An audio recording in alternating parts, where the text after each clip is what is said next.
West Africa. Sa karon, mayara duha ka distinct clade ukon subtype ang West African clade kag ang Congo Basin clade nga amuman ang ginatawag Central African clade. Ang monkeypox ang ginakabig nga zoonosis. Ukon isa ka sa isang balatian nga naghalin sa mga sapat padulong sa humans. Mga sapat kaangay sang squirrels, ilaga, amo kag iban pa. Human to human transmission is limited.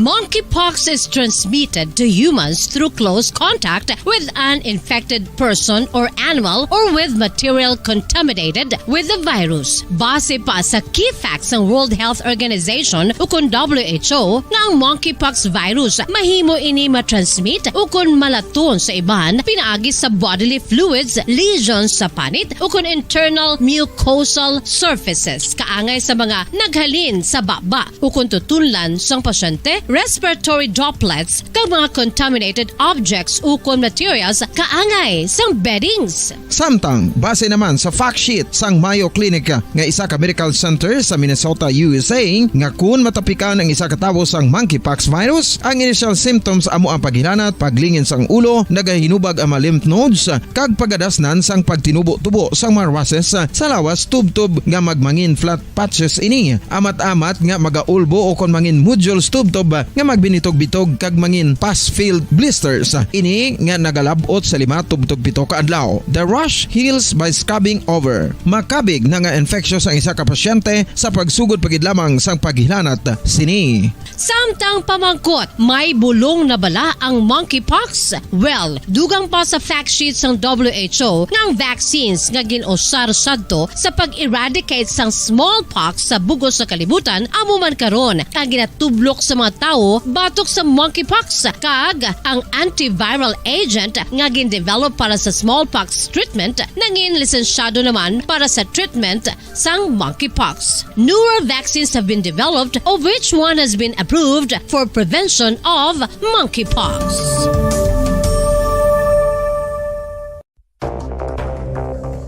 Ano ang dengue hemorrhagic fever? Ang dengue hemorrhagic fever isa ka balatian halin sa virus nga nagalaton paagi sa kagat sang babayi nga lamok nga ginatawag Aedes aegypti kag Aedes albopictus. Ini nga lamok nagakabuhi sa sudod kagwa sa palibot sang balay, nagaistar sa matinlo kag wala nagailig nga tubig kag nagapangagat sa adlaw humalin sa kaagahon tubtub sa kahaponanon. Paano makaangkon sang dengue ang isa ka tawo? Kung ikaw ang makagat sang lamok nga nakasuyop sang dugo sang pasyente nga may dengue. Kung ikaw ang makagat sang lamok nga halin sa pagkaitlog may dala nga virus. Ano ang mga palatandaan o kung sintomas sang dengue? Hinali nga hilanat nga nagadugay sang duha, tubtub 7 ka adlaw, bleeding o kung pagdugo sang ilong, panit o kung baba kag pagsuka o kung paghigko nga may dugo, sakit sang ulo, pagpalangluya, pagdula sang gana sa pagkaon, sakit sa tiyan kag pagpalanakit sang tutunan, pagpalamula, rashes, shock, pagpalangyami, pagpalamugnaw, pagpalanglapsi, pagpalangitom, pagdasig apang mahina nga pulso, pagkalipong, pagsalasala o kun delirium. Sa karon nga uso naman ang dengue kag nagasugod na ang tigululan, ginapanugyan sa tanan nga magpanglimpyo sa aton palibot kag ugsaran, pakulbon o kon pangulaon ang tanan nga mga suludlan o kon bisan ano lang dira nga may stagnan o kon nagsupot nga tubig agud matapna ang pagbreed sang mga lamok. Pahanumdum, nagikan sa Bombo Radio Bacolod. Basta Radio, Bombo!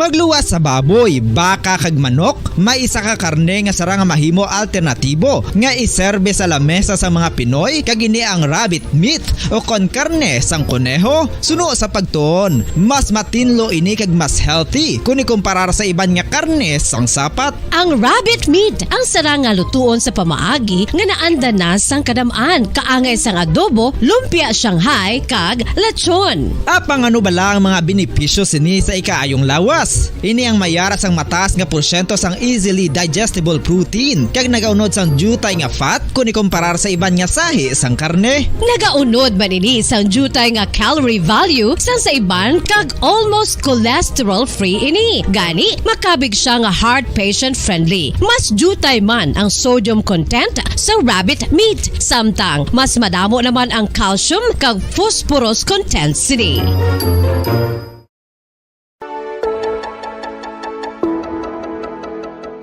Luyag mo bala nga mabuligan ng imuguya nga magmangin mahining ukon makaangkon sang top of the line highlighter nga pwede lamang maangkon na sa sulod sang balay. Huo mga kabombo!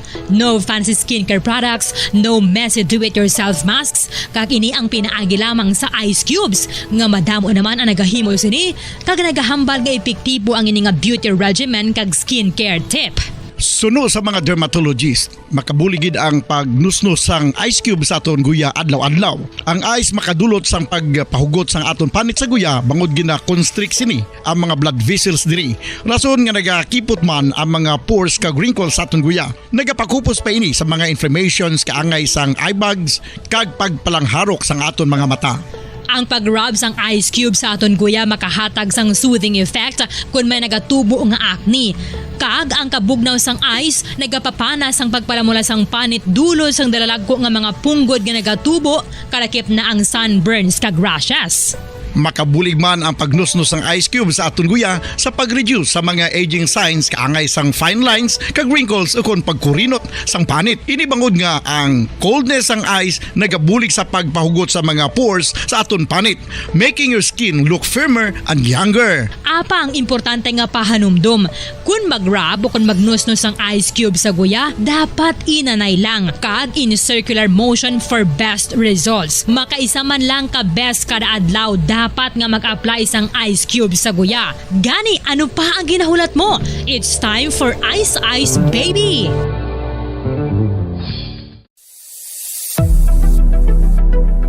Nakahibalo bala kamo kung nga ginatawag bilang miracle liquid ang gata sang lubi? Well, ini Standard Time, 1 minuto na nakalipas sa taknalas 6 sa aga. May aga syudad sang Bacolod, kabugusan nga probinsya sa Negros Occidental, bugos nga Pilipinas, kag bugos nga kalibutan. Iya din naman ang pagdulong namon sa inyo sa madalalagko bago. Mainit-init pa nga mga balita diri sa Bomba News and Views Morning Edition. Subong adlaw Webes, petsa 21 sa bulan sang Hulyo 2022.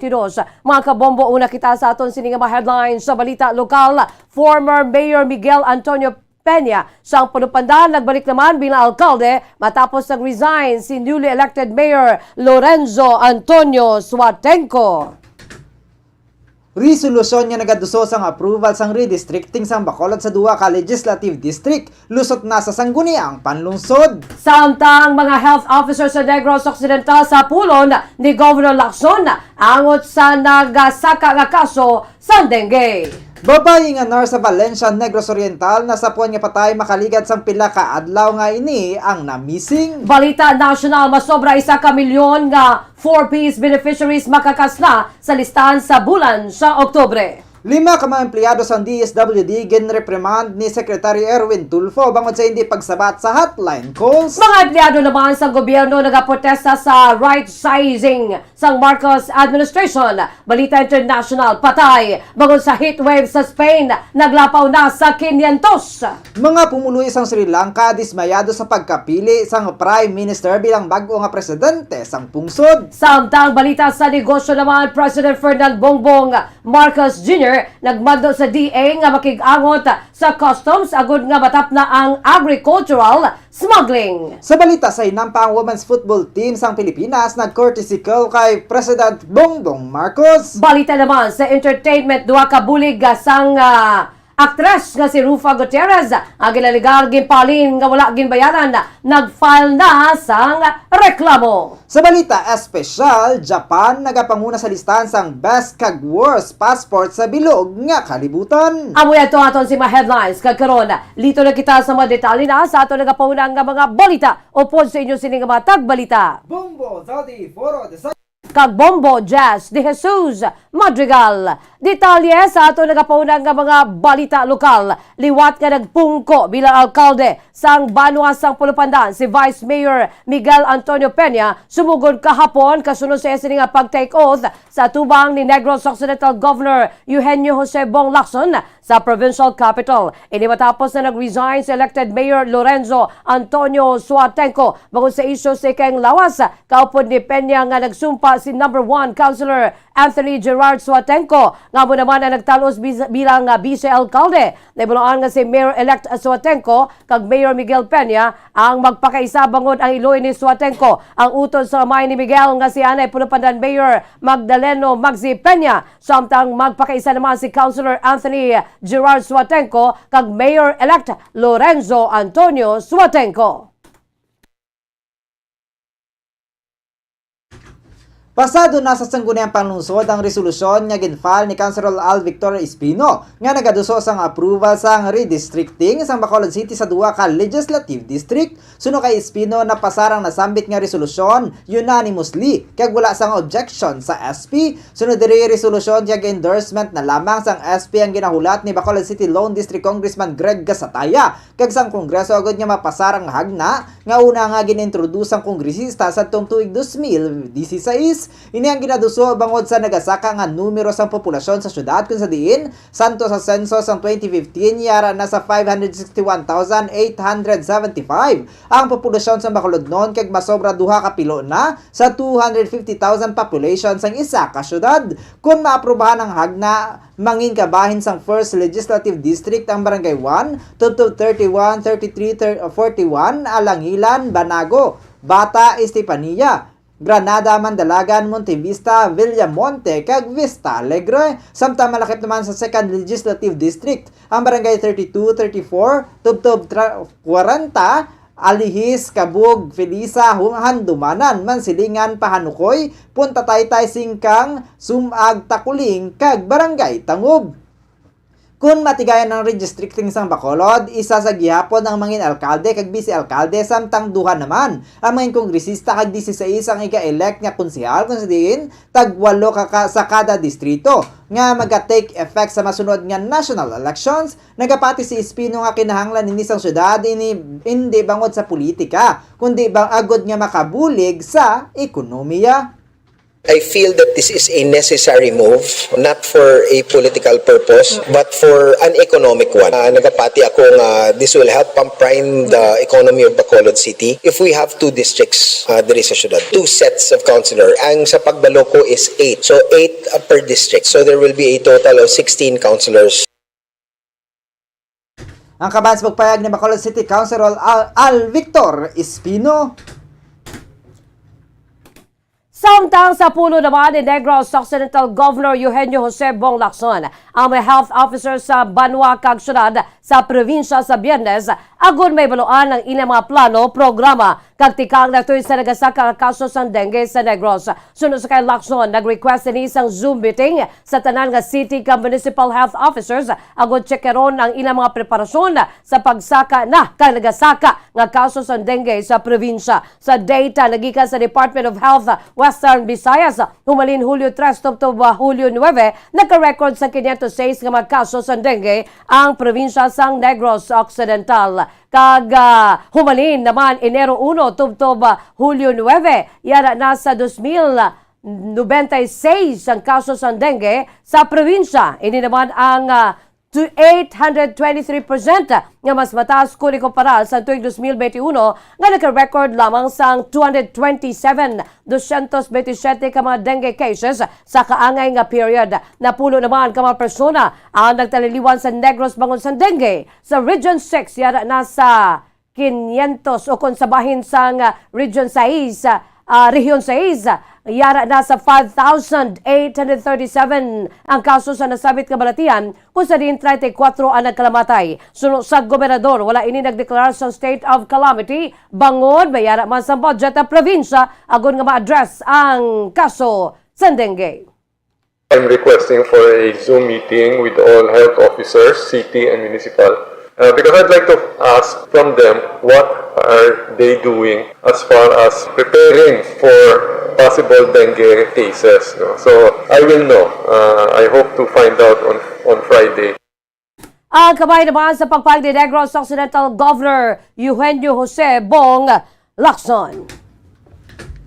Samtang wala pa na-claim sa pamilya ang bangkay sang miyembro sa New People's Army o NPA nga napatay sa enkwentro batok sa mga militar sa sitio Taluktok, Barangay Sandayaw, Gihul nga Negros Oriental kahapon sang aga, suno kay Lieutenant Mary Liza Joy de Guzman, Civil Military Operations Officer sang 62nd Infantry Battalion sang Philippine Army, ginkilalang napatay nga miyembro sang Central Negros 1 nga si Pompeo Landesa, 54 anyos residente sang sitio Dako, Barangay Sandayaw, Gihulngan City, Negros Oriental. Siya ang involvado sa kaso nga murder kag paglapas sa Republic Act 10591 o kung Comprehensive Law on Firearms and Ammunition Regulation Act humanin pa sa tuig 2019.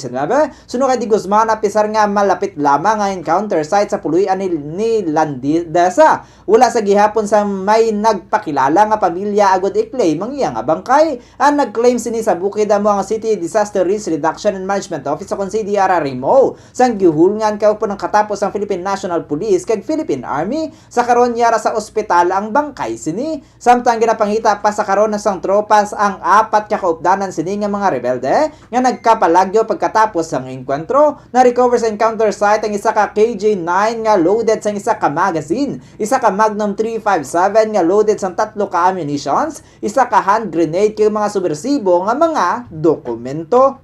Ang nag-claim ma'am ng bangkay ay yung CDRRM office ng ng Gihulngan City with PNP and Army po na sinundo doon ma'am sa Gihulngan, sa taas, sa bukid. Ang cadaver ma'am ay nasa hospital na po. As of now ma'am, wala po ma'am, pero ang ginagawa po namin ma'am, ina-announce na namin to sa radyo. Ma-fast track ma'am na ma-claim na yung bangkay. Ang kabayan sa pagpayag ni Mary Liza Joy de Guzman ng Civil Military Operations ang 62nd IB.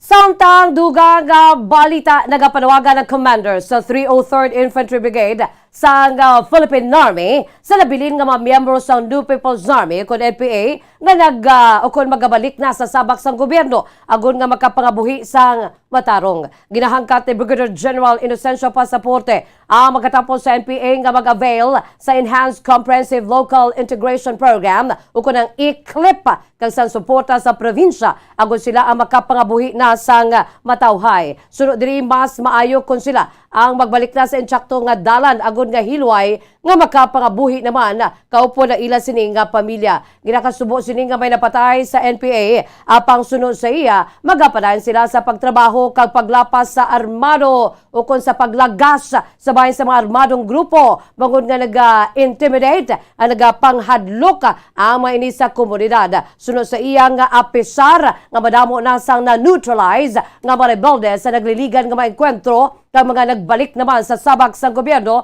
bayara sa gihapon na bilin nga mga miyembro sa bahin sang Gihulngan. Gani nagapanawagin ini nga kun may oportunidad sila ang magapagig-angot naman sa local officials agon nga ma-formalize ang ila sini nga pagbalik sa gobyerno. Gilanataw naman sini nga nagagamay na lamang ang puwersa sa mga NPA bangon sa bulig sa mga pumuluy nga hindi man gusto sa ila sini nga presensya. Para ang Enhanced Comprehensive Local Integration Program, ang programa nga kudiing makabulig sa mga former rebels nga magbalik buhi nga tablong. At the same time, may ating man counterpart ang aton sa provincial government to support. Again, grabe ng opportunity. Ang kamay naman sa pagpayag ni Brigadier General Inocencio Pasaporte, Commander sa 303rd Infantry Brigade sa Philippine Army. Kag sa ato nakatapusan nga balita lokal, bangkay nasang nasapwan ng isa ka 32 anyos nga nurse sa Ugahong, Valencia, Negros Oriental sang Hulyo 19 alas 6:20 sang gabi. Sa impormasyon nga nakuha sang Bombo Radyo, nasapwan na lamang nga wala na sang kabuhi kag nagahamyangon sa Manabaw nga lulubngan. Si Maribel Belia Glazer, 32 anyos residente sang sitio Rosario Heights, Hunob, Dumaguete City. Sa investigasyon sang kapulisan, humalin Hulyo 15 pa nga na missing si Glazer. Bangod nga pila ka adlaw na ini nga hindi makontak, naghimo sang pamaagi ang iyang mga abyan na gud siya makitaan. Tubtob nga sila nakalabot sa isa ka sa ilang mga propiedad sa Valencia kung sa diin may hindi maayo nga baho ang mga ini nga nasimhutan. Gilan nila ini nga ginreport sa kapulisan. Sa karon ginapangita pa sang kapulisan ang posible nga person of interest sa krimen. Kasubo man ang anay bana sini nga si Daniel Lawrence Lager, 55 anyos sa isa ka American citizen.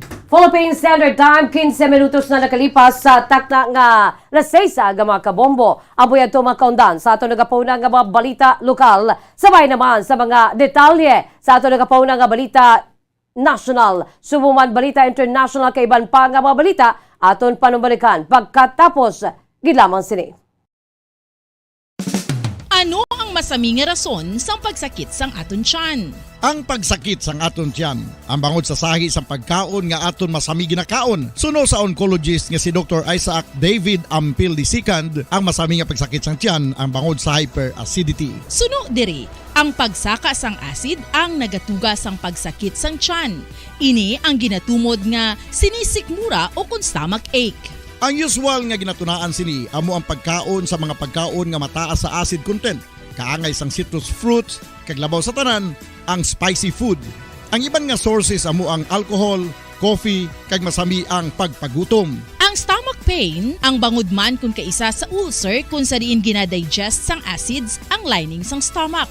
Apang agud masiguro ang gintunaan sang stomach pain, mas maayo nga magpakonsulta sa doktor. Ang pagpanipilyo ang isa sa mga pinaka-importante nga tikang. Agod mamintinar ang matinlo nga hygiene sa isa ka persona. Apang makapilabala ka beses ini ginahimo sa isa ka adlaw. Suno sa American Dental Association, ginarekomendar ang pagpanipilyo sang makaduha ka beses sa isa ka adlaw. Sunod diri, maayo ang pagpanipilyo sa aga kag sa gabi gamit ang isa ka soft brittled brush. Para sa optimum dental health, ginapahayag sang ADA ang pagpanipilyo sang 2 ka minutos kag siguraduhon nga matinluan gid ang kada ngipon. Importante man nga tinluan ang tunga sang ngipon, isa ka beses kada adlaw. Importante man nga tinluan ang gum line, bangod posible ini nga tiniran sang bakterya. Friendly advice from Bombo Radio Bacolod. Luyag mo bala mga kabumbo nga mapanubo ang imo nga bugat? Nakasiguro ka bala nga nagakaigo ang imo nga pamaagi? Isa sa masami nga ginahimo sang iban nga mga luyag magpanubo sang bugat amo ang starvation diet ukon pagpagutom. Ini ang hinali nga pag-utod ukon pagpanubo sang intake sang calories sa ginakonsume sa kada adlaw. Ginapinsar sang iban nga epektibo ini nga strategy sa madasig nga pagpanubo sang bugat. Apang nakahibalo bala kamo nga ang hinali nga pagbaylo sang pinaagi sang pagkaon ang makatuga sang suli nga resulta? Naibaluan nga ang pagkaon sang tuman kadyutay o kon pagpagutom ang hindi maayo nga ideya kag ini ang makatuga agud nga magdako na gid ang bugat. Suno sa mga doktor, ang pagbalansi sang pagkaon sang manubo sa calories nga diet ang pinakaepektibo nga makabulig agud mapanubo ang bugat.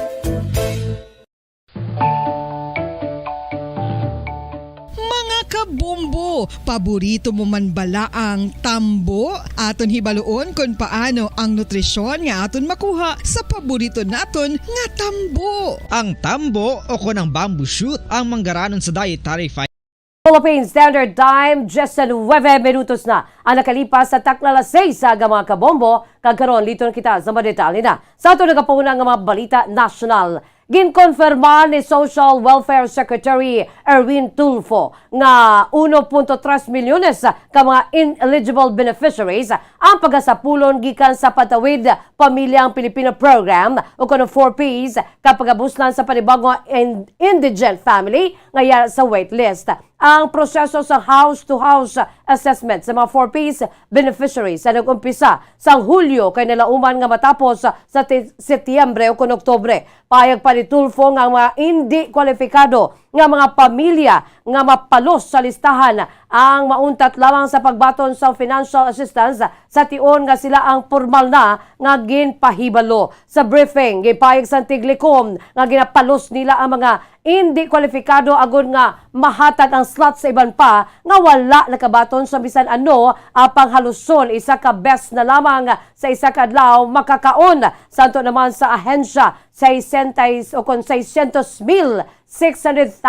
kadugang nga mga beneficiaryo ang ginapaydalon pa sa review agud nga matumod kung sila ang nagakaigo sa criteria o kung makabig ng graduates sa Conditional Cash Transfer Program sang gobyerno. Pahayag pa ni Tulfo nga kalabanan sa mga ini ang hindi na makontact o kung nagapamalibad sa pagpakiginunanon sa field officers sa bayan sa DSWD. Sa idalom naman sang programa ang imol nga pamilya nga may 3 ka mga qualified children ang sarang nga makabaton sa subsidy nga 15,000 pesos kada tuig. Apang requirements sa mga ini ang pagpasulod sa ilang nga makabataan sa eskwelahan kag pagtambong sa required meetings, pagbaton sa pre kag post natal care sa bahin sa mga iloy, required check-up sa mga kabataan nga edad 5 ka tuig panubo kag pagpurga sa mga kabataan nga edad 6 tubtob 14 anyos. Samtang ginreprimand ni Department of Social Welfare Development o DSWD Secretary Erwin Tulfo ang 5 ka mga empleyado nga wala nagsabat sa hotline call sang ahensya, payag ni Tulfo nga nakabaton sang warning nga mga empleyado nga naka-station sa hotline centers bangod sa unresponsive conduct. Sa ginpagwa nga statement, ginpahayag nga ang 5 ka mga empleyado ang na-assign sa hotline operations ang ginreprimand kay ginpaandaman bangod sa hindi pagsabat sa tawag. Suno kay Tulfo madulaan sang pulos ang hotline numbers kung wala sang may nagasabat sa tawag. May una na nga 2 ka empleyado ang ginrelieve sang DSWD chief kung sa diin ang isa ang station sa Ninoy Aquino International Airport akon naiya kag ang ikaduha sa satellite office sa Tagbilaran City, Bohol bangod sa hindi maayo nga pamatasan sa trabaho. Ginpalos ang empleyado sa naiya gikan sa ilang nga pwesto kag ginpaandaman bangod sa ilang nga pagtratar sa bag-o lang nga nag-abot nga iloy kag minor gikan sa abroad. Suno kay Tulfo ang ginabuhat sa empleyado ang wala nakasunod sa health standards sa Interagency Task Force on Emerging Infectious Diseases sa pag-assist sa iloy kag sa bata. Samtang ginrelieve man ang isa ka staff sa Tagbilaran Satellite Office bangod sa complaint angot sa bastos sini nga pagpakiistorya sa kliyente. Apang ang staff ang ginreprimand man, ginpaandaman kay ginpaidam sa retraining para sa nagkakaigo nga pagtratar sa mga kliyente. Payag sang DSWD nga nagapangayo na sang pasaylo ang nasambit nga staff sa kliyente nga nagapamangkot kung paano mangin benepisyaryo sa Pantawid Pamilyang Pilipino Program o Con4 Peace. Nagpasalig naman si Tulfo sa iya nga mga empleyado nga wala sang mabiyaan samtang siyang DSWD chief. Apang pahanumdum sini nga dapat ihatag man ng excellent public service sa mga pigado, vulnerable, marginalized, ag disadvantaged sectors sa sosyedad. Suno kay Tulfo ang mga kliyente ang rason kung nga naga-exist ang DSWD. Samtang dugang naman nga balita national, nagapati si Attorney Jomax Ortiz nga inconvenience sa korte ang ginaduso ni Senator Robin Padilla nga dapat mayara sang translation sa Filipino ang legal documents kay iban pa nga mga dokumento sa mga opisina sa gobyerno sa Pilipinas. Sa interview sang Bombo Radyo sa kay Attorney Ortiz, bilib ini kay Padilla bago niya nga nagakakitaan nga isa ini sa mga senador nga makimasa apang posibleng na nga ma-misinterpret na lamang sini nga kung naga-English sa public office daw ginadiscriminate na ang Tagalog. Sunod sa kay Attorney Ortiz, wala man sa problema sa ginaduso ni Padilla apang hindi pahanda ang korte para diri bangod nga naanara na sa mga abogado nga English ang medium sa bahin sang communication kagod nga maintindihan sa mga tao sa korte gina-translate pa nila ini sa local dialect. Mangin sa Senado sunod sa iya, nagatagalog man ang pila ka mga senador sa diskusyon apang kon mag-transcribe ang stenographer ini ang ginasulat sa English para sa ginatuwag convenient diri sa sunod pa diri wala sang problema sa iya kon magtagalog sa sulod sang korte o kon sa public office apang mas magadoble ang ila sining trabaho kon ang records ibutang mangin Tagalog man magluwas diri naga-communicate man ang mga abogado sa iban pang mga lawyers sa sa Pilipinas gani balik awot kon magatagalog sila nga hindi maintindihan sa ila sini ka istorya. Sunod sa kay Ortiz, sa Asia sikat ang Pilipinas bangod madamo ang sagad-sagad mag-English kaysa na ini sa mga rason kung nga kalabanan nga mga nurses nga ginakuha sa Amerika kag Europe amo ang mga Filipinos bangod sagad sila mag-communicate.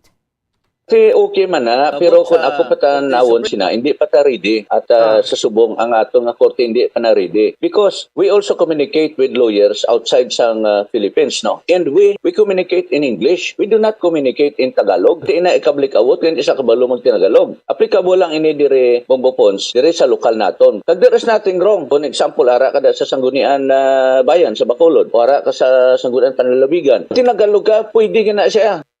Ang kamay sa pagpahig ni Attorney Joe Max Ortiz.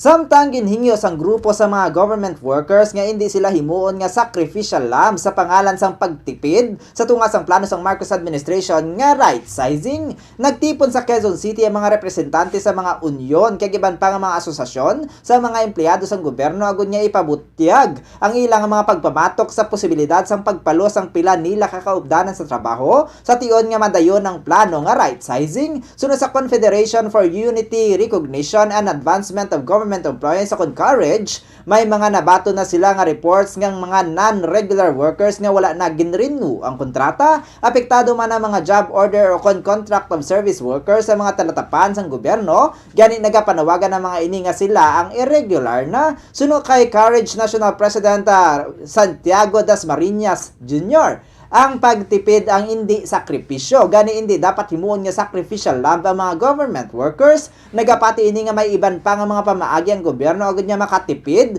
nga hindi na kinahanglan niya magbuhin sang empleyado. Halimbawa sini amo ang korupsyon nga tubtob sa karon. Wala pa mapunggan nga amo ang dapat una nga tamdon. Panugyan sini nga sukto ng mga wala nagabayad sang buwis bangod tuman ang mga ini kadamo. Panugyan man sini nga kun magtipid. Hindi sa pamaagi sang pagbuhin sang tawo kundi sa pagbuhin sang expenses. Samtang sa anong kanapusan nga balita national, ginlunsar ang isa ka panibagong grupo nga nagasuporta sa panawagan ni President Ferdinand Bongbong Marcos Jr. para sa unity. Sa statement sang kilusan ng magkakaisang Pilipino o kung ang KNP, gipahig sa maini nga ginhimo nila ang tikang bilang pag-ugyon sa panawagan sa presidente nga isikway ang politics of division agud nga malabot ang development goals sang gobyerno. Ang mga conveners sang grupo ang lakipanan day Representatives Rita Robles sa bahin sang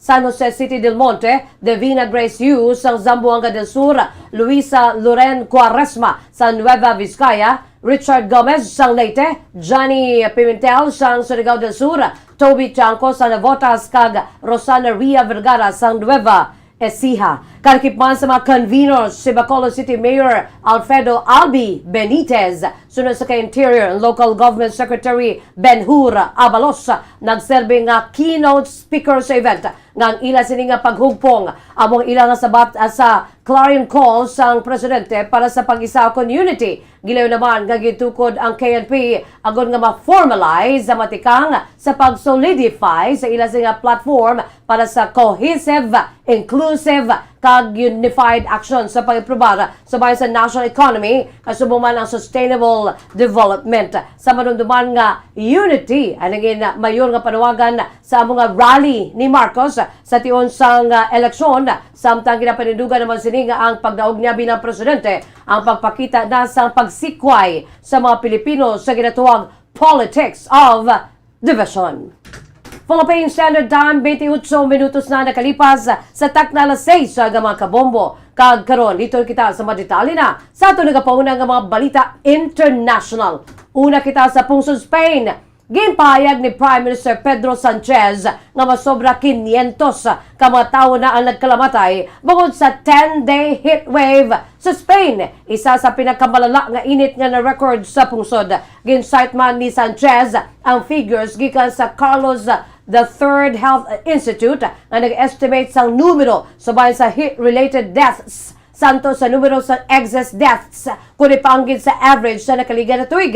Inatag sang institute nga ang mga figures ang statistical estimate lamang kay ini records opisyal nga nagkalamatay. Sunod pa kay Presidente Sanchez sa heat wave masobra 500 ka mga tawo ang nagkalamatay bangod sa mataas nga temperatura. Santo naman sa statistics, sunod diri ginahingyo sini sa mga pumuluyo nga ipabili ng tuman nga paghalong bangod matud ang climate emergency. ang Espanya nagapatubang sa karon sa heat wave nga nagaapekto naman sa dako nga bahin sa Western Europe. Usa rin ang temperatura ang nagdanga sa 45 degrees Celsius sa pila ka mga rehiyon tinilikdan nga semana na nagresulta sa dinosena naman nga mga wildfires. Ang mga sunog sa bahin sang ukon mga sunog sa wayang wildfires sa nagtuga sa evacuation sa linibo ka mga pumuluyo kay nakakuha na sa duha ka kabuhi nga gilakipal sa isa ka firefighter kay isa ka shepherd nga nasunog sa northwestern Spain. Ang Hulyo 9 tubtob 18 nga heatwave isa sa pinakamalala nga na-record sa Spain suno sa Meteorological Agency nga AEMET. Samtang kadto naman kita sa Sri Lanka, dismayado ang madamong mga pumuluyo sa Sri Lanka nga yara sa mga protest camps nga sang damlag lang nagkasadya bangod sa pagpahalin sa nakaligid nga presidente matapos nga ang nangin eleksyon sang panibag-o nga presidente sa island nation. Kapin 200 ka mga pumuluyo ang nagtipon kay patial sa init agud niya malantaw sa pagpamatok sa gwa sang Presidential Secretariat sa Colombo, isa sa pila ka mga government building sigin sulod sa mga protesters sa una nga semana sang subong nga bulan. Pila naman ka mga pumuluyo ang nagpungkuon sa salog sang Sandstone Building kag nakapiyong ang mata kag nagapangamuyo samtang nagapadayon ng pag-isip sang balota apang pagdangat sang hapon. Naglaptang balita nga gin-elect sang parliament si Ranil Wickremesinghe nga ginakihangawa sa mga ini nga magapatigayon sang crackdown sa ilang movement. Suno kay Nazli Hamem, civil engineer kag aktivista sa kampanya agud nga pahalinon si former President Gotabaya Rajapaksa nga silang dismayado apang wala na nakibot sa resulta. Payag ni Hamem nga nagalaom sila sang duga nga pagtinguha sa mga politiko kay konsiderar man ang ilang nga mga estratehiya. Ang nabatyagan nga burnout ang nagpasanyog pa sa pagkadesperado sa mga ini. Matapos nga magwa ang resulta kahapon, si Wickremesinghe ang nangin acting president ng likdan nga semana matapos nga nagpalagyo si Rajapaksa kag iya nga pamilya gikan sa pungsod kay nag-anunsyar sa iyang resignation gikan sa Singapore.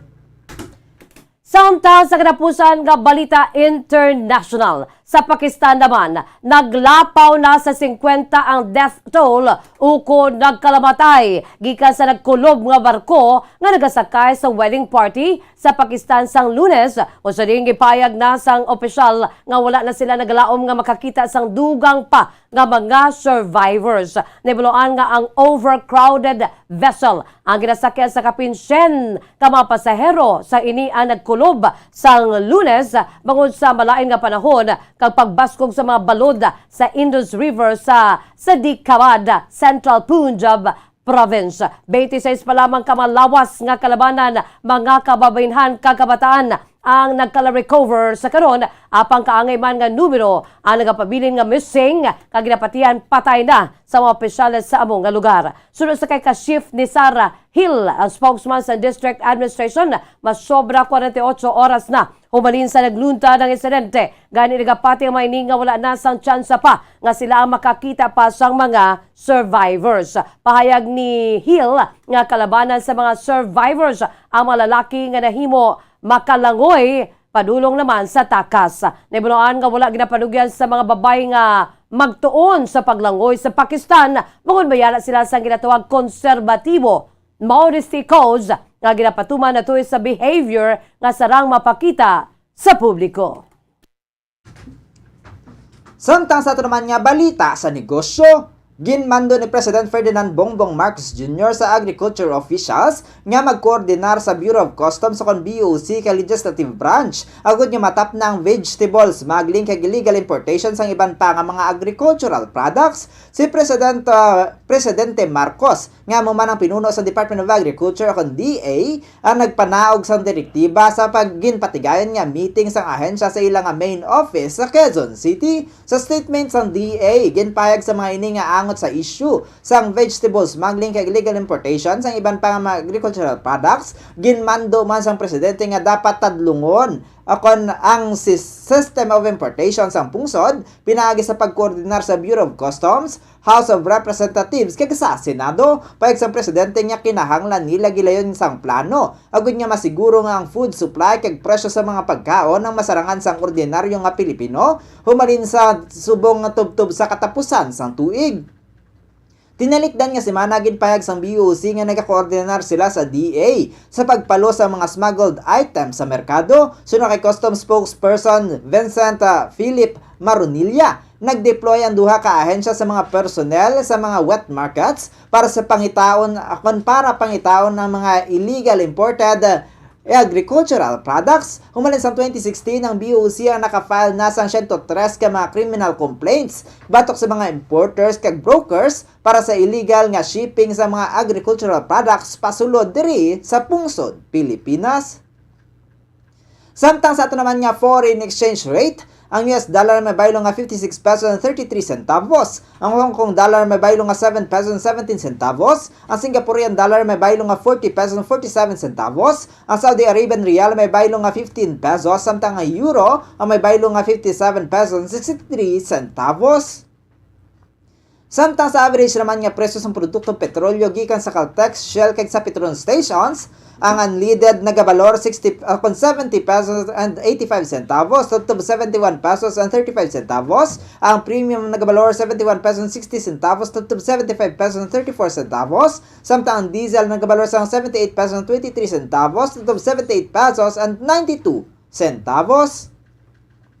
Samtang sa ato naman nga balita sa hinampang, nagpatigayon sang courtesy visit ang Philippine National Women's Football Team kay President Ferdinand Bongbong Marcos Jr. kahapon sa Palasyo sang Malacañang. Ginwelcome naman sang presidente ang Pilipinas matapos ang ilang historic win sa 2022 AFF Women's Championship sang Domingo. Ginpost naman sang Philippine Sports Commission sa social media ang pila ka mga litrato sang team nga kaupod ni Marcos. Yara man sa courtesy visit sanday Philippine Football Federation President Mariano Araneta, Secretary General Attorney Ed Gastañez, kay Philippine Sports Commission Executive Secretary kay Officer in Charge Attorney Guillermo Eroy Jr. Ginhatagan man ni Marcos Jr. sang Team Philippines jacket o ginhatagan man si Marcos Jr. sang Team Philippines jacket sa nasambit nga pagbisita sa iyang speech ginpayag ni Marcos nga achievement sang Pilipinas ang isa katuman kadako nga regalo nga ila nahatag sa pungsod. Kaya dako ang pagpasalamat niya sa mga inikadungan sa pagtamyaw bungod sa nabaton nga achievement kag championships.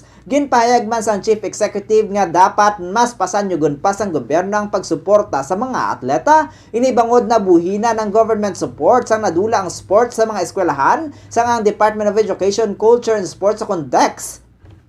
Anang Department of Education o DepEd na lang nga nagpakita sa pagnubo sa paghatag sang balor sa sports. Suno kay Marcos, dapat nga ipanugyan ang sports bangod ini ang hindi lang basta hampang kundi kabahin man diri ang pag-develop sang disiplina, nagatudlo sa pagsekripisyo kag kun paano mangin mapasinalamaton sa kadalagan kag nagatudlo sa pagtrabaho kaupod sang iban nga bilang isa ka team. Ang national team na nakakuha sang ilang 11 nga AFF Women's Championship title sa Domingo matapos nga ila maluto sa Thailand sa final sa score nga 3-0. You brought so much joy to your countrymen. You made us all so proud of you and of being Filipino. And that, I think, is the greatest gift that you have given your country. So I thank you very much and I congratulate you for this great achievement and great championship. Ang kaban sa pagpayag ni President Bongbong Marcos Jr.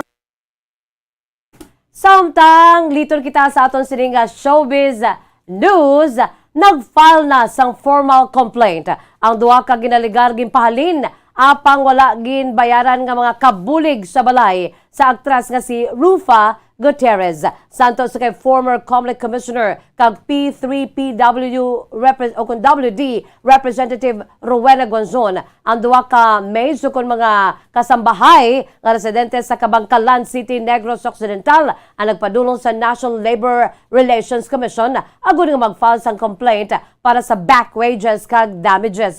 Manumduman nga sang Hulyo 7 Ginmensyonan ni Guanzon ang aktres sa iya sining nga Twitter post may kaamtanan sa ginaligar insidente sa duha ka mga helpers ang ginaligar gipalin sa isa ka first class village apang wala ginpahayag kagin o kun wala ginbayaran sang ilang nga mga sweldo. Apang ginpainwala naman ni Rufa G ang nasabit nga akusasyon. Ginpagpas aktres nga ginpatawgan sang security matapos nga may nagluntad nga komosyon siya sinibalay samtang siya ang yara sa shooting sang isa ka pelikula. Patag sini nga siguro lamang sini ang kailuwayan sa iya sini nga mga kabataan sa isa ka tweet ni Rufa. Yung pag sini nga duha ka kabulig sa balay nga kapin duha ka simana pagid lamang nga nagatrabaho sa ila ang nagapakig-away sa 68 years old nila nga mayordoma nga nagserbisyo na sa ila sa masobra 18 katuig. Ay, amo gali. Samtang sa ato naman nga bombo health news, nakahibalo bala kamo nga ang pagkup-kup o kanang cuddling ang hindi lang makapalapit sa duha ka persona sa isa kag isa bangod ini ang may dako man nga health benefits. True. Napamangkot mo na bala sa imo nga kaugalingon kun nga ang nagamuok ang imo nga pagtulog kun kup-kup ang imo nga partner apisar pa nga nangintuman ka hectic kag stressful ang imo nga adlaw. Payag ni Dr. Carla Manley, isa ka clinical psychologist, niyang pagkup-kup sa mga kabataan ang nagapabatyag sa ilasang paghalong, samtang nagahatag naman sa dako nga comfort kag pagtawhay sang pamatyag kung ikaw ang magakup-kup sa imo nga partner. Pinagi sa pagkup-kup, mas nagalapit pa sa isa kag isa ang magkahagugma. Inibangod sa ginarelease nga oxytocin o kanang hormones nga nagahatag sa aton sang maayo nga pamatyag kag koneksyon sa iban. Apang nakahibalo bala kamo nga ang cuddling ang makaboost man sa aton nga immune system. Sa karon nga panahon, isa sa pinakaimportante among pag-angkon sang immunity boost. Kung sa diin pinaagi sa ginarelease nga oxytocin, nagasaka man ang hormones nga nagabato sa impeksyon. Ang pagkup-kup ang makahatag man sa aton sang mas maayo nga tulog. Sa tion nga kitang ginakadal sa aton nga partner kaangay sa baby, ini ang nagahatag sa aton sang sense of protection kag affection. Naibuloan nga bisan na pulo ka minuto lang nga pagkup-kup ang sarang na nga makapalos ang stress kag makahatag sang maayo nga tulog. Ang oxytocin ang makabulig man sa pagbuhin sang chronic pain. Sa piyak nga bahin ginpahayag man niya ang mga tawo nga may manubo nga oxytocin ang masami nga nagasuprer sang chronic pain. Kung ikaw ang single naman, o kung wala sang partner, kag luyag mo man sang kaangay nga benepisyo, hindi magkabalaka. Bangod na pamatud-an nga ang pagkadal sa ido o kunkuring, ang makabulig man sa maayo nga pagtulog bangod sa ilang nga rhythmic breathing. Philippine Standard Time, 41 minutos na ang nakalipas sa taknang lasay sa aga mga kabombo. Abi ko anay, ang pagkupkup sa ulunan, kali ang imo sini nga hinuptanan, no? Sa balita espesyal naman, ang passport, mga kabombo, isa sa mga requirements sa guna maka-travel ay isa ka persona sa iba nga pungsod. Apang nakaibalo-bala kamo nga may mga passport nga mas makagagahom sa iban, depende sa kundiin ini nga lugar, gin-issue. May pila ka mga passports nga nagaunod sa mas dako nga global travel freedom. Sang sa iban nga pungsod sunod sa bagong quarterly report ang release sang London-based Global Citizenship kag Residence Advisory Firm nga Henley and Partners. Kaangay na lamang sa bahin sa Japan nga nalapawan na ang Singapore kag South Korea bukod naga-offer ini sa ilang mga pumuluyo sang visa-free o kon visa on-demand access sa 193 ka mga destinasyon sa bilugang kalibutan kung ikumpara sa Singapore kag South Korea nga maka-access lamang sa 192 ka mga kapungsuran. Ang pinaka the best nga passports nga dapat uyatan sini nga Hulyo 2022 amo ang Japan nga may access sa 193 ka mga destinasyon sa Singapore kag South Korea nga maka-access sa 192 ka mga destinations. Germany kag Spain nga mayara sa nga access sa 190 ka mga destinations.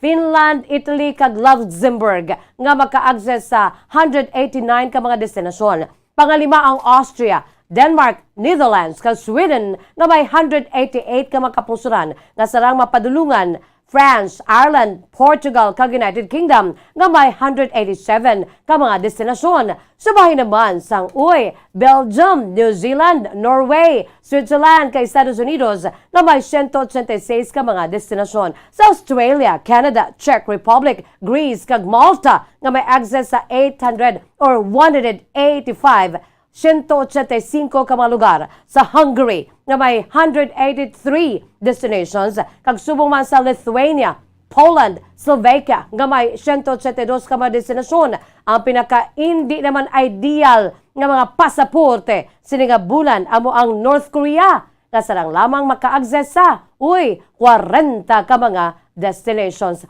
Sa Nepal kag Palestinian Territory nga may 38 lamang ka mga destinasyon. Sa Somalia nga may 35 ka destinations, Yemen nga may 34 ka mga destinasyon, Pakistan nga may 32 ka mga pungsod nga sarang makadtuan, kag 30 naman sa Syria, sa bahin sa Iraq 29 kag 27 sa Afghanistan nga amo ang may pinakajutay nga lugar nga makadtuan.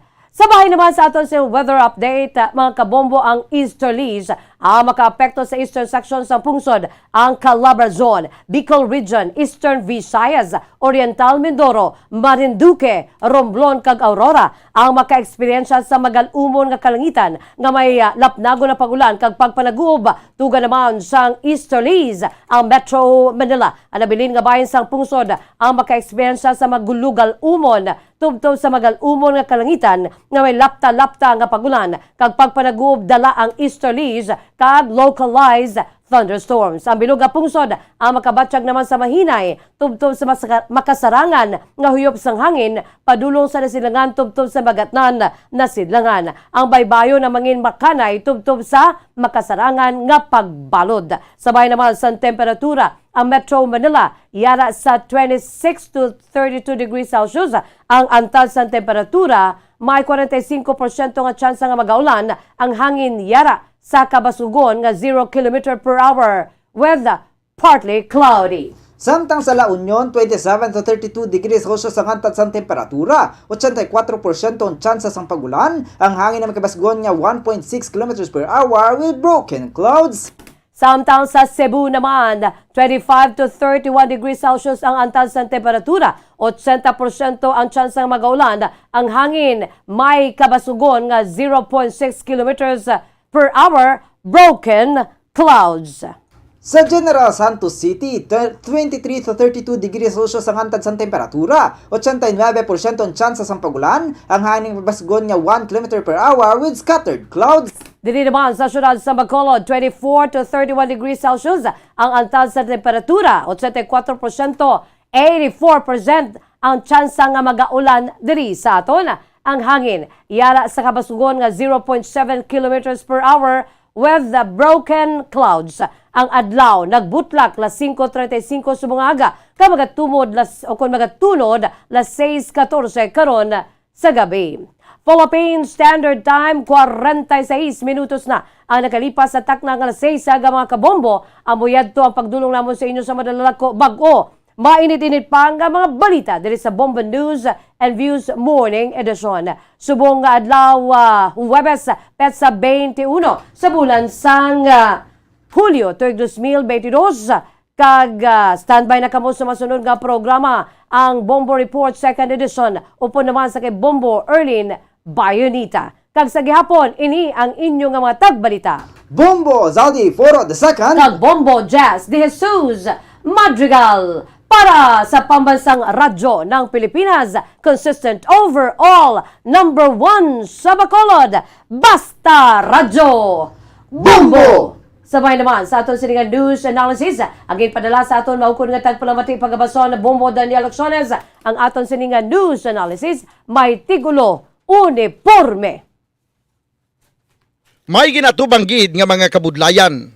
Nagapalibog kun bala mayara sang pagakuhaan para sa kay tuto kag inday nga kinahanglan sa pagbukas sang klase nga tuigan. Sa mga ginikanan amo ini ang kasami nga mabatyagan kag indi malipod nga bisan pa man ini ang nagakaidiyahan kay sa gyapon ang mga kabataan maprovidean. Gani sa subong nga pagbukas sang klase Nangin kontrobersyal ang payag sang aton Vice Presidente. Hindi pag-i-require ang pagsuksok sang uniforme kay basi mabugatan sa gasto ang mga ginikanan sini. Maayo man kung tani ni nga ideya, panglain man ang pananawa nila kay mas makaminos kuno kung naga-uniforme kay bisan isa lang ka pares ini ang pwede. Ang ini ang pangunahuna pananawa ng impadala ni Alicia Suarnaba sang Bago City, Negros Occidental. Sa mga tagpalamati sang Bombo Radyo Bacolod, pwede man kamo magpadala sang inyo panghuna-huna kag pananawan sa Bombo News and Views Morning Edition. Care of DYWB Bombo Radyo Bacolod, CBS Development Corporation Building, Lacson Street, Mandilagan, Bacolod City. O kung pinaagi man sa email address sang Bombo Radyo Bacolod, bombo_bacolod@bomboradyo.info. Magluwas sa baboy, baka kag manok, maisa ka karne nga sarang mahimo alternatibo nga iserbe sa lamesa sa mga Pinoy kag ini ang rabbit meat o kon karne sang kuneho. Suno sa pagtuon, mas matinlo ini kag mas healthy kung ikumparar sa iban nga karne sang sapat. Ang rabbit meat ang sarang nga lutuon sa pamaagi nga naanda na sang kadamaan, kaangay sang adobo, lumpia Shanghai kag lechon. Apang ano bala ang mga benepisyo sini sa ikaayong lawas? Ini ang mayaras ang mataas nga porsyento sang easily digestible protein kag nagaunod sang jutay nga fat kung ikumparar sa iban nga sahi sang karne. Nagaunod man ini sang jutay nga calorie value sang sa iban kag almost cholesterol free ini. Gani makabig siya nga heart patient friendly. Mas jutay man ang sodium content sa rabbit meat, samtang mas madamo naman ang calcium kag phosphorus content sini.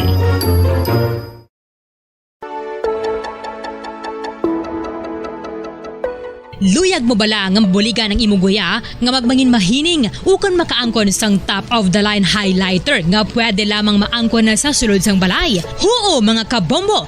No fancy skincare products, no messy do-it-yourself masks, kag ini ang pinaagi lamang sa ice cubes nga madamo naman ang nagahimo sini kag nagahambal nga epektibo ang ini nga beauty regimen kag skincare tip.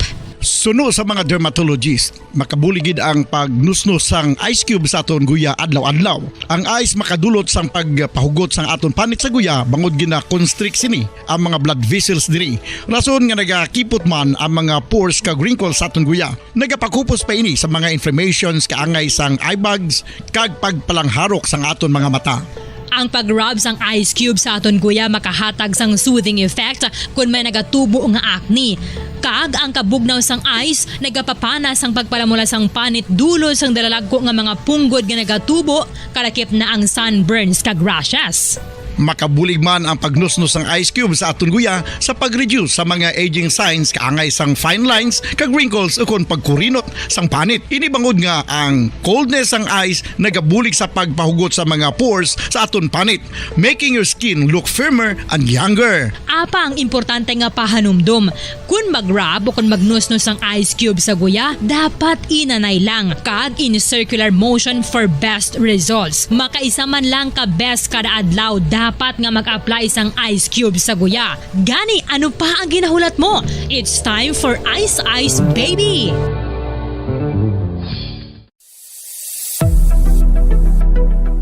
Nakahibalo bala kamo kung nga ginatawag bilang miracle liquid ang gata sang lubi? Well, ini bangod nga madamo sang mahatag nga amazing benefits sa ang coconut milk sa aton nga lawas. Suno sa pagtuon sa mga dermatologist, ilabi na gid sa kay Dr. Rahul Nagar sang Max Healthcare Institute Limited, isa ka hospital chain nga nabase sa New Delhi, India, nga napamatud-ana nga may amazing benefits ang coconut milk sa aton buhok, guya kag panit. Ang gata sang lubi manggaranon sa vitamin C, E, B1, B3, B5 kag B6 kalakip ng iron, selenium, sodium, calcium, magnesium kag phosphorus. Coconut milk also contains good concentration of lauric acid, isa ka medium chain fatty acid nga nag-convert sa monolaurin sa aton lawas. Ang monolaurin isa naman ka compound nga nagaangkon sang antiviral kag antibacterial properties. Kaangay sa pagpati ka ginhimo sa aton nga katigulangan, ilabirigid sang aton mga lola. Napamatudan man sa research nga may maayo nga madulot ang pagnusnos o kon pagmasad sang aton scalp kag buhok sa ulo gamit ang gata sang lubi. Ini bangod nga nagapa-restore sang pagka-dry, brittle kag pagka-damage sang aton buhok kaangay sang split ends. Ang coconut milk ang may ginaangkon nga excellent moisturizing properties nga makadulot sang good nourishing effect. Uy, makabulig man patubo sang buhok ang gata sang lubi bangod sa mga essential nutrients sa pag-angkon sang healthy, shiny hair. Ginpanugyan nga mag-apply sang homemade coconut milk sa aton buhok. I-gentle massage ini sa sulod sang 3 to 5 ka minutos kag padasunan sang pagbutang sang hot towel. Pagkatapos sang 20 minutos, shampoohan ini.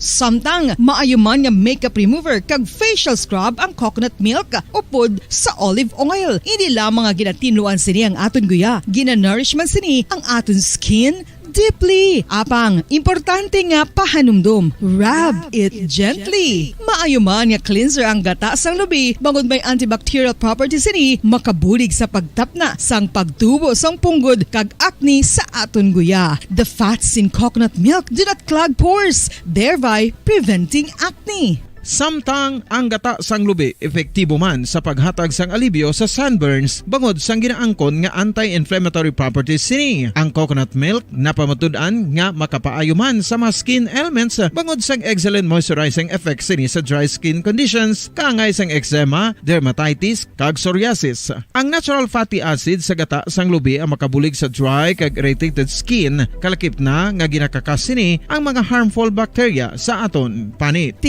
Ano pa ang ginahulat nyo? Magamit na sang homemade nga coconut milk for it really works wonders. Ang pagpanipilyo ang isa sa mga pinaka-importante nga tikang. Agod mamintinar ang matinlo nga hygiene sa isa ka persona. Apang makapilabala ka beses ini ginahimo sa isa ka adlaw. Suno sa American Dental Association, ginarekomendar ang pagpanipilyo sang makaduha ka beses sa isa ka adlaw. Sunod diri, maayo ang pagpanipilyo sa aga kag sa gabi gamit ang isa ka soft brittled brush. Para sa optimum dental health, ginapahayag sang ADA ang pagpanipilyo sang 2 ka minutos kag siguraduhon nga matinloan gid ang kada ngipon. Importante man nga tinluan ang tunga sang ngipon, isa ka bes kada adlaw. Importante man nga tinluan ang gum line. Ang nabilin antas ang alas sa Shatter Saga. Welcome mo diri sa pagpangalaga di sang Bombo Report Second Edition adlaw sang Webes Pet sa 21 sa bulan sang Hulyo sa mga tig 2022. Ikatatlong adlaw sang Webes sa kabitong bulan sa mga year 2022. Sa mga aga maginakaw po ang inyong walagad si Bombo Erdin Bayonita. Upda na kita sa alas sa Shatter ang atak na sa mga aga sa dulong sa inyo sang dugang mga balita lokal. Kapigadohon banwa amo ning rason na sining tigulang or lalaki nga nagkawata sang ano makatray sang itlog dira sa may Burgos Public Market. Although natalana na din siya nga pagwaon sa Bacolod Police Station 4 sa mga adlaw kay magalapse na ang reglementary period of detention. Ano ginangambal ni Clovis Elbanbuena. Bombo Carla may defensor sa report. Kamin. Yes, Bomporlin, so kapigadohon ang rason kung nag-impuha o kung gikawat ni Clovis El Balbuena ang anong katray nga itlog sa may area sa Burgos Public Market, Bomporlin. Susunod sa iya, kapigadohon gid ang nagtulod sa iya kay tungod nga wala na ini siya may kaon kay wala siya kwarta, Bomporlin. So mayari man ini siya kabataan, 3 kabilog, pero wala na sa iya, Bomporlin, kay tungod nga mayara naman sang tagsa-tagsa ka mga pamilya. Ti siya na lang gid isa ang nagapangabuhi kag ibay kay iya sini nga pala nga buhian, Bomporlin. So amo ginang pinaka main reason niya kung nga aging kawat niya ini ang itlog kag ginbaligya, Bomporlin, sa worth ang isa ka tray worth 100 pesos. Imagine mo na. Hamogit ka ni Bomporlin, no? 600 na siya sa anom.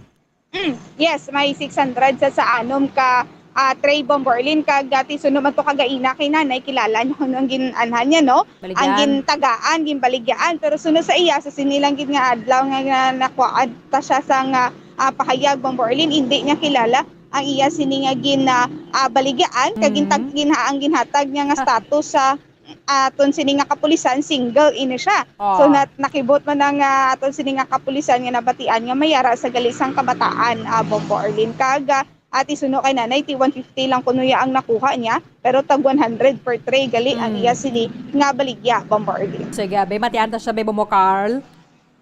Yes, Bombardier. O ang pagkuha sa itlog sa dito sa area sa Burgos Public Market. Sa kapiga doon dahil. Ano yung brand tayo? E-bike ka, no? Ha? E-bike la biyahe. Pila ka bilog kabataan mo? Tatlo. Tatlo? Estudyante? Eskwela? Huwag naman da sila sa akon, subong mo. Ha? Huwag naman da sila subong sa akon. Ako na lang man isa. So ikaw lang isa nga nahimo mo dito ha? Ano tungod sa kapiga doon gani, ma'am? Ha? Tungod sa kapiga doon. Oh, so matapos mo din kuha ang itlog. Tiway na, iban nga rason. Yes, wala na sang iban nga rason na Bombardier. Tiyan mo lang Rason nagaling. niya, kapiga doon niya, pero wang ginkawatan niya to yawan, niya ginang panumdum nga mansig paningkaras man lang. Amo gigani Bombardier ting nagaayo siya nga pa ano na siya sang biktima sang nabiktima niya Bombardier nga Hindi na filean kaso.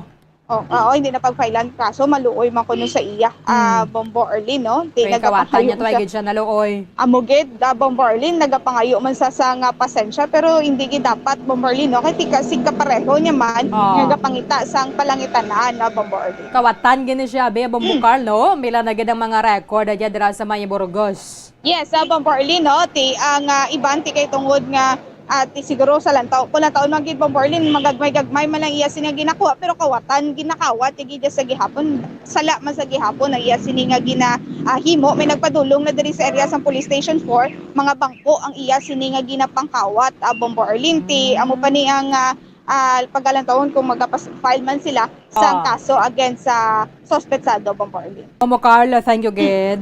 Bombardier na may nag-report tigikan sa patrol ni si Bumbo Carla may defensor para sa Pambansang Radyo ng Pilipinas, consistent overall number 1 sa Bacolod, Basta Radyo. Bumbo. Maraming salamat kay Bombo Carla Maya Defensor. 1 minuto ang nabilin antes ang alas shuttle sa aga. Sanbaya kamo dugay magasulod na ang Bombo News Center Makati para sa Bombo Network News. Nakahibalo bala kamo kung nga ginatawag bilang miracle liquid ang gata sang lubi? Well, ini bangod nga madamo sang mahatag nga amazing benefits sa ang coconut milk sa aton nga lawas. Suno sa pagtuon sa mga dermatologist, ilabi na gid sa kay Dr. Rahul Nagar sang Max Healthcare Institute Limited, isa ka hospital chain nga nabase sa New Delhi, India nga napamatud-ana nga may amazing benefits ang coconut milk sa aton buhok, guya kag panit. Ang gata sang lubi manggaranon sa vitamin C, E, B1, B3, B5 kag B6 kalakip ng iron. Magandang umaga Pilipinas, anumang oras sa buong mundo, narito ang Bombo Network News Morning Edition, araw ngayon ng Huwebes, Hulyo 21 na 2022 sa ulo ng ating mga balita. Ang NDRRMC kinumpirma na naibigay na sa kanila ang mga functions ng National Task Force Against COVID-19. Itong newly renovated plenary hall ng Kamara de Representantes abay binuksan na rin para sa kauna-unahang SONA ng Pangulong Marcos Jr. Mahigit daw 100 million pesos ang pondo na ginastos naman para sa pagpapaganda. Ang Sandigan Bayan naman pinagtibay ang hatol na pagkakakulong kay dating PNP Chief Jesus Versosa at 5 iba pang mga opisyal dahil sa rubber boats scandal. Samantala, incoming Congresswoman Rowena Guanzon kinumpirma naghain na raw ng kaso ang 2 dating kasambahay laban naman sa aktres na si Rufa Gutierrez. Ang pagpapaigting ng suporta sa mga atleta tiniyak ng Pangulong Bongbong Marcos Jr. kasabay ng pagtungo sa Malacanang ng mga atleta ng Pilipinas na kampiyon sa ASEAN Football Federation Championship. At sa atin namang international news, Ukrainian First Lady mapilari ng dagdag pang armas sa June session ng US Congress bilang pangdepensa pa rin laban naman sa mananakop na Russia. At sa sports news naman, ang Philippine Sports Commission handang tulungan ang track and field legend na si Lydia De Vega na nasa kritikalang kondisyon dahil sa breast cancer. At live nationwide, worldwide via satellite mula sa Bombo News Center Makati, kami po ang inyong mga tagapaghatid balita. Ako si Bombo Everly Rico. Ako naman si Bambil Maraculat ngayon sa detalye ng ating mga balita. Mga kabombo ka Star Nation, kinumpirma ngayon ng National Disaster Risk Reduction and Management Council o NDRRMC na iniatang na sa kanilang balikat ang mga functions ng National Task Force Against COVID-19 o NTF. Sa isang statement inilabas ng NDRRMC, nagpaliwanag ito na inilipat na raw sa kanila ng Malacanang ang mga ginagawang trabaho ng NTF para daw magkaroon ng tinatawag na streamline sa pandemic response ng gobyerno. Habang pagdating naman daw sa issue ng vaccination programs, ay tanging hahawak naman dito ay ang Department of Health o DOH. Kung maalala, ang National Task Force Against COVID-19 ay binuo ni dating Pangulong Rodrigo Duterte upang siyang mamahala sa operasyon at national response laban naman sa pandemya. Ito ang nagsasagawa ng implementasyon ng National Action Plan Against COVID-19 sa nakalipas na mahigit na 2 taon sa pamamagitan ng Government Pandemic Policy Making Body. Ito po naman yung Interagency Task Force for the Management of Emerging Infectious Diseases o IATF. O narito sinabi rin na Ricardo Halad, ang NDRRMC Executive Director, na handa naman silang akuin at hawakan ng trabaho ng National Task Force. Paliwanag nito, ang National Task Force noon, ang NDRRMC din daw naman kasi ay pare-pareho rin ang mga bumubuo ng mga ahensya. Inalimbawa nito na ang chairperson ng National Task Force noong Duterte administration ay ang chairperson din ng NDRRMC na si dating Defense Secretary Delfin Lorenzana. Kung malala sa nakalipas na administrasyon, halos 70.7 million na mamayan natin sa Pilipinas ang naging fully vaccinated laban sa COVID-19 habang mahigit pa lamang sa 15 million ang nakatanggap ng kani-kanilang mga booster shots. Samantala, lumobo pa sa 20,678 ang mga aktibong kaso ng COVID-19 sa Pilipinas matapos na maitala ang 2,074 na mga bagong nahawa sa virus. Sa latest data mula sa Department of Health, ang mga top regions na nakapagtala ng matataas na bilang ng mga kaso sa nakalipas na 2 linggo ay sa National Capital Region na mayroong 10,393, sinusundan niya ng Calabarzon na mayroong 5,937 cases. Sa Central Luzon naman, nakapagtala ng 2,634 new cases. Sa Western Visayas, mayroong 2,188 cases at sa Central Visayas naman, nakapagdagdag ng 1,007 COVID-19 cases. Sa ngayon, nasa 7,006 na mga beds ang okupado ngayon sa buong bansa o katumbas yan ng bed occupancy rate na nasa 24.1%. Una rito, inuulat din naman ng Department of Health na nakapag-detect pa sila ng karagdagang 910 na mas nakakahawang Omicron subvariants na BA.5, BA.4 at ang BA.2.12.1. Ayon kay Health Officer in Charge at Undersecretary Maria Rosario Vergere, umaabot sa 816 cases ng Omicron na BA.5 ang kanilang natukoy, habang ang nasa 52 naman ng mga pasyente ang nakadetect o natamaan ng BA.2.12.1 at nasa 42 naman ng mga pasyente ang dinapuan ng BA.4. Sinasabing ang lahat umano ng mga rehiyon sa Pilipinas ay nakapagtala ng Omicron BA.5 maliban lamang sa lugar ng Bangsamoro. Doon naman sa bansang Amerika, unang iniulat ng Centers of Disease Control and Prevention na laganap ang mga nahahawa sa Omicron subvariants na BA.5 na kayang makalusot si COVID vaccines. Samantalang sa ibang balita, eksaktong 4 na araw bago naman ang makasaysayang kauna-unahang sona ng Pangulong Ferdinand Marcos Jr. ibinulgar sa Bombo Radio Philippines ng Secretary General ng House of Representatives na tapos na itong plenary hall na renovated na. Ito po yung magiging sentro ng talumpati ng Pangulong Marcos at napakalaking pondo rito daw yung inilaan para naman sa pagpapaganda. Yan at iba pang mga balita mula sa Kamara ng Representantes, si Bombo Annalise Soberano. Pinangunahan ni House Secretary General Mark Leandro Mendoza ang pag-unveil ng marker ng newly renovated plenary hall ng House of Representatives. Nasa mahigit 100 million pesos ang ginastos para sa nasabing renovation kung saan dinagdagan na ang sitting capacity sa loob ng plenary. Sinabi ni Secretary General Mendoza na ang kailangan na talaga kasi ang renovation dahil ilang dekada na rin ang plenary hall. Bukod sa renovation ng plenary, may mga enhancement projects din ang ongoing sa loob ng House Complex. Sinabi pa ni Secretary General Mendoza, ang mga nasabing proyekto ay inisyatiba ni dating Speaker Lord Alan Velasco. Dumalo din sa unveiling ceremony ang mga House Deputy Secretaries General at iba pang mga opisyal ng Kamara. Isinagawa din kahapon ang walkthrough sa loob ng plenary kasama si Secretary General Mendoza at ang iba't ibang ahensya ng gobyerno gaya ng mga miyembro ng PSG, MARO, PNP, RTBM at mga opisyal ng Kamara. Ininspeksyon ng mga opisyal ang bagong ayos na plenary hall. Epektibo naman ngayong araw, July 21, ipatutupad na ang total lockdown sa buong Batasan Pambansa Complex bilang paghahanda sa SONA ng Pangulong Bongbong Marcos sa Lunes, July 25. Ibig sabihin, limitado na ngayon ang makakapasok sa loob ng Kamara. Tanging mga essential workers na lamang ang papayagang makapasok. Samantala, lubos na nagpasalamat si Presidential Son at Ilocos Norte Representative Sandro Marcos sa Office of the Secretary General sa pagbibigay ng orientation sa mga bagong House members. Ayon kay Representative Marcos, malaking bagay para sa kanilang mga neophyte House members na kabilang sa 19th Congress ang sumailalim sa Executive Course on Legislation dahil magsisilbi itong training course sa kanila. Nasa 57 na mga bagong congressman na kabilang sa third batch ang graduate sa 3 araw na orientation. Si Presumptive Speaker at later 1st District Representative Congressman Martin Romualdez ang nagsilbing guest of honor and speaker.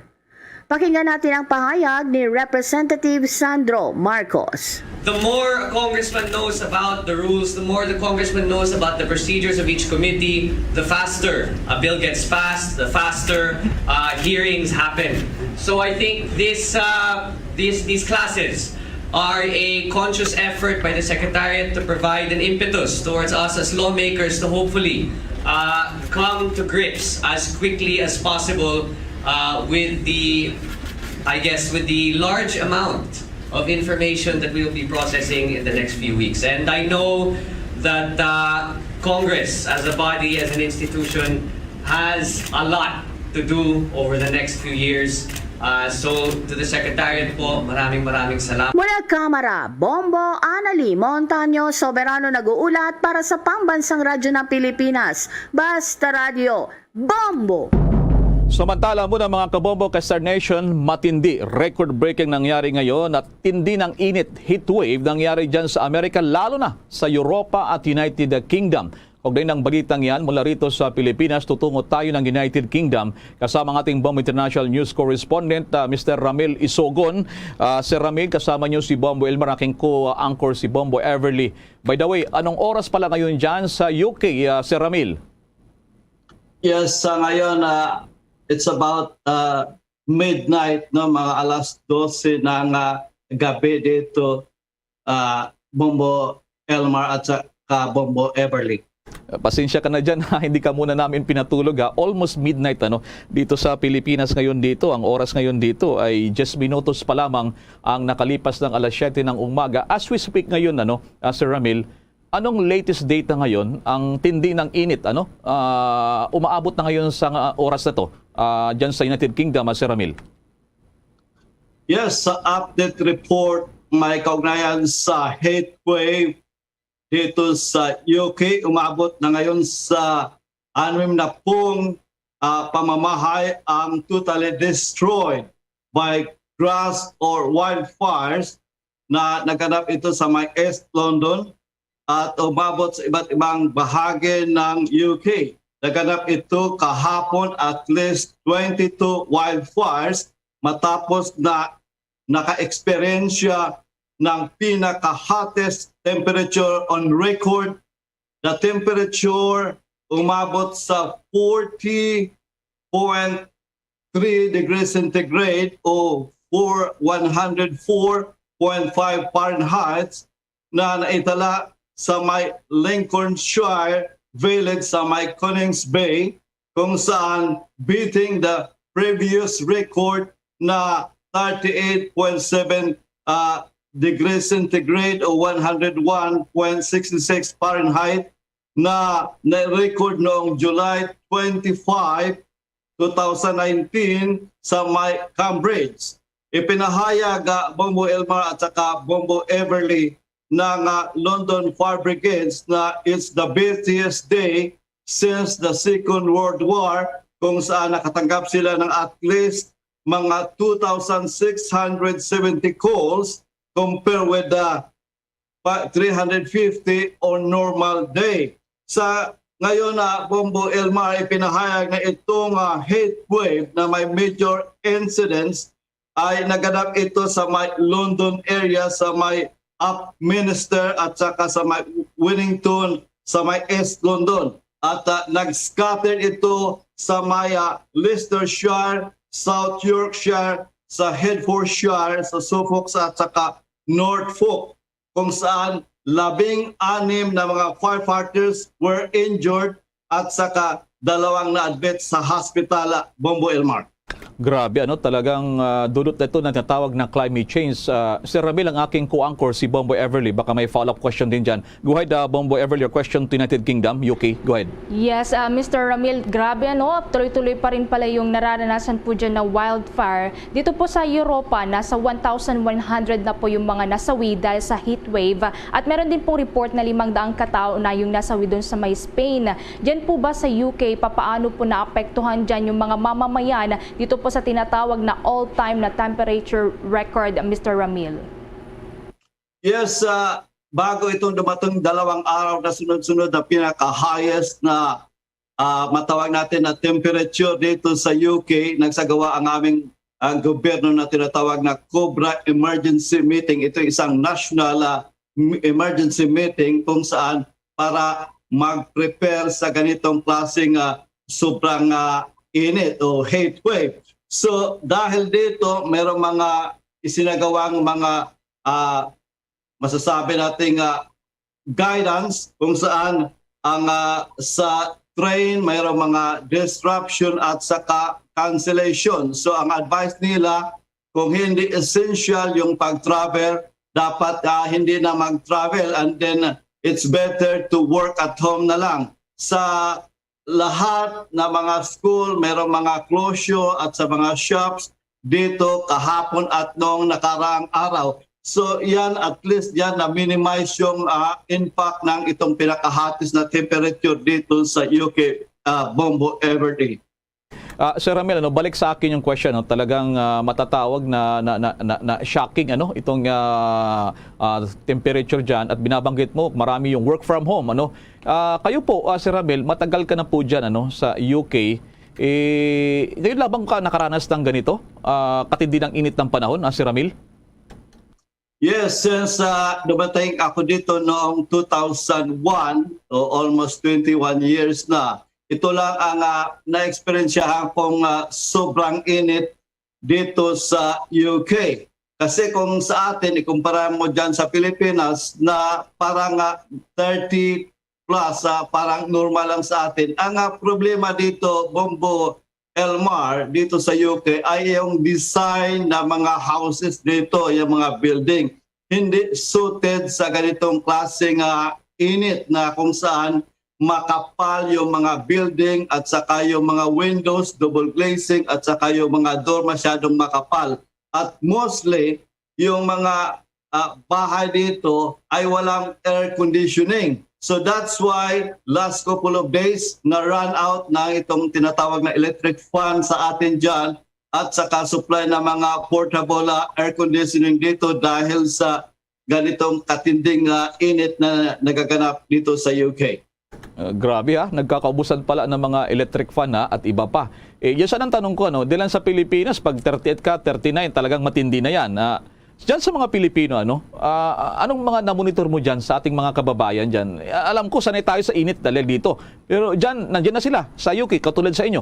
So, paano ang mga impormasyong natanggap mo dyan sa ating mga OFW, Sir Ramil?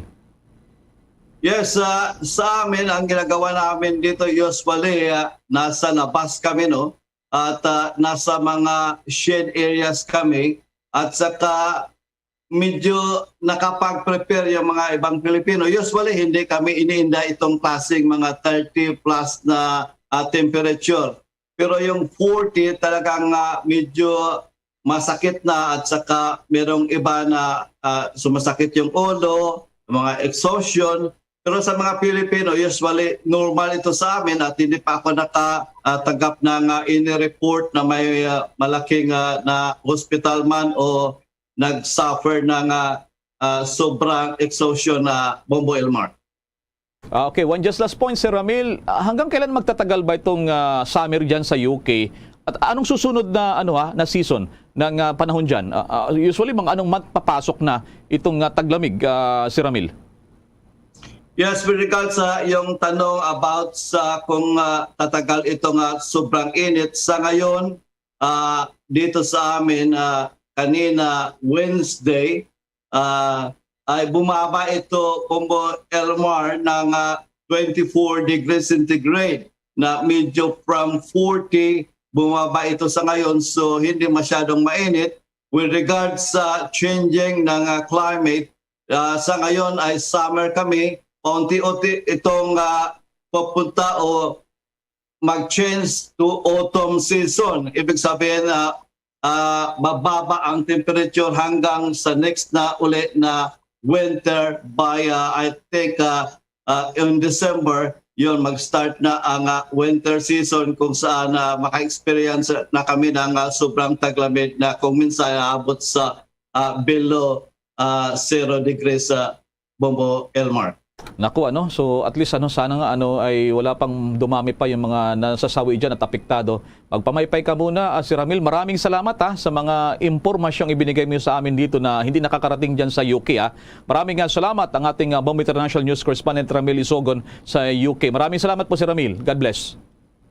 Yes, direct live from Nottingham, England. Ito po si Bombo Correspondent Ramil Isogon para sa Pambansang Radyo ng Pilipinas, Basta Radio Bombo.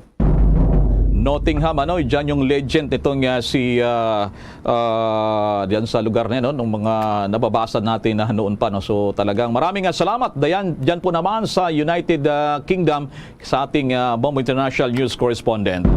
Balik tayo ng Pilipinas. Sabi nga natin, 4 na araw ay SONA na at 19 Congress na dito. At kasama natin sa matatawag na veterano na rin dyan sa Senado. Senator Grace po, kasama ang aking partner si Bombo Everly. Ako po si Bombo Elmar. Good morning po sa iyo, Senator Grace po. Hi, magandang umaga, Bombo Elmar at Everly at sa lahat ng nakikinig. Okay. Balik trabaho na po kayo dyan sa Lunes. Sa pagkakataong ito sa 19 Congress, lalo na gusto naming marinig, ano pong gusto nyong talakay, gusto nyong isulong sa pagkakataong ito sa bagong kongreso po, Senator po? Alam mo, maraming hamon ngayon ang kinakaharap ang ating bansa. Kasama na dyan yung walang humpay na pagtaas ng presyo ng bilihin, masyadong mahal ang gasolina, ang diesel, at hindi lamang yon, syempre marami pa rin sa ating mga kababayan ang kulang ang kita, pati na rin ang sa trabaho na naghahanap ng mas maayos na trabaho o trabaho man lang. Yun yung mga bagay na nais nating tutukan at bigyan ng mas madiin na pansin. Unang-una na dyan, alam mo, matagal na natin dapat talagang ginawa ito ay suspindihin yung tax dun sa ating gasolina, sapagkat malaking tulong rin ito kahit papano sa bawat litro ng gasolina, halos 10 piso, sa diesel naman 6 na piso. So at least may mababawasan na at tigong 120 pesos kung yung ating mga nagpapasada dyan, kung meron silang mga 20 liters na nilalagay sa isang araw sa kanilang diesel. So yun ang mga iba, at saka syempre malaki rin yung ating pag-asa ngayon dahil yung ating Pangulo mismo ang mamumuno ng Ahensya ng Agrikultura. Marami sa ating mga kababayang magsasaka ang talagang umaaray na sa mahal ng pagsasaka ngayon dun sa mga fertilizer man lang, at ang walang tigil na smuggling, kaya nalulugi din yung ating mga magsasaka dito.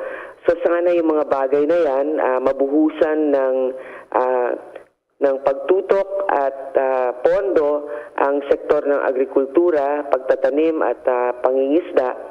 At syempre, bantayan rin yung mga nagsasmuggle na yan. So, yun yung mga bagay na siguro dapat din ay mabanggit sana sa darating na SONA ng ating Pangulo.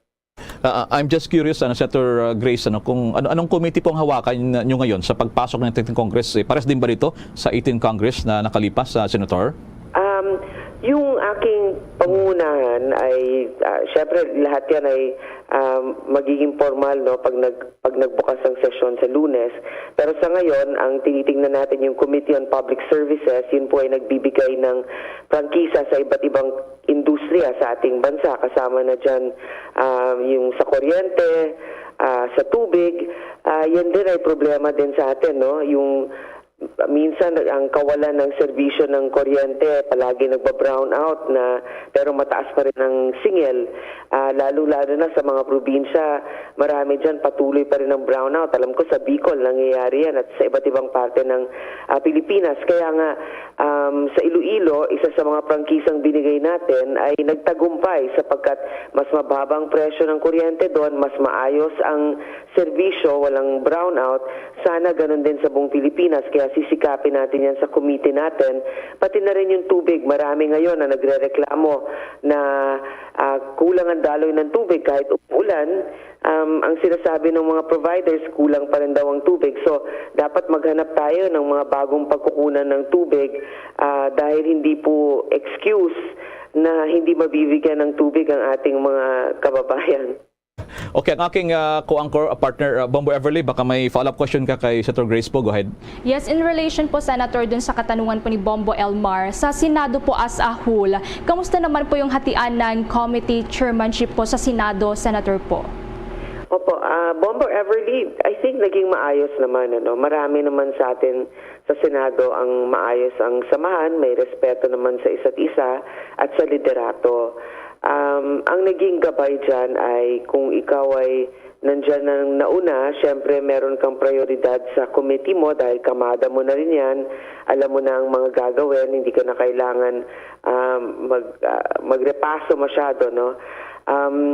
Ang isa pa, siguro tinitingnan din natin kung ano talaga yung mga advokasya ng bawat isa sa Senado. Katulad niyan, sa akin naman talagang naging advokasya ko ay mabigyan ng pagkakataon ng ating mga kababayan, lalo na yung mga nangangailangan, mga mahirap. Kaya nga po ang ating tinutukan yung pagkakaroon ng mas malaking oportunidad, trabaho, pagkakaroon ng pagkain sa lamesa, sa pagbibigay ng prangkisa, sa pagbibigay ng tamang serbisyo ng ating mga naghahawak ng prangkisa, mas maraming trabahong malilikha, mas mababa ang presyo dapat ng mga serbisyo. So, yun po yung ating mga tinututukan at yung ating mga kasamahan, syempre meron din silang, yung iba naman public order, yung kanila talagang naging advokasya. Okay. Senator, sa Lunes na po itong SONA po ni Pangulong Bongbong Marcos. Ano po yung ilang mga issue na inyo pong nais na matalakay po ng Pangulo o yung kanyo pong kahilingan po sa Kongreso, Senator po? Well, unang-una nga nabanggit ko, no, dahil nagiging problema talagang taas ng bilihin ngayon. Anong pwedeng gawin ng ating gobyerno para mapigilan yan, o kung hindi man mapigilan agad, ano ang pwedeng mga benepisyong maibibigay ng gobyerno? Pangalawa, dahil ang Pangulo ay mangunguna sa Department of Agriculture, masaya nga kami na yan ay kanyang pagtutuunan ng pansin sapagkat ang sektor na yan marami talagang naghihirap at walang humpay nga ang pagsasmuggling, kaya nalulugi yung ating mga magsasaka at mga mangingisda, mga magbababoy, nag-alaga ng mga hayop. Kung bumaba ang presyo ng pagkain, malaking tulong na yan sa ating mga kababayan. Kaya sana isa yan sa maging prioridad ng ating Pangulo. Isa rin siguro na nais nating malaman anong mangyayari din sa ating blended learning program o sa mga mag-aaral, kung face-to-face classes ba or blended sa mga lugar na hindi pa kaya na magkaroon ng face-to-face na 100%. Yung ating internet rin, no, isa rin yan sa nagiging problema ng marami dahil maraming nag-work from home. Yung iba babalik na sa physical presence sa opisina o sa trabaho nila, pero marami pa rin nagtatrabaho sa bahay. May mga estudyante pa rin na nasa bahay. Kung mahal ang internet at mabagal ang serbisyo, ay hindi tayo uunlad ng madalian yan. Kaya siguro dapat din ay matutukan ng ating Pangulo yung mga telcos dahil minsan napapansin ko ngayon, bumabagal na naman ang signal. So siguro dapat ay mapaalalahanan sila. Balik sa akin, Senator po si Bongbong Elmar. Natalakay mo kasi itong mga basic services na nais yung pagtunan, agriculture at iba pa. Naalala ko, meron kayong inihain na panukalang batas na bigyan ng kapangyarihan ang Pangulong Marcos suspindihin yung contribution increases sa PhilHealth.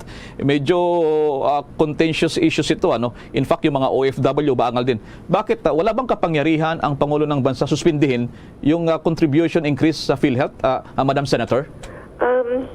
Ang alam ko kasi, mas mabibigyan ng mas malakas na kapangyarihan at mas madalian kung meron talagang batas dyan. Ang isa kasi, dahil nga pagdating sa PhilHealth, importante na naisipin natin ang kinakaharap ng mga kababayan natin ngayon, pababa ng pababa ang halaga ng piso. Tapos, pagdating pa sa kalusugan, marami sa ating mga kababayan talagang kulang na kulang ang sana sa pagkakataon ngayon ay magbigay ng direktiba ang Pangulo, magsabi na kung merong krisis ang ating bansa, ay huwag munang magtaas ng mga singil katulad dyan sa PhilHealth.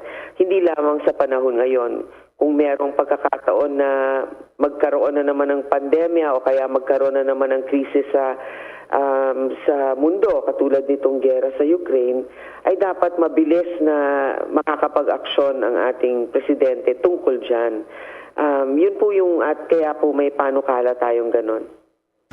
Alright, Senator Grace po, maraming salamat po sa pagkakataon na kayo makapanayo ng Bombo Radio Philippines nationwide, worldwide, at napakaaga po. Maraming pong salamat, Senator Grace. Maraming din salamat po sa lahat ng ating mga kababayan. Alright, mga kabombo kay Star Nation, isa po sa ating veteranong senador dyan sa Senado, Senator Grace po, maraming pong salamat. Samantala, mga kabombo kay Star Nation, balik tayo sa ating mga pagbabalita. Ilang mga senador naman at mga health experts abay nananawagan kay Pangulong Marcos ang controversial na batas na i-veto daw itong natawag na vape bill. At may mga detalye pa si Bombo Raymond Tinasa. Bombo Elmar, Bombo Ever, live tayo ngayon dito sa bahagi ng Rojas Boulevard sa Pasay City, kung saan ay makikita na patuloy pa rin yung bagamat mahina ay pagbuhos ng ulan. At makita sa aking likuran yung kumbaga mga establishmento kung saan ay karaniwang nagtatambay yung mga mahilig gumamit ng vape o yung kilala rin bilang e-cigareta. At kaugnay nga niyan ay hinihiling ng mga health experts at mga mamabatas kay Pangulong Ferdinand Bongbong Marcos Jr. na i-veto ang vape bill na ngayon ay nakasalang o naghihintay ng kanyang pirma sa kanyang lamesa. At kabilang rito yung mga nagsusulong na ito ay i-veto o kaya ibasura ng Pangulong Marcos ay itong magkapatid na sina Senator Pia Cayetano at Senator Alan Peter Cayetano. At sinabi ni Senator Pia na walang katotohanan yung sinasabi na mas ligtas ang vape kaysa paggamit ng yung ordinaryo o karaniwang sigarilyo. At ito raw ay dahil imbes na dati ay 21 years old ang pinapayagan, ibinaba ang edad na maaring mag-avail o gumamit ng vape sa 18 years old. At sinabi rin ni Senator Alan Cayetano na marami ang lumapit sa kanila para huwag daw harangin yung pagpasa noon ng naturang panukalang batas dahil malaking pera ang sangkot dito at maraming naglalabi para ito ay maipasa. Pakinggan natin yung bahagi ng pahayag ni Senator Pia Cayetano at Alan Peter Cayetano. Para hindi naloloko ang tao na nakakabuti yun sa kanila and yung mga bata hindi naman maging first-time users. I remember some of well-meaning people telling me, Alan, tumahimik ka muna tungkol sa isabong at tumahimik ka muna tungkol sa vape bill. Sabi ko, bakit? Kasi malaking pera yan, may mga followers yan, May mga politiko yan, may mga kumpanya, may mga empleyado. Yan yung bahagi ng magkasunod na tinig ng magkapatid na Senador Cayetano. At kahalintulad din na posisyon ang sinabi ni Dr. Ulises Doroteo na ang naturang mga vape ay may mga nagsabi na mga pag-aaral na ito ay kung tutusin ay mas delikado pa dahil sa chemical na sinisinghot o kaya ay napapasok sa baga kapag ginagamit ito kumpara doon sa karaniwang sigarilyo. Na ito naman ang bahagi ng pahayag ni Dr. Doroteo, isang health expert. Marami na pong studies showing that it is significantly harmful. Kaya nga po, gaya na sinabi ni Senator Pia, this should be regulated. So yan, yung tinig ng isang eksperto. So antabayanan natin kung anong magiging desisyon dito ni Pangulong Marcos. Sabi ng mga senador at mga eksperto, kung sakaling hindi aksyonan, maglaps into law, ang naturang panukalang batas enrolled bill ay kanila raw iaapela sa Korte Suprema dahil ito ay mapanganib lalo na para sa mga kabataan na maaring magkaroon ng pulmonary diseases at iba pa na sakit sa baga. Bombo Elmar, Bombo Ever. Yun sana ang tanong ko, Bombo Raymond, lilinawin ko, dilan sa naipasa na ito ng both houses ng Kongreso. So ibig sabihin, nakapending pa yung ngayon niya dyan sa Malacanang. Kung hindi action, although nung nakalipas pa to na Duterte administration, kung di action ng Pangulong Marcos, so magiging batas na to dyan, itong vape bill na yan, Bombo Raymond, ganun ba? That's right, Bombo Elmar. Kumbaga ay pending na lamang sa enrolled bill na kasi ito. 18 Congress ito ang nagpasa. So tingnan natin, dahil base sa mga pag-aaral, naging 110% ang pagdami ng karaniwan mga kabataan yung gumagamit ng vape, Bombo Elmar. Since 2015 hanggang 2019 ay talagang lumobo yung gumagamit na ngayon ng vape o yung e-cigarette, Bombo Elmar. Sige, maraming salamat. Ingat kayo dyan sa maulan na panahon na Bombo Raymond. Tama ka dyan. Ito, lumalakas na nga itong ulan dito, Bombo Elmar, sa bahagi ng Ross Boulevard. At antabayan din natin mga developments ng panahon din sa buong Metro Manila. Live mula sa Pasay City, Bombo Raymond Tinasa nag-uulat para sa Pambansang Radyo ng Pilipinas, Basta Radyo, Bombo! Sa iba namang mga balita, pinagtibay na ng Sandigan Bayan ang hatol kay dating Philippine National Police Chief Jesus Versosa at 5 iba pang mga personalidad na sangkot sa kasong katiwalian sa pagbili noon ng 131.5 million pesos na halaga ng mga police rubber boats at ng outboard motors noong taong 2009. Sa inilabas na promulgation ng kaso ng 3rd Division ng Sandigan Bayan, sinabi nito na wala namang mga bagong issue na inilabas ang mga akusado doon sa kanilang mga motion for reconsideration at pag-uulit lamang sa mga dating argumento na idinulog na. Ayon sa korte, ang naturang mga usapin na natalakay na ng husto ng korte at nasagot na rin naman kaya pawang mga duplications na lamang ang mga hirit sa motion. Ibinasura naman ang draft court sa mga motion dahil sa lack of merit. Kung maalala nga noong June 25 ng taong 2021 ay sinentensyahan ng 3rd Division ng Sandigan Bayan sina General Versosa at mga PNP TAF officials na sina Benjamin Belarmino Jr., Jefferson Soriano, Luizo Tikman, Romeo Hilumen at Villamor Bumanglang ng 6 hanggang 8 taong pagkakakulong.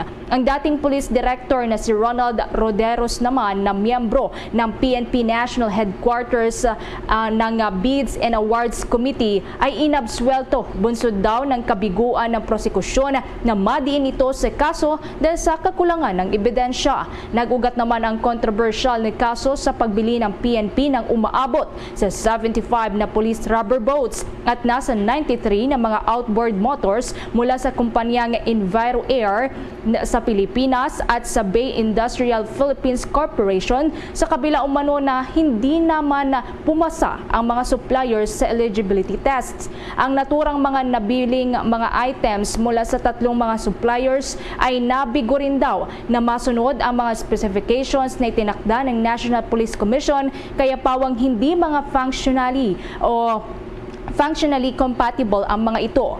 Ang naturang desisyon ay sinulat ni Associate Bernelito Fernandez habang pinaboran din ito ng Presiding Justice o Chairperson na si Amparo Kabutahitang at Associate Justice Ronald Moreno.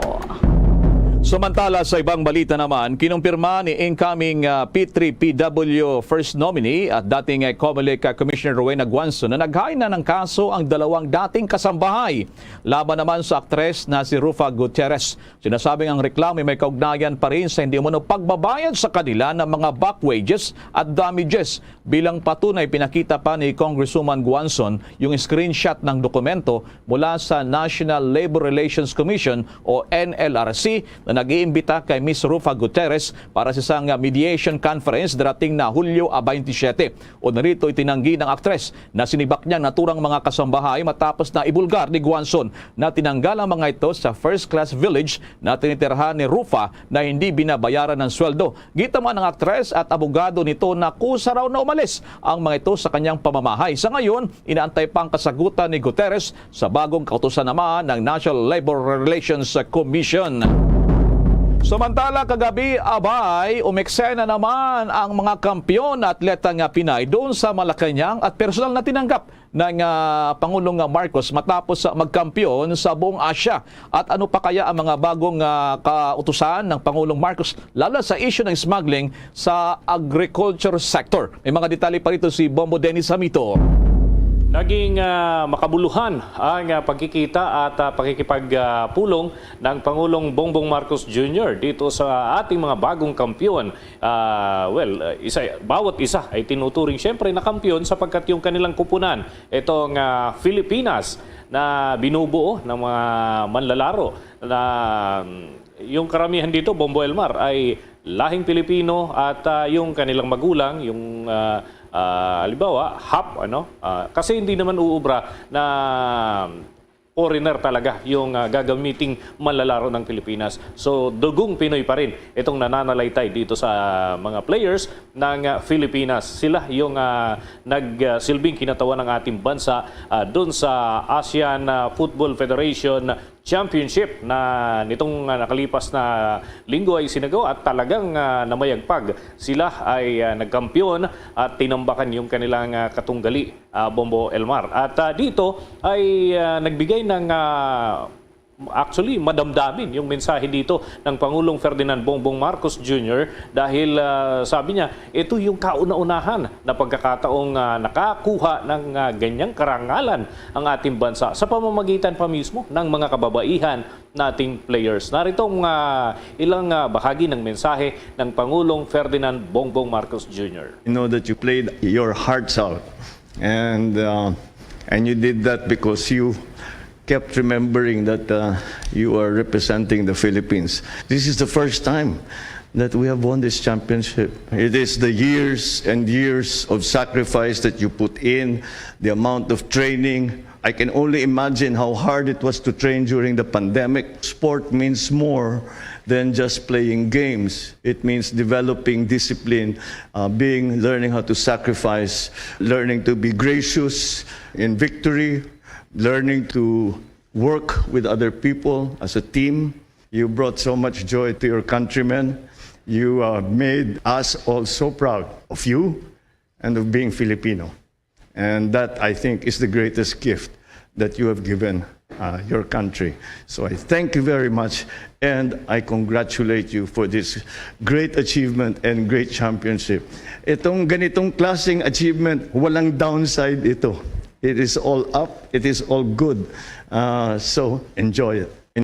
Yan, Bombo Elmar. At nakipagkwentuhan pa ang Pangulong Bongbong Marcos doon sa mga opisyal ng Football Federation. Nandyan yung ating nakapanayam na si Ginoong Mariano Nonong Araneta at yung iba pang mga opisyal ng Football Federation sa ating bansa, Bombo Elmar. At maliban dyan ay nangako din siya na todo susuportahan yung mga atleta ng ating bansa sa kabuuan ng Marcos administration, lalo't ito talaga yung naghahatid ng karangalan sa atin, pati na yung iba pang nasa iba't ibang larangan na nakakatulong para ilagay sa pedestal ang karangalan ng ating bansa, Bombo Elmar, sa mga nakalipas na panahon.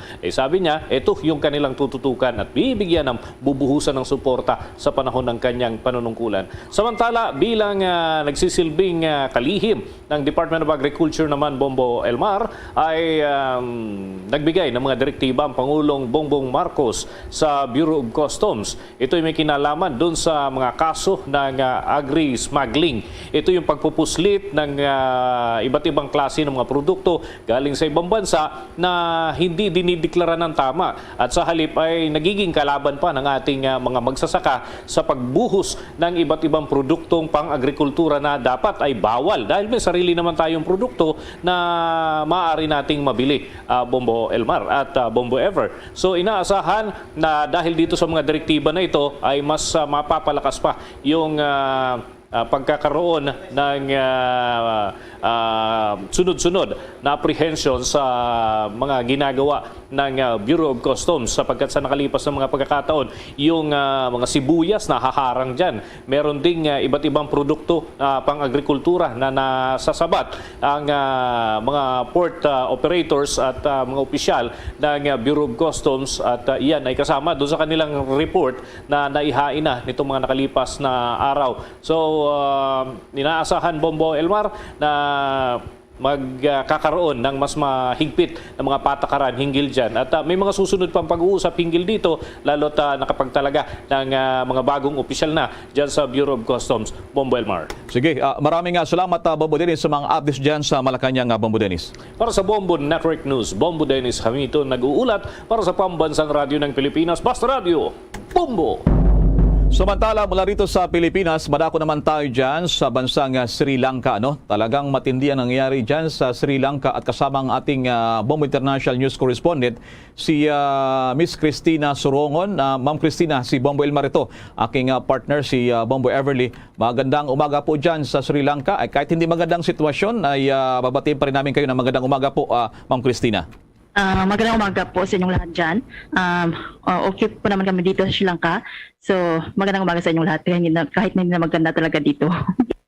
Alright, unang-una po, Ma'am Cristina, anong reaksyon niyo muna at maging yung kababayan natin dyan sa Sri Lanka?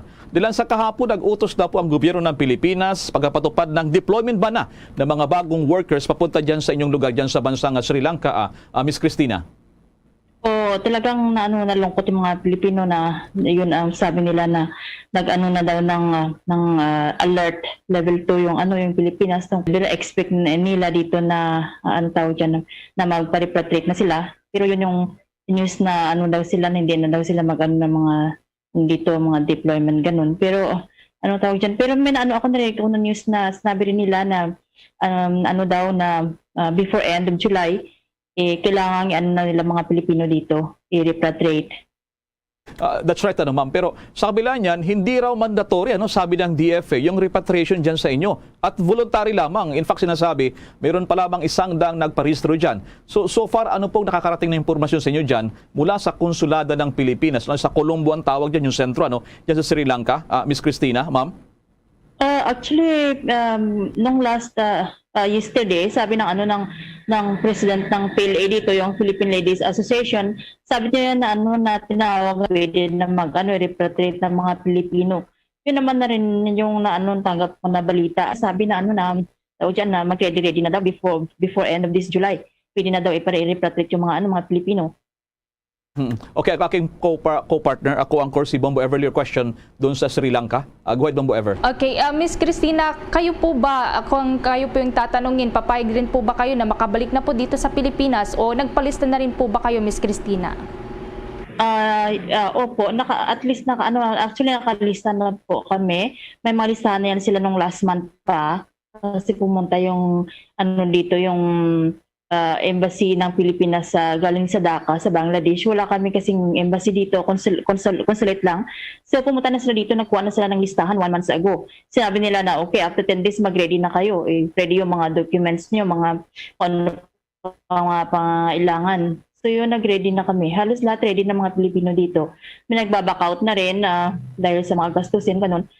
So talagang yun ang nila, waiting talaga sila mga dito, mga Pilipino. Miss Christina, balitang-balita din po sa buong mundo na yung mga mambabatas po dyan sa may Sri Lanka ay naghalal na rin po ng bagong presidente na si dating Prime Minister na si Ranil Wickremesinghe. At yung kaalyado rin po niya na pinatalsik ng People's Power na si President Gotabaya Rajapaksa. Paano po ito tinatanggap ngayon dyan ng mga mamamayan po, Miss Christina? Confirm na nanalo siya sa president dito. So talagang tawag dyan, yung mga protesters dito galit na galit talaga. Siguro ngayon hindi natin alam, baka bukas magka-curfew o ayan curfew na dahil nga yung hindi pigilan mga galit ng mga dito, ng mga mamayan ng Sri Lanka.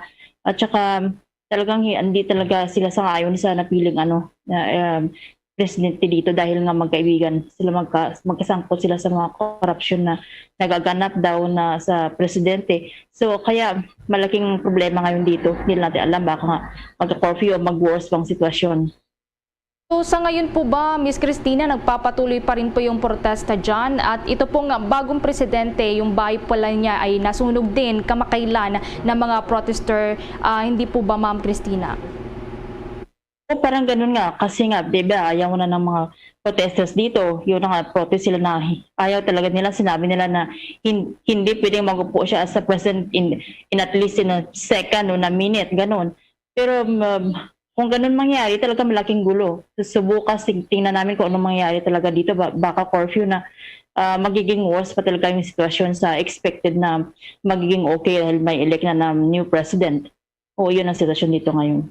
Okay, Miss Christina, kamustahin naman po namin yung umiiral po ngayon dyan na matinding krisis sa ekonomiya. Kamusta po yung supply sa langis, medisina at pagkain, Miss Christina, sa ngayon? Una sa fuel, ganun pa din. Wala talagang supply, kaya mga transport nga, at saka mga school, kaya nga close, diba? At saka yung sa pagkain yun, mahal na mahal pa rin yung mga bilihin. At saka baka wala ng supply by next 2 months o next month. At saka yung medicine, wala talaga. Yung magkakasakit ka ngayon dito, kailangan kahit naristahan ka sa hospital, wala rin, hindi mo rin mahanap yung mga medicine na kakailanganin. Kaya ingat na ingat kami talaga dito, hindi magkasakit. Balik po sa akin, ma'am, mag-example ka nga dyan sa Sri Lanka kung gaano pagtaas ng bilhin. Example lang, yung bigas labang, bago ang krisis at ngayon, magkano ng presyo ng bigas dyan sa Sri Lanka, ma'am? Okay, nung dati kasing bigas dito 1 kilo, yung normal lang na price, normal na bigas, yung pinakamura siguro 40 rupees last 6 months ago, 40, ganon. Yung pinakamahal na ay yung mga basmati, mga 120 o 150. So ngayon yung price na yung 40 rupees na 1 kilo ng bigas ngayon ay nagiging naging 250 rupees na. So 350, ngayon 350 na. Siguro magtaas pa na mga 400 rupees, ganun. So sa pesos is 6 point something ata yung palitan yung 1 peso sa rupees. So let's say 40 rupees times 6 ganun. So sa atin na medyo kumpara sa ating talaga yung bilihin dito mas mura pa dati. Pero ngayon ay talagang dumoble na. Okay. Ma'am Christina, baka nakikinig po sa atin ang gobyerno ng Pilipinas, ang Pangulong Bongbong Marcos. Daang-daang mga Pilipino dyan, mahigit 700. Baka may panawagan po kayo sa inyo, lalo yung mga kababayan natin dyan sa Sri Lanka. Go ahead po, ma'am. Okay, sa presidente po nating bagong presidente sa Honorable BBM, sana po ay mabigyan ng attention dito yung mga hiling na mga Pilipino dito, yung ayuda na sinabi nila na $300 sa hindi magpaparepatriate. At saka po, kasi naghihirap na talaga dito, ang dami ng mga Pilipina dito na minsan wala na silang mga basic na commodities, yung mga pagkain. At saka may mga bata na maliliit, mga gatas, doon hindi ka na makabili dito. So sana as long as possible, mabigyan ng ng atensyon yung sitwasyon dito sa Sri Lanka at saka ma-repatriate na yung mga Pilipina na gusto na talagang umuwi. At saka yung mga madami pang mga asikasawin ng mga papers, sana pag nakapag-register na ng birth yung mga bata o walang mga gastusin yung iba, hindi rin nila kaya kasi medyo mahal din. Sana gobyerno na lang ang gastos ng mga yon.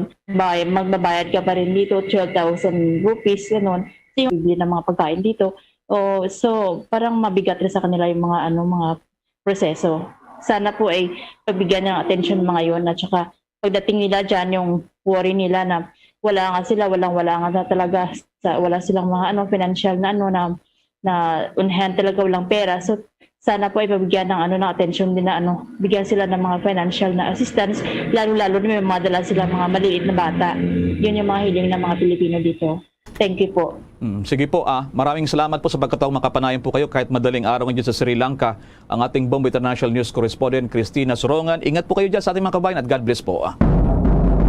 Abangan pa ibang mga detalye kaugnay rin ng pagtatayo ng bagong kagawaran dyan sa Department of Migrant Workers para naman sa ating mga OFW. Pero bago yan, mga balita muna at mga paalala. Simula dati pa, favorite ko na magkape tuwing umuulan. At simula dati pa, favorite ko na ang Dunkin' Brewed Coffee. Kasi simula dati pa, its signature taste never changes. Kahit ilang tag-ulan pa ang dumaan. Simula dati pa, there's nothing like Dunkin' Brewed Coffee. At ngayon, sa pagpapatuloy ng iba pang pangunahing mga balita. Ang mga request for assistance ng mga OFW at pamilya nito ay dadaan sa isang database na nagagamitin naman ng One Repatriation Command Center. Alamin yan sa pagbabalita ni Bombo Marlene Padiernos. Yes, Bombo Ever, Bombo Elmar. Dito tayo ngayon sa harapan ng Department of Foreign Affairs kung saan ito yung isa sa mga pangunahing ahensya kung saan makikipagtulungan itong Department of Migrant Workers hinggil nga doon sa kanilang One Repatriation Command Center. At kaugnay niyan ay ipinaliwanag ng Overseas Worker Welfare Association o OWA kung paano magiging epektibo nga itong agarang pagtulong nila sa mga OFW gamit ang nasabing command center. Sa ginanap na launching ng command center ay idindetalye ni OWA Chief Hans Aktakdak kung paano may paparating sa iba't ibang concerned agencies ang paghingi ng tulong sa isang OFW o pamilya nito. Ito ay sa pamamagitan ng e-cares o ito yung database na kanilang ginagamit kung saan makikita ang lahat ng request for assistance ng mga OFW at kanilang pamilya. Dito rin makikita, Bombo Elmar, Bombo Ever, yung mga update sa mga kaso ng bawat request itong mga OFW, kung na-rescue na ba sila, kung na-shelter na ba, at ang marami pang iba. Kaugnay niyan, pakinggan pa natin yung bahagi ng naging pahayag ni OWA Chief Hans Kakdak. In general, yung system will be such that all the sources of requests for repatriation, whether it's walk-ins or through traditional or social media or through hotlines or through emails, will be placed or migrated to a database, yung e-cares na nabanggit ni Sec. And then from e-cares, lahat na po ng relevant agencies like POEA, OWA, and possibly the DFA, UMWA, polos all over the world, and welfare officers all over the world, matatanaw yung request for assistance na yon. Yan ang bahagi ng pahayag ni OWA Chief Hans Kakdak. Kaugnay niyan, dinagdag naman ni POEA Administrator Bernard Olalia na isa rin sa mga layunin ng One Repatriation Command Center ay para maiwasan ng confusion sa mga OFW kung anong ahensya ang kanilang dapat nalapitan para humingi ng tulong. Dito ay iniulat din niya na sa mga nakalipas na mga taon ay nakapagtala rin sila ng libo-libong mga request para makapag-repatriate ng mga pangunahing dahilan ay pagmamalupit, medical condition at finished contract. Pakinggan pa natin yung bahagi ng kanyang pahayag. Say for example, in 2019, we have requests from our NOKs o yung tinatawag po nating nearest of kin. 9,000 plus RFAs. Sa POEA lamang po yon. In 2020, meron po mahigit 6,000 na mga NOK requests for repatriation. Samantala, Bombo Elmar, Bombo Ever, sa nasabing launching ay sinabi rin itong ni DMW Secretary Susan Ople na-target din nila na bumuo ng isang action fund para naman doon sa mga OFWs na nangangailangan ng legal assistance sa ibang bansa. At kaugnay niyan, narito naman ang kanyang tinig. Actually, magkakaroon kami ng action fund. Natapos na yung consultations with stakeholders tungkol sa guidelines ng action fund, and then thereafter we will present the guidelines then to DBM and eventually to our legislators for their approval. Yan ang bahagi ng mga naging pahayag nitong mga opisyal na nasa ilalim ng One Repatriation Command Center. Samantala sa kasalukuyan, yung mga OFWs na mayroong legal concerns o kailangan ng legal assistance ay lumalapit muna sa DFA since meron silang legal fund naman para sa kanila. Bombo Elmar, Bombo Ever. At least isa na lamang tutunguhin ng mga OFW natin, hindi na biyahe-biyahe sa ibang mga lugar. At least one stop na ang tawag dito. Maraming salamat. Ingat kayo dyan, Bombo Marlene. Live mula dito sa Department of Foreign Affairs, ako po si Bombo Marlene Padiernos, nag-uulat para sa Pambansang Radyo ng Pilipinas, Basta Radio, Bombo! Bombo Sports News.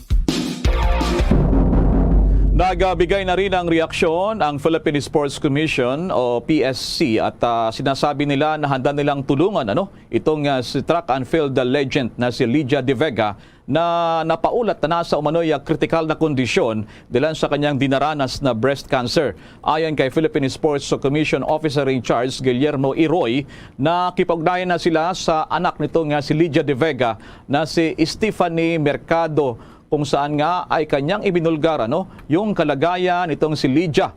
Mula pa kasi daw noong taong 2018 ay nakikipaglaban na pala, marami na tayong hindi narinig sa balita dito po naman kay Miss Lydia De Vega. Sa ngayon po siya ay 57 anyos na pala si Lydia De Vega at dumaranas ka na naturang sakit at ipinaalam din naman itong Philippine Sports Commission kay Pangulong Ferdinand Marcos Jr. yung kalagayan nitong si Lydia De Vega bilang isa sa produkto ng Gintong Alay Program. At pinsan pala ito ng Pangulo na si Michael Quezon na siyang program director noon panahon ng dating administrasyong Marcos na siyang nakapagbigay ng pagkakataon na gumanda itong karir nitong si Lydia De Vega. Tiniyak daw sa kanya ng Pangulong Marcos na gagawa ito ng paraan para matulungan itong naging veteranang atleta ng Pilipinas, si Lydia De Vega. Para doon sa hindi nakakaalam, siya po ay 6 times champion sa mga sprint events ng Asian Games at Asian Athletics Championship, kung saan nga dito ay matapos nga itong kanyang retirement ay namalagi nito sa Singapore. Naging teacher siya doon at naging coach siya sa Singapore, itong si Lydia De Vega, at siya po ay nadiskubre sa palarong pambansa. Bombo Foreign Exchange Update. Halos walang pagbabago naman sa palitan ng piso kontra dolyar. Ayon sa Bangko Sentral ng Pilipinas, ang isang dolyar ay katumbas sa Pilipinas 56 pesos and 33 centavos, Hong Kong dollar 7 pesos 17 centavos, Singaporean dollar 40 pesos and 47 centavos, Saudi Riyal 15 pesos at ang euro katumbas sa Pilipinas 57 pesos and 63 centavos. The Bombo Foreign Exchange Rate Update is brought to you by Queen City Development Bank. Bago po tayo magtapos, narito ang Orasyo Emperata. Merciful and compassionate Father, we confess our sins and we humbly come to you to find forgiveness and life. We come to you in our need to seek your protection against the COVID-19 virus that has disturbed and claimed many lives. We ask you now to look upon us with love and by your healing hand, dispel the fear of sickness and death, restore our hope, and strengthen our faith. We pray that you guide the people tasked to find cures for this disease and to stem its transmission. Bless the efforts to use the medicines developed to end the pandemic in our country. We pray for our health workers that they may minister to the sick with competence and compassion. Grant them health in mind and body, strength in their commitment, protection from the disease. We pray for those afflicted. May they be restored to health. Protect those who care for them. Grant eternal rest to those who have died. Give us the grace in these trying times to work for the good of all and to help those in need. May our concern and compassion for each other see us through this crisis and lead us to conversion and holiness. Grant all these through our Lord Jesus Christ, your Son, who lives and reigns with you in the unity of the Holy Spirit, God, forever and ever. Amen. We fly to your protection, O Holy Mother of God. Do not despise our petition in our necessities, but deliver us always from all dangers. O glorious and blessed Virgin. Amen. Our Lady, health of the sick, pray for us. Saint Joseph, pray for us. Saint Raphael the Archangel, pray for us. San Roque, pray for us. San Lorenzo Ruiz, pray for us. San Pedro Calungsod, pray for us. Iyan ang kabuuan ng ating mga pagbabalita mula sa Bombo News Center Makati at live via satellite mula sa Bombo News Center at kami po ang inyong mga nakasamang naghatid ng mga balita. Ako si Bombo Everly Rico. Ako naman si Bobel Baracol para sa Pambansang Radyo ng Pilipinas. Basta Radyo, Bombo! Bombo Radyo Bacolod. Number 1! Basta Radyo, Bombo! 3 minutos na nakaligad sa takna ang alas 8 sa aga. Welcome diri sa pagbangalagad sa palatunturan Bombohanay Big Time adlaw sang Webes Petsa 21 sa bulan sang Hulyo sa mga tig 2022. Ikatatlo na ning adlaw sang Webes sa ika-7 nga bulan sa mga year 2022. Ato na pag-welcome sa aton mga suking mga tagpalamati diri sa mga syudad sa Bacolod sa probinsya sang Negros Occidental, sa bilog ng Negros Island, sa bilog ba ng Western Visayas, sa rin mga bahin na sang kalibutan nga nakatutok na pinaagi sa Facebook Live kaga sa YouTube channel sang Bombo Radio Bacolod. Welcome na diri sa palatuntunan Bombohanay Big Time. Sa mga aga manginakaw po ang inyong si Bombo Erdin Bayonita. Updala kita hasta las 9:30 ang atak na sa mga aga. Sa dalawang sa inyo sa dalag ko nga mga balita lokal, mga balita nasyonal, mga balita sa luwasang buong sula sa mga balita sa bataga sa ginampang kagabalita sa artista. Karon sa mga balita sa mga tubeko nga mangin sentro sa ngato ng talakayan na subong nga aga sa mga balita lokal. Karamo gina sa mga nagareklamo nga kung kaisa nagkadula ang internet connection. Inabanggo na siguro ginakawata na ang kable sa kuryente ang ginagamit sa mga telecommunication and data service providers diri sa aton sa mga syudad sa Bacolod. Nagapagwa sa Executive Order si Mayor Alfredo Benitez Banwa nga nagakonvene man ang task force para katutukan ang ining kinawataya sa kable. Kaya ginasugura natin nalikdan na sa adlaw ang ining paglimpyo sa mga spaghetti wires diri sa baya palibot sa syudad. Maning isa sa mga dapat tatagan man sa igtalupangod kaya kanamo sa mga nagakawata sa niyo kay ang copper daw kung maning dalaga sa nila balang ginapanitan na nila ang kable. I-check na karon sa report with Bombo Ansindol Sorilia. Philippine National Police sa mga bisita sa mga universidad para magadialogo sa mga estudyante hindi magasulod sa New People's Army. Kinakaroon sa report ni Bombo Carla May Defensor. Daw sigurado na giniguro ang postponement sa barangay elections kaya hindi lamang sa Kamara gina-file ang hagda nga magpaisol sang eleksyon ng natala na Disyembre 5 bat mayroon naman sang version sa aton nga Senado.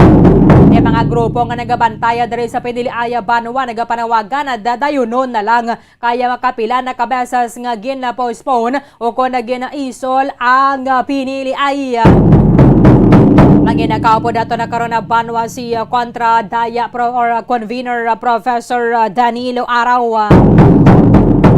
Mayara man sang impormasyon na subong nga mga nagagulawa Banwa nga daw ginakulang kuno ang production o kung ginapanubuan sa mga beverage companies ang ilang production sang soft drinks o kung soda kay daw ay gid abis ang bastanteng supply sang kalamay o kung high fructose corn syrup.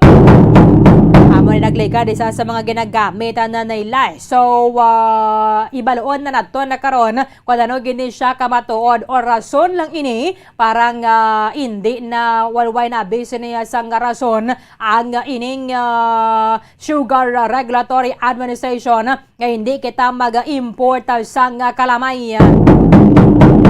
Sa mga balita nasyonal, President Ferdinand Bongbong Marcos Jr. dapat ka mag-address sa food sufficiency gining pagsaka sa presyo sa mga nagapanguna nga mga balaklon sa iyang zona. Amo ni mga ekspektasyon sa aton nga mga lawmakers antes ang Hulyo 25.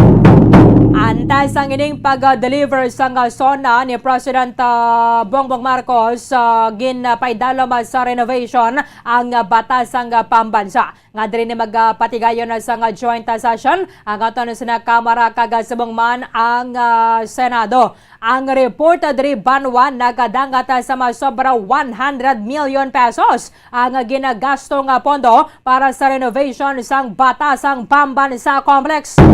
Pero kung lang tawon ng tagid Banwa, duway man na nakinalain ang itsura niya sa before kag after renovation. Nga pinagusto lang yung ato na gobyerno gasto, no? 100 million pesos nga taxpayers money.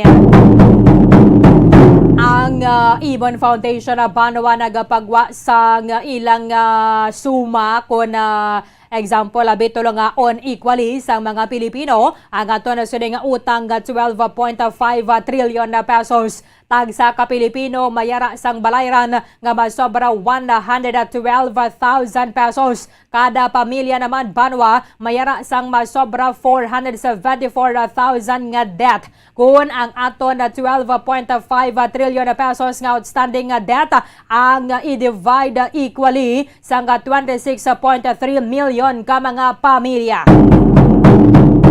Pag-repeal sang rice tarification law ang ginalantawan na o kung ginapansin na subong medyo sa pak nagibanaw subong sa Department of Agriculture kay kadamo sa mga nagaparawagan suno kay Undersecretary Christine Evangelista.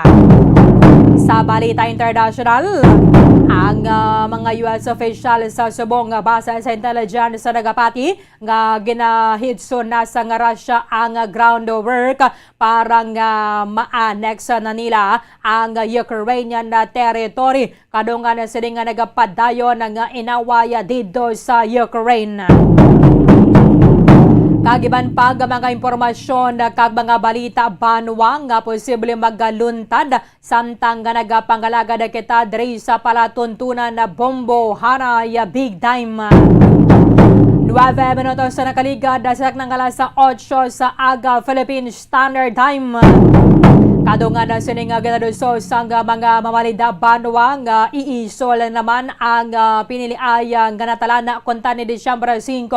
Kadamo man subong sa mga grupo kamo ni nagabantaya sa tion nga mayara kita sa eleksyon ang panawagan na nila dayon na lang kay makapila na kabesos nga na postpone na Banwa ang pagpatigayon sa barangay and sangguni ang kabataan elections. Nagligad tuig 2018 ginaisol na naman sa may Disyembre or nagligad ang tuig 2020. Pag-abot na tuig 2000 before pa man ang 2020, ginisol na naman ang ining eleksyon na Banwa sa tuig 2022.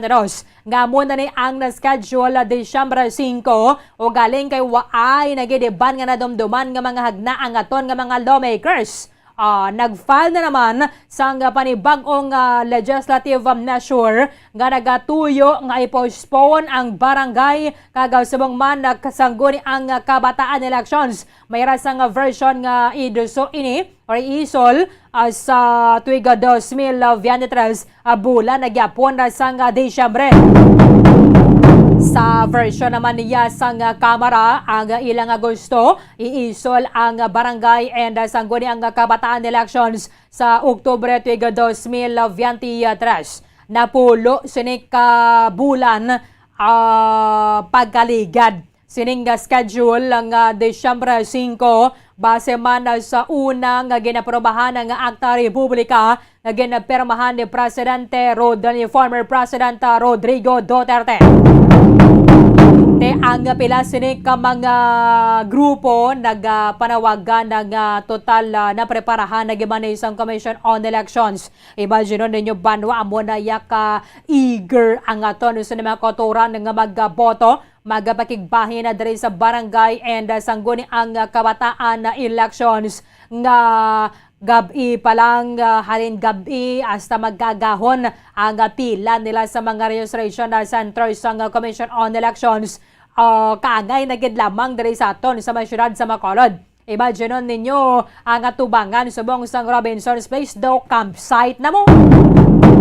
Mga nakalabay kamo daw campsite na kay so sa mga kabataan nagdala na lang sang tent. Meron ko ganin na nakita kang ginang may folding bed na siya nga dala.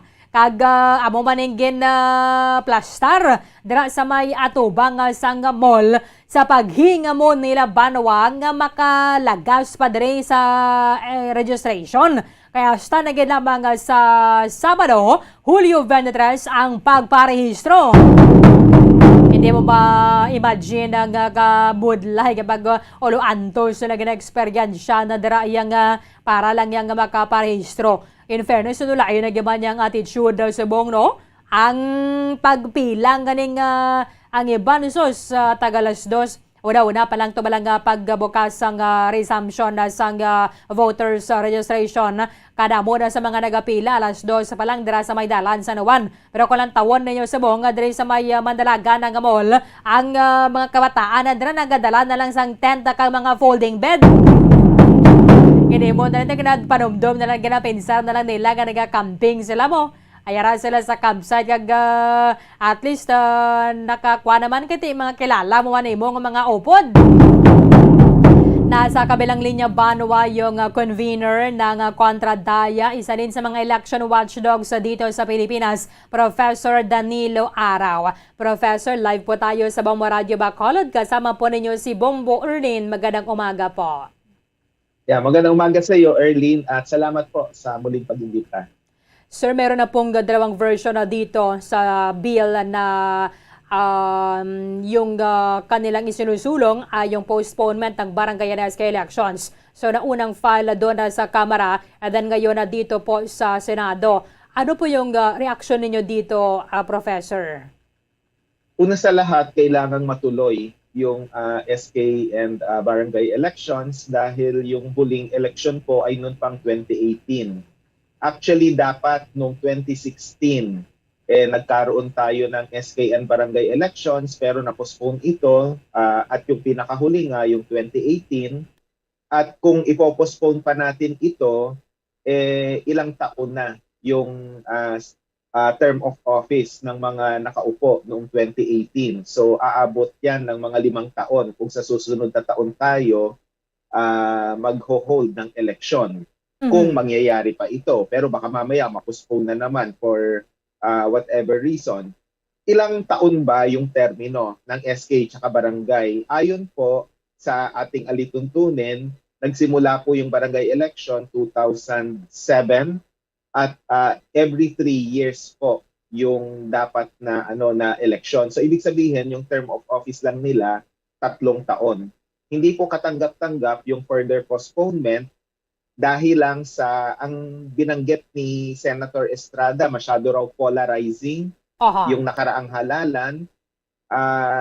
Hindi po katanggap-tanggap yun Kasi what is the assurance na hindi na magiging polarizing?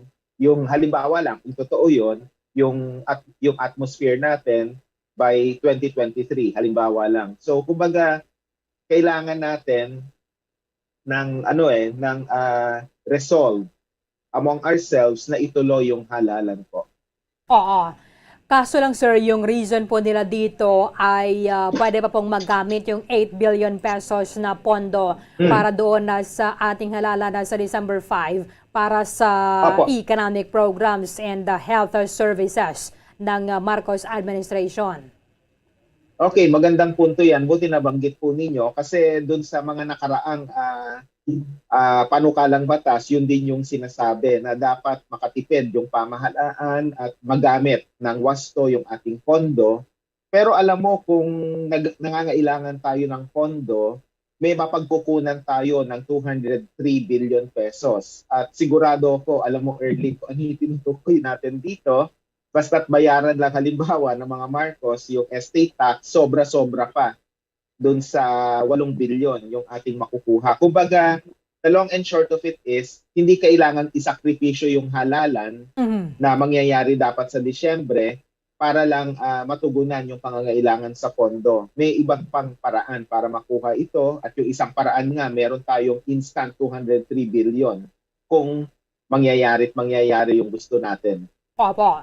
So, kaso lang sir, doon sa General Appropriations Act for this year, ay included na itong pondo para sa pagsasagawa po natin ng elections.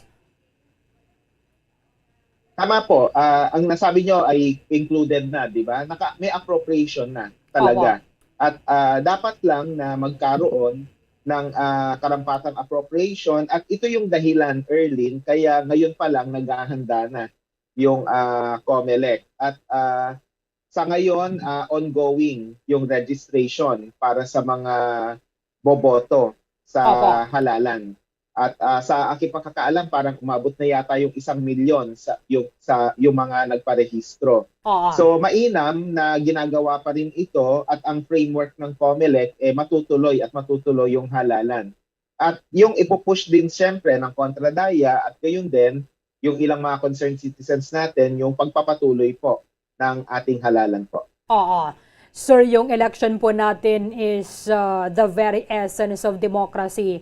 So, pag parang maudlot na naman ito, mapostpone na naman siya, kawawa siguro yung mga tao, doon, especially doon sa mga barangay, na non-performing naman po yung kanilang mga barangay officials. Exactly, tama ka. At saka tandaan natin yung SK o yung Sangguniang Kabataan, may age limit po yan. So ano na yung nangyari kaya dun sa mga 16 anyos, halimbawa lang, noong 2018. So ano na yung edad niya ngayon, di ba? So if you do the math, magkakaroon tayo ng ideya na mahirap talaga yung mga nag-hold over sa posisyon sapagkat kailangan talagang magkaroon ng smooth transition. At saka Erlyn, ayaw sana nating isipin na yung mga mayaman at makapangyarihan gusto lang manatili yung mga current sets of barangay and SK officials dahil nakinabang sila doon sa suporta nila nung halalan. Kaya sa darating na 2025, kung mapapatagal pa ng konti at mapopostpone pa further yung election, sila pa rin yung nasa katungkulan at makakatulong sila sa midterm election sa 2025. So sana hindi ganon yung mindset ng mayaman at makapangyarihan. Pero hindi natin masisisi yung publiko kung magkaroon ng ganong spekulasyon kasi nga walang batayan yung postponement. At sana sir ay mas inagahan pa ng mga lawmakers natin yung pagpasa ng bill para dito. Siguro bago pa nagtapos yung 18th Congress pwede na rin. Kasi yung mga kagaya po ng mga voters namin dito, i-flash po namin, yung pila ng mga registrants dito sa lungsod ng Bacolod, yung iba nga parang nagdadala na lang ng ng tent doon sa labas ng mall na nagsisilbi pong registration center dito. So yun talaga kahirap. Opo, tama po yun. Kaya nga dapat sa usapin ng election laws, siguraduhin po natin na talagang magiging convenient yung proseso ng halalan. Hindi lang usapin ng pagboto, kundi yung proseso ng rehistrasyon. Alam mo, nasa 21st century na tayo, pero masyado pa rin medieval yung pamamaraan ng rehistrasyon. Bakit walang, halimbawa, mekanismo para sa online na rehistrasyon? Halimbawa lang, kumbaga kung gusto nating maging mas mapanlikha at mas ma-maximize natin yung teknolohiya. Kasi kailangan ng ganong klaseng mindset na hindi dapat pipila ng pagkatagal-tagal. Kumbaga, ano ba yan? Tinetest ba natin kung gaano katyaga yung mga tao? Kasi kapag ka naging inconvenient yung proseso ng rehistrasyon, baka maka-disenfranchise tayo ng mga potential na botante at ayaw po nating mangyari yun. Opo. Kasi pag maaga po sana itong bill na magpo-postpone ng halalan, siguro hindi maghaganito ito mga registrants. Kaso lang, sa kanila din pong pagsisikap, kasi 3 weeks na naman po yung registration. Yung iba nga may mga folding bed na dito, sir, kagaya na makikita po ninyo sa screen namin. Okay. Ayun. Pero pinupuri natin yung mga kababayan natin dyan sa Bacolod, kayo dyan sa Bacolod, dahil talagang may pagtsatsaga talaga. Opo. Kasi alam mo, Erlyn, maganda yung lesson na to kasi ang SK tsaka barangay election, hindi yan pipitsuging election. Kumbaga, hindi yan yung parang ano ba yun? Kumbaga sa fight card ng isang boxing, parang lang yan, parang 3-fight lang yan. Hindi yan yung main event. Hindi po, mali po yung ganong mindset. Kasi mahalaga pa rin yung barangay election kasi yung barangay, yan yung parang pinaka-basic na community unit po. At ito yung direktang link natin sa local government. Kapag may mga problema tayo sa bahay, sa komunidad, unang-una tayong dumudulog sa barangay. Kung may kailangan tayong suporta in terms of social services, barangay din po yung ating nilalapitan. Kaya kailangan talaga tayong pumili ng mga matitinong tao na uupo ko bilang barangay captain at mga barangay councilor. Gayon din para sa kabataan, yung sangguniang kabataan naman. Dapat yung SK chair at SK councilors ay magsisilbi para sa kapakanan ng kabataan po sa komunidad. Kaya maganda yung yung pagtsatsaga na yan, ang panawagan natin sa mga kababayan natin sa Bacolod at sa iba pang bahagi ng bansa. Kung hindi pa rehistrado, magparehistro na po at imaksimisa na natin itong panahong ito. Opo. Pero sir, naniniwala po ba kayo na dapat tapusin ng mga barangay officials yung sinasabi dati na dapat ma-extend kasi may mga proyekto pa rin sila na hindi pa tapos? Paano naman po yung mga local officials natin from councilors to the congressman na tag-3 taon lang naman po yung kanilang termino? Alam mo, yung realidad ngayon, Erlyn, mas mahaba na ang termino ng barangay kesa sa barangay officials at least, kesa sa mayor, vice mayor, tsaka mga councilor. At tsaka pati na rin, provincial governor, tsaka members of the board ng members of the provincial board. Bakit? Kasi gaya ng nabanggit natin, 2018 yung halalan na pinakahuli. Tapos na-postpone yon to 2016. Para lang ma-contextualize natin, Erlyn, dapat yung term of office 2016 to 2019. Nung nagkaroon ng halalan noong 2018, alam na mga nahalal na magsiserve lang sila for 1 year. From 2018 to 2019 para sa 2019 magkakaroon ng bagong eleksyon para yung 3-year cycle na naunsyame noong 2016 ay magpapatuloy pa rin. Pero nawala yung 3-year cycle na 2019 to 2022, di ba? So, ang nangyari, kung sino yung nakaupo noong 2018, sila pa rin yung nakaupo ngayon. Kaya kung balikan natin, overextended na po sila. Dapat 1 taon lang yan Pero na-overextend. Tapos ngayon, ang gusto i-extend pa further to 1 more year kung masusunod at kung maipapasa. Yung mga panukalang batas na nakabid din ngayon sa Senado at saka sa House of Representatives. Yun yung bagay na hindi katanggap-tanggap. Kaya po sa ating pagsusuri ng lohika o kawalan ng lohika ng mga ilang nagnanais na ma-postpone yung halalan, tignan natin yung konteksto ng barangay election. Matagal na po siyang na-postpone. Oo. So, at least mabibigyan na po sana ng, or ma-exercise na rin po ng sambayan ng Pilipino yung right of suffrage. So, dapat talagang ituloy. Yun po yung panawagan ninyo sa ating mga lawmakers. Opo, tama po yun. Actually, hindi lang kontradaya, kahit yung mga ordinaryong tao na nakakausap namin, may consensus tila sa usapin ng pag-push ng eleksyon. Kasi yung dahilan na sinasabi na masyadong polarizing, masyadong subjective yon. Tapos yung usapin naman na yung pondo na 8 bilyong piso, mas mainam na magamit sa ibang bagay. Tama naman, merong kailangang pagkagastusan para sa pandemya at para sa batayang serbisyo, pero hindi mo kailangang kunin yan sa election fund, kumbaga, o yung budget for the barangay and SK elections. May paraan at may paraan yan. At sabi nga natin kanina, 203 billion, may mapagkukunan tayo basta magbabayad yung dapat magbayad. With this, Professor Danilo Araw, sir, maraming salamat po sa inyong oras dito sa amin sa Bombo Radyo Bacolod. Good morning po sa inyo ulit. Maraming salamat. Magandang umaga po. Maraming salamat kay Kontradaya Convener Professor Danilo Araw.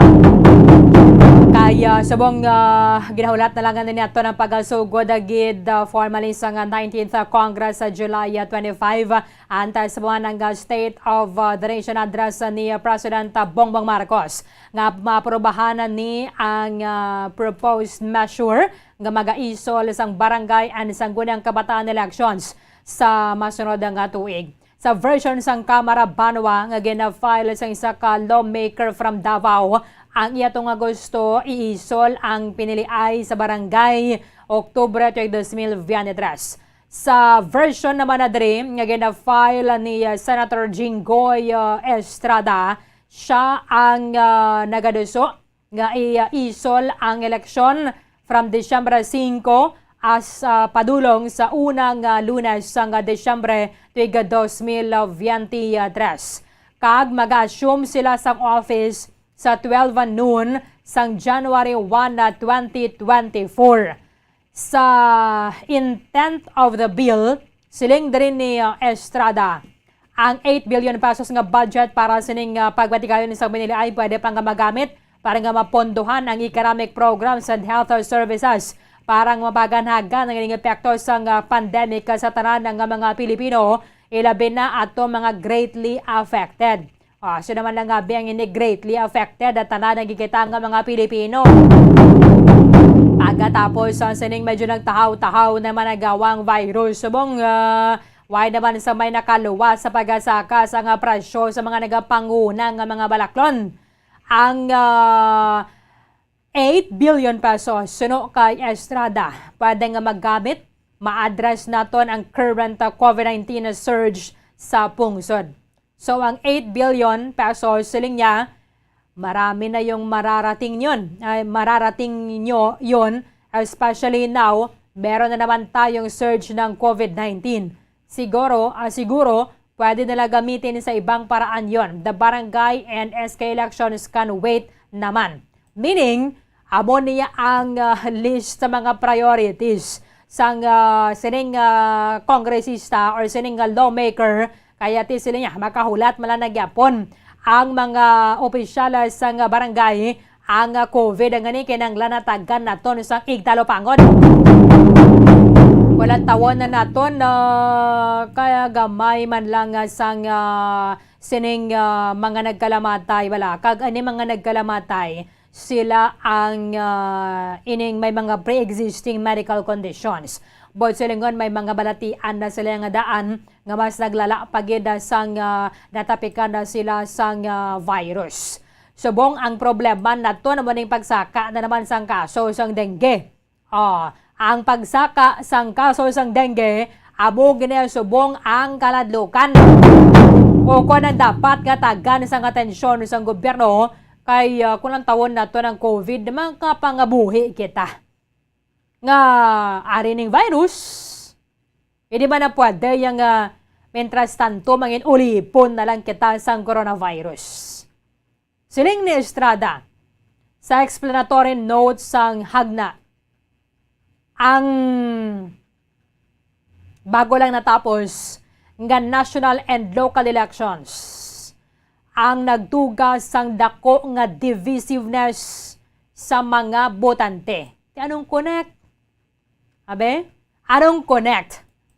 Nga nagbinahin-bahinay kuno ang mga botante sang ginpatigayon ang eleksyon sang Mayo 9. And the political atmosphere is very polarized that plunging Filipino voters to another situation of political toxicity in a close interval would not be beneficial to our national well-being. Kita yan mga Pilipino, anad na kita na yan, di ba? Kasi pagkatapos yung 3 katuig, may magabulos na naman nga bagong alkalde. May mga bulos na naman nga bag-o nga vice alkalde. Kag mga konsihal ko ng kalabanan dira sa ila, hindi mariilak.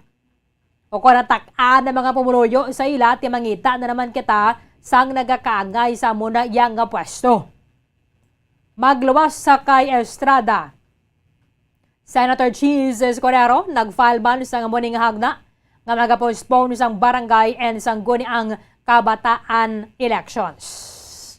Di sa mo malang nga mga rason wala na lang nga may nadumduman nga iban nga mga hagna nga i-file mo. Sa baylo nga tagan sa Italopangod ang ining pagsaka sang presyo sa mga nagapanguna nga mga balaklon. Presyo sa produktong petrolyo, okay lang gawa subong, at least meron sang rollback. Ang eleksyon sa barangay, amo gining pinaka-prioridad nila subong. Ginatagan sa mas dakong atensyon, asos pag pungko pa lang nila, automatic may nakapreparar na nga daan nga hagna mo. Teway na damo, darang paligoy-ligoy pa ya. Gen-file na dayon, ining nasambit ang measure. Sang Lunes, ginpahayag din sang acting spokesperson sang COMELEC Rex Laudiangco. Decide kamo dayon, Congress. Kung makapatigayon kita sang eleksyon o kung hindi. Kahit kung hindi man dayon at least di sagad pa kami nagasto para sa sini mga preparasyon na yakay. Magasto pa kami dira para sa mga barota. Iga pa nagtag sa mga pumuluyo. Iban pagid nga mga paraphernalia, gastuhan taman. Dason, binulan na lang ang nabilin. Amo pa niyang inyo nga pag-decide. Kung pwede pa man lang, sining sang COMELEC. Maka-decide ka mo sa mas madali nga panahon kung magapatigayon kita eleksyon o kung hindi mas mayugid. Kahit titani, pwede pa na ma-extend sang COMELEC ang ining period sang voter registration kung hindi man lang madayon. Kung hindi mga nagapilila dari sa Robinson subong, hindi na sila mag-camping daw. Sa mga ganyan kanan na I'm sure iba na sa inyo, mga kabataan ninyo, alin pa sa tinalikda na gabi dari sa may mall sa Mandalagan. Why pa nakapauli? Mayo lang man nakayaraman mga kapolisan ng taga Bacolod, the Traffic Authority Office. Pero kung nakaisa, hindi mo bala mapaktan kay gabi na yung daan mo, matunog pa, kung kaysa nagaulan pa nga daan. Kaya mo nang iba na sining mga voters, makita ninyo sa ito na sining Facebook page, Facebook live, abo ng sitwasyon subong sa mga butante diri sa may Mandalagan. Iba nagdala na lang sang tent. Paglabay ko na kayo no, tatlo gina ka tent ay nakita ko. Sa mga kabataan ay pensaron ta na yun nga aray kata sa wayang niya ka naga-camping kita. Iba sa mga folding bed na ganin sila yung dala. Ganyan may folding bed na kada magkaya-kaya kadaya matunugan nga man gyapon. Te kun isol gaman ang PDDI kati ara na saton nga mga lawmakers ang gahom. Ang COMELEC magasunod manang na sila ya. Kumayara sang Akta Republika nga pirmahan isang presidente.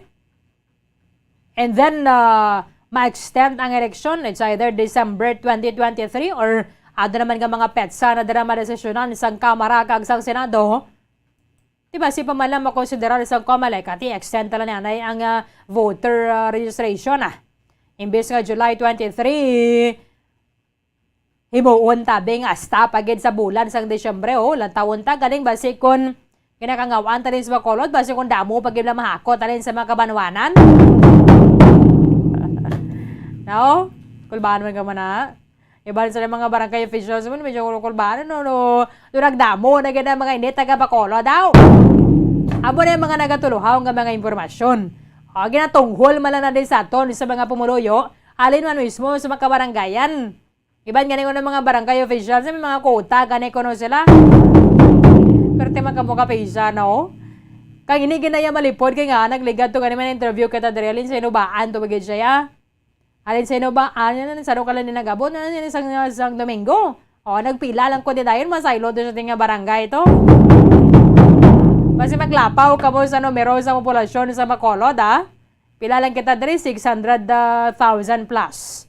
Hindi man na pwede, guro nga 500,000 naton mga botante di kay karamo man sa mga kabataan nga nagaedad 15 panubo. Ayo. 36 minutos ang nakaligad sa ng alas 8 sa aga. Pagbalikan nato rin surantay sa mga pamatanon ni Gyapon. Mas pasanyugon na pasang PNP ang kampanya para nga hindi makapenetrate ang mga miyembro sa New People's Army sa mga universidad. Amo man na dapat ang countermeasure bala sa mga otoridad. Kaya dito talaga gumaman sa inyong mga monitoring na dira. Intelligence monitoring ninyo nga daw mga NPA nagka-penetrate na sa mga universidad. Di dapat tapasan nyo gun pag ninyo ang inyo yung kampanya para nga malapawan nyo sila Tiyapo na rin ko nung imo, sang Philippine National Police. Kaya magasuga naman ang klase para sa school year 2022-2023 sa pagbalik sang Bombohanay Big Time.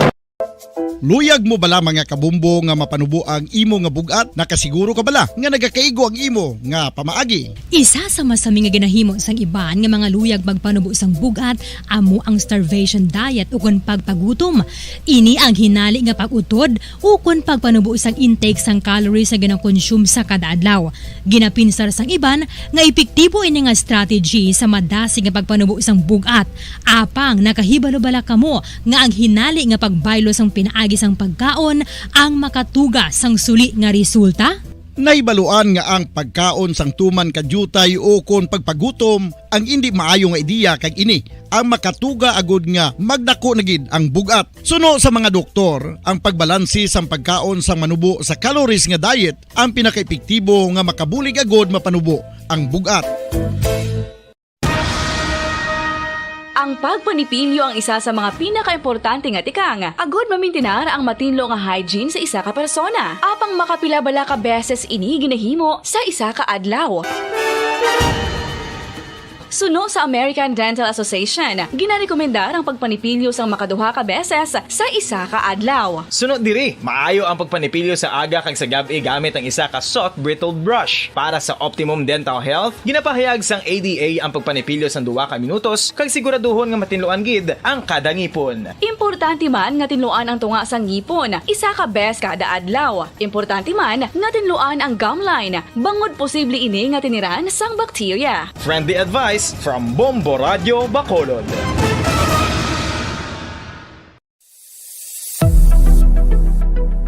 Nakahibalo bala kamo kung nga ginatawag bilang miracle liquid ang gata sang lubi? Well, ini bangod nga madamo sang mahatag nga amazing benefits sa ang coconut milk sa aton nga lawas. Suno sa pagtuon sa mga dermatologist, ilabi na gid sa kay Dr. Rahul Nagar sang Max Healthcare Institute Limited, isa ka hospital chain nga nabase sa New Delhi, India, nga napamatud-ana nga may amazing benefits ang coconut milk sa aton buhok, guya kag panit. Ang gata sang lubi manggaranon sa vitamin C, E, B1, B3, B5 kag B6 kalakip ng iron, selenium, sodium, calcium, magnesium kag phosphorus. Coconut milk also contains good concentration of lauric acid, isa ka medium chain fatty acid nga nag-convert sa monolarin sa aton lawas. Ang monolarin isa naman ka compound nga nagaangkon sang antiviral kag antibacterial properties. Kaangay sa pagpati ka ginahimo sa aton nga katigulangan, ilabirigid sang aton mga lola. Napamatudaan man sa research nga may maayo nga madulot ang pagnusnos ukon pagmasad sang aton scalp kag buhok sa ulo gamit ang gata sang lubi. Ini bangod nga nagapa-restore sang pagka-dry, brittle kag pagka-damage sang aton buhok kaangay sang split ends. Ang coconut milk ang may ginaangkon nga excellent moisturizing properties nga makadulot sang good nourishing effect.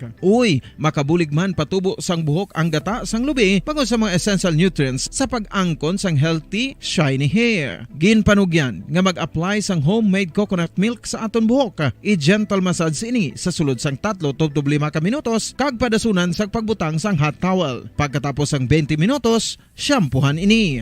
Samtang maayo man nga makeup remover kag facial scrub ang coconut milk upod sa olive oil. Hindi lamang nga ginatinluan sini ang aton guya, gina-nourishment sini ang aton skin deeply. Apang, importante nga pahanumdum. Rub it gently. Maayo man nga cleanser ang gata sang lubi, bangod may antibacterial properties ini, makabulig sa pagtapna sang pagtubo sang punggod kag acne sa aton guya. The fats in coconut milk do not clog pores, thereby preventing acne. Samtang ang gata sang lubi epektibo man sa paghatag sang alibyo sa sunburns bangod sang ginaangkon nga anti-inflammatory properties sini. Ang coconut milk napamatud-an nga makapaayo man sa mga skin ailments bangod sang excellent moisturizing effect sini sa dry skin conditions kaangay sang eczema, dermatitis kag psoriasis. Ang natural fatty acid sa gata sang lubi ang makabulig sa dry kag irritated skin kalakip na nga ginakakas sini ang mga harmful bacteria sa aton panit. Ano pa ang ginahulat nyo? Maggamit na sang homemade nga coconut milk for it really works wonders.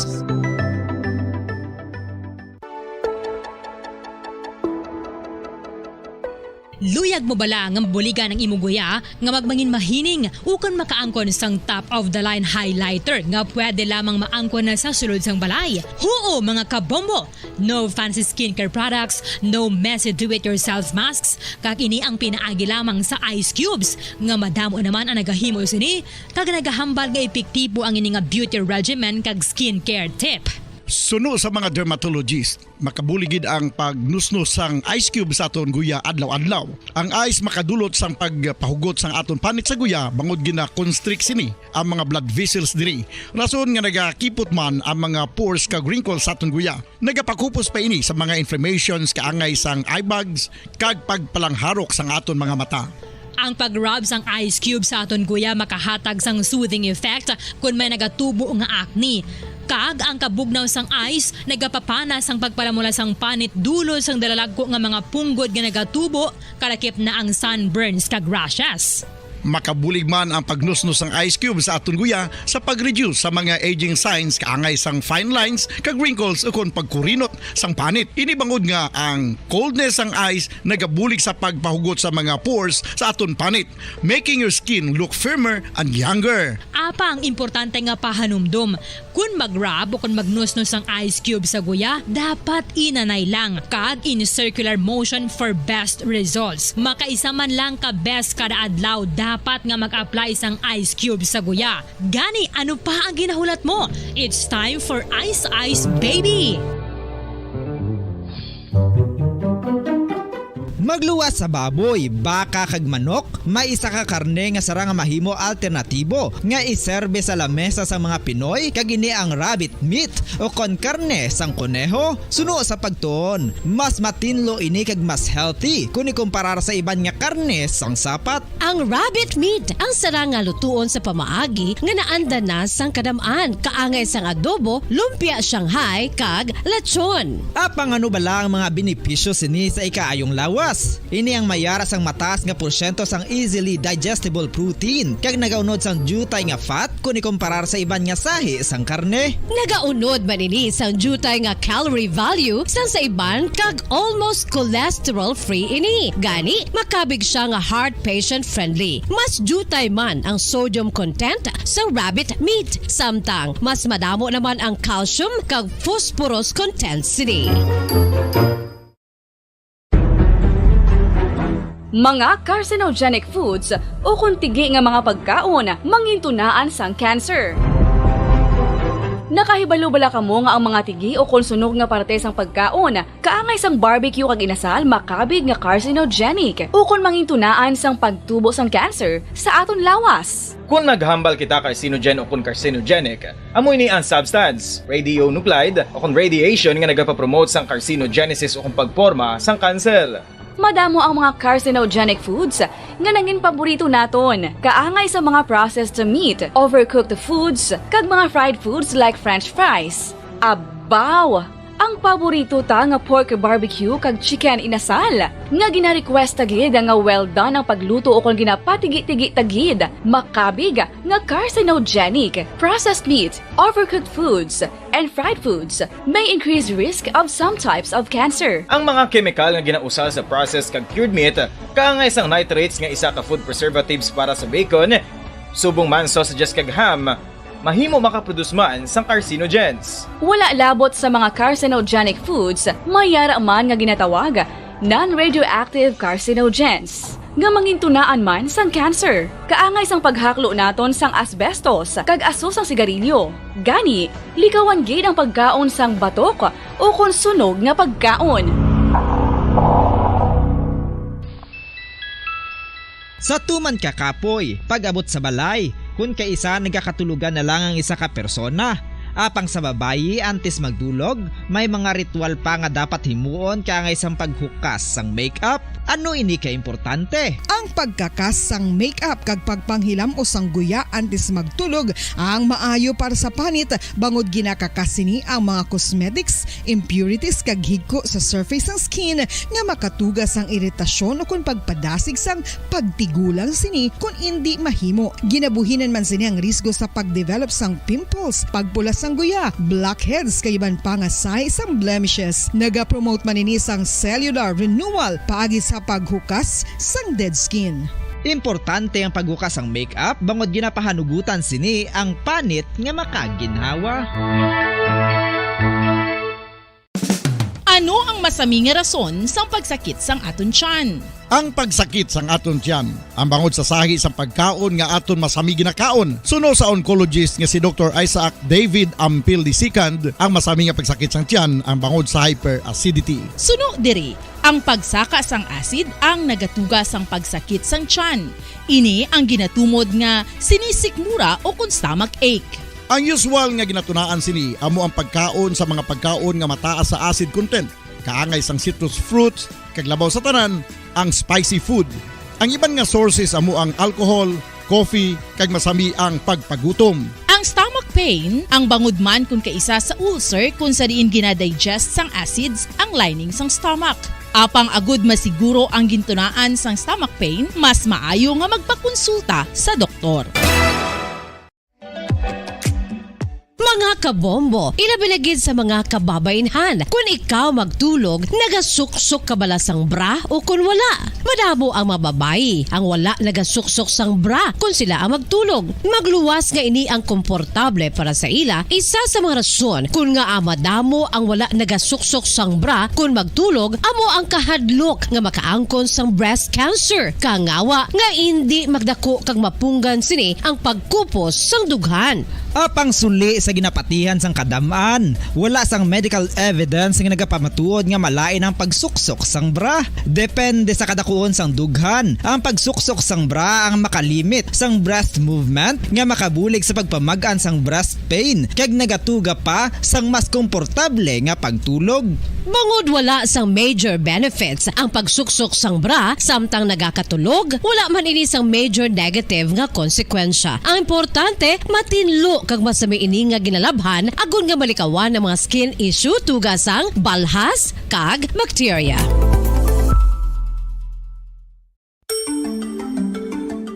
Matapos nga nagbalatian ang bugo sa kalibutan dulot sang coronavirus disease, isa naman sa karon kabalatian ang bulos sa ginakahadlukan worldwide, ang monkeypox.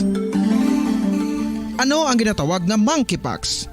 Well, suno sa World Health Organization o kung WHO, ang monkeypox ang isa ini ka infectious disease nga dulot sang monkeypox virus. Kung maghambal naman kita monkeypox virus, isa ini ka orthopox virus nga mo ang ginatunaan sa mga sintomas nga daw kaangay sa smallpox, apang less severe. Ang monkeypox ginakabig nga less contagious, kag mangintunaan sang less severe nga mga balatian kung ikumpara sa smallpox. Simuloan nga ang smallpox na-eradicate na ini sa tung 1980, apang ang monkeypox nagapadayon nga nagaduging sa mga kapungsuran sang Central kag West Africa. Sa karon, mayara duha ka distinct clade o kung subtype, ang West African clade kag ang Congo Basin clade nga amuman ang ginatawag Central African clade. Ang monkeypox ang ginakabig nga zoonosis. Ukon isa ka sa isang balatian nga naghalin sa mga sapat padulong sa humans. Mga sapat kaangay sang squirrels, ilaga, amo kag iban pa. Human to human transmission is limited. Monkeypox is transmitted to humans through close contact with an infected person or animal or with material contaminated with the virus. Base pa sa key facts ng World Health Organization o kung WHO nga ang monkeypox virus mahimo ini matransmit o kung malaton sa iban pinaagi sa bodily fluids, lesions sa panit o kung internal mucosal surfaces kaangay sa mga naghalin sa baba o kung tutunlan sang pasyente respiratory droplets kag mga contaminated objects ukon materials kaangay sang beddings. Samtang, base naman sa fact sheet sang Mayo Clinic nga isa ka medical center sa Minnesota, USA, nga kun matapikan ang isa ka tawo sang monkeypox virus, ang initial symptoms amo ang paghilanat, paglingin sang ulo, nagahinubag ang mga lymph nodes, kag pagadasnan sang pagtinubo-tubo sang mga rashes sa lawas tubtob nga magmangin flat patches ini. Amat-amat nga magaulbo o kon mangin nodules tubtob nga magbinitog-bitog kag mangin pus-filled blisters. Ini nga nagalabot sa 5 tubtob 7 ka adlaw. The rash heals by scabbing over. Makabig na nga infectious ang isa ka pasyente sa pagsugod pagid lamang sang paghilanat sini. Samtang pamangkot, may bulong na bala ang monkeypox? Well, dugang pa sa fact sheet ng WHO nga ang vaccines nga ginusar sadto sa pag-eradicate sang smallpox sa bugos sa kalibutan amo man karon ang ginatublok sa mga tao batok sa monkeypox kag ang antiviral agent nga gin-develop para sa smallpox treatment nangin lisensyado naman para sa treatment sang monkeypox. Newer vaccines have been developed of which one has been approved for prevention of monkeypox.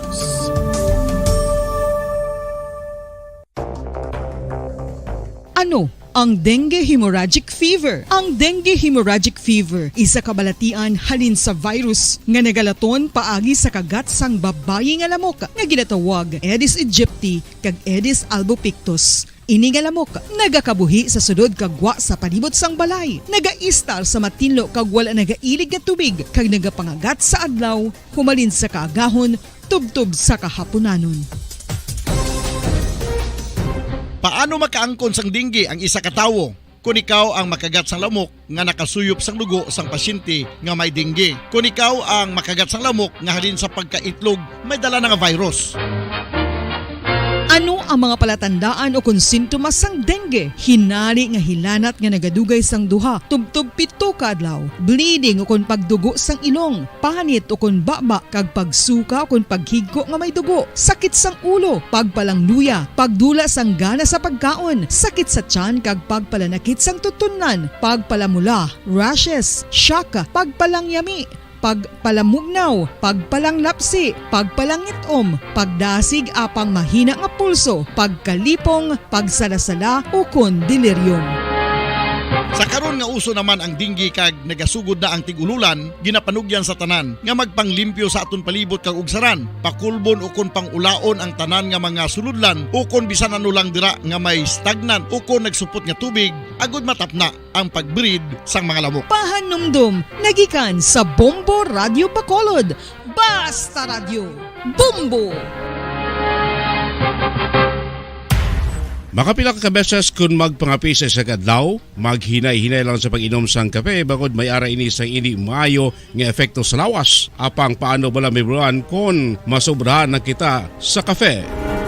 Nahibaluan nga ang 400 mg sang caffeine o kung kapin-4 katasa sang brewed coffee sa isa ka adlaw ang makabig pa nga safe para sa pila ka mga healthy adults.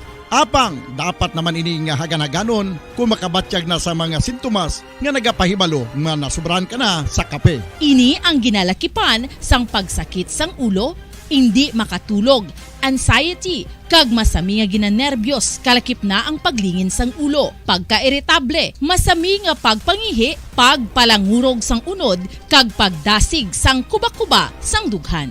Gani mga kabombo, hagan-hagan lang sa kape. Pamangkot, sino sa inyo ang may tanom nga saging nga saba sa inyo balay o kun uma? Kagkaangay sang halos kalabanan, paborito man bala ninyo ang saba nga saging? Nga wala labot pwede makaon kon fresh, luto o kon bisan hilaw, pinaagi sa pagtanok suni. Paborito ini naton nga snacks kun himuon nga banana Q, banana chips, crisp banana fritters o kun turon, namit man ini prituhon, plus ginahimo man ini bilang ketchup, banana ketchup. Kag ang luto nga saba, ginalunod ini sa mga potahe kaangay sang pochero. Yum yum. Well, sa mga utod na Minutos ang nabilin antes ang alasan wada saga. Pabalikan na sa ato sa pagpangalaga na diri sa palatunturan Bombo Hanay Big Time. Maya pila ka mga tikang paghimuon ang Philippine National Police ilabi na sa ato na diri sa Maya Province sa Negros Occidental kay sa pila ka mga nagkalamatay ang mga miyembro sa New People's Army. Nagagwa nga sila ang na-recruit samtang yara sa kolehiyo paagi sa pagupod sa mga naglain-lain ng mga grupo ilabi na ining ang ilang isa sa mga aktibidad mo ni pagbatigayon sa hublag protesta kung mayara sang nasawayan sa ato ng gobyerno. So sini mga militant group sa Banwa amo man ni ang isa sa naga-high-low bala naga-kumbinsi sa mga estudyante nga makuan na sila, mabuyo na sila bala until such time nga matukiban na lang sa ilang mga ginikanan nagasulodan na sa hublag o kon miyembro na sa New People's Army. Kahapon may napatay naman dira sa Mayagyol nga Negros Oriental kasunod sining enkwentro batok sa mga miyembro sa 94th Infantry Battalion. So sa sunod ang mga sinemana magabukas naman ang klase. So, antes ang pagbukas ng klase, ginaprepara na nila ng mga eskwelahan through Brigada Eskwela. Ang Philippine National Police, ilabi na sa confirmation sa aton sa Negros Occidental Police Provincial Office, tinguha nga makapatigayon abis ang dialogo sa mga estudyante para mas matagan sila sa ideya nga hindi gini makabulig sa ilang pagsulod sa New People's Army. Sa mga enkwentro nga nagluluntad diri sa aton sa Negros Occidental, pila na ang mga nagtuluhaw nga ini sila second year college pa lang, naguntat na sa pagtuon kay nagasulod sa hanaya sa New People's Army o nagsulod bis sa hublag. Mayara man yang halin sa Cebu, pero atong ulihi balang nga napatay dira sa may that was in Binalbaga, no? Ang nagligad lang nga mga sinemana bala do July 5. So napatay ato siya July 6. Napatay siya nga taga Cebu to bala si Nika. Si Nika Marie de la Cruz. Taga Cebu, naglisensya sa mga ginikanan nga may kantuan lang sa Metro Manila kay maupod sa hublag protesta sa pila ka mga grupo, hindi na nila makontak. Until such time nga nabalitaan na lang nga nagasulod na sa NPA kagari diri sa Negros. 4 months after nga nagabot siya diri sa Negros, siya ang napatay sa enkwentro dira sa may Barangay Santol, Banwasang, Binalbagan. May mga monitoring ang katon sa mga otoridad. Ang iba na direti, syempre, hindi mo man ma-detect ng NPA na siya kay pwede man lang sila makasuksok civilian clothes mo. Kag maka-penetrate na sini mga eskwelahan, ang vulnerable gidere, ang prone gidere syempre atong may mga pag-aktivista naman gada ng ila paminsaron. So, magupod-upod kapag inadira, ma-indoktrinahan kapag nila, mas nagabakod pag ang imo yung pagpati, nga ini mga problema sa gobyerno masolusyonan kung ikaw ang magsulod sa New People's Army. Sana pagasuguran sa Negros Occidental Police Provincial Office ang ining mga tikang Bombo Carla May Defensor sa report. Kamin. Yes, Bombo Erlin. So magapatigayon sa nga pagkampanya ang katapos ng kapulisan kay katapos ng army sa mga universities kay eskwelahan diri sa Negros Occidental, Bombo Erlin, para maedukar ang mga estudyante nga hindi mag-upod sa hublag, Bombo Erlin, o kung mag-upod sa katapos ng NPA. Susunod kay Police Lieutenant Judicis Catalogo, ini sila magapatigayon, Bombo Erlin, sa nga ila sini nga pagkampanya o kung dialogo sa mga estudyante during sa nga brigada eskwela Bombardi no kon magsugod ang face-to-face classes, so hindi lang university pati sa mga high schools kag mga elementary Bombarlin kiti ini ang mga elementary maka-intindi naman ini Bombarlin no, mga naga-age 10 years old to 12 years old naka-intindi na ini sila ya Bombarlin at the same time amuman sa mga high school students kag ila man diri ang mga universities, no, kay ti amo ning kalabanan sa mga nakuha naton yung mga impormasyon sa aton sini nga katapos ang Army bombarding diri sa area sa 3 o 3rd Infantry Battalion. So ini ang iban diri na mga graduates gid, mga 4-year course na hindi sila nga natapos, tapos sulod na lang ini sila ya sa NTA, no, ti kanugon sa ila sini nga gineskwelahan kung among malang ning ila sini nga pagasudlan bombarding. So muna no, may dialogo ini sila nga patigayonon kay para malikawan ng mga kabataan nga na mag-engage sa kung mag-upod sa katapos ang NTA bombarding. Kaya tiwa naman na nagatuhawa sa ilang intelligence monitoring Bombo Carl. Dapat sabayan man kag mas lapaw pag inadira ang iya sang mga otoridad. Yes, Bomberlin, kada nagapangayo man sa gahingyo man ang aton sini nga mga otoridad sa mga ginikanan nga hibaloon ang mga barkada kon mga friendships minsan ila sini nga mga kabataan ya Bomberlin, no, kay para at least nga makilala sa mga ginikanan ang ginaupod permi adlaw sa ila sini nga mga kabataan kay gibaloon kung diin ini sila nagakadto kag kung ano ang mga activities sang mga kabataan Bomberlin para mahibaluan sa ginikanan yang safe ang ila siniya nga mga bata, mga kabataan nga wala yan nagaupod-upod bisan kay sino kun sa mga mga aktibidades sa NTA Bomberlin. Pero sa mga kaumahan na pagina mo pagina dapat tatagan isang pagtamon kay kuno sa saon nato na bumukar lang miyembro sang rebelde nga grupo kalabanan na yang nga sa mga kaumahan sa mga kabukiran na balang nga mga area nga tihapos lang sila ya indoktrinahan na draya kang inganyohon. Ilabi pag nagapati sila yung mainustisya nga natabo sa ila, desperado, abe sila, for example, na dira, ginalauman nila, mahatag na tanin sa ilang duta, pero lain bala nag-occupy. Sakto gina Bomberlin, no? So, kung may mga pangako dira sa imo yate, syempre, maano kag dira, mainganyo gid sila. Sakto gina Bomberlin, no, ti amo man na wala man nila gindula ang high school kag mga elementaries kay mas madamo nga mga high school and elementaries nga ara na butang sa mga kabukiran no kun ang area sa mga kabukiran may ara gid sa mga high school kag elementary. That's why nga ila man hindi nga padulungan Bomberlin kay halos na nga mga universities ari na sa itandom Bomberlin, no, pero ang amo na include nilang elementary kag ang high school para at least nga mga malagyo nga mga areas makadtuan pag nila Bomberlin kag makadayalogo sa mga estudyante Bomberlin. So Bomberlin, pamatian nato ng pahayagikan kay Police Lieutenant Jonices Catalogo.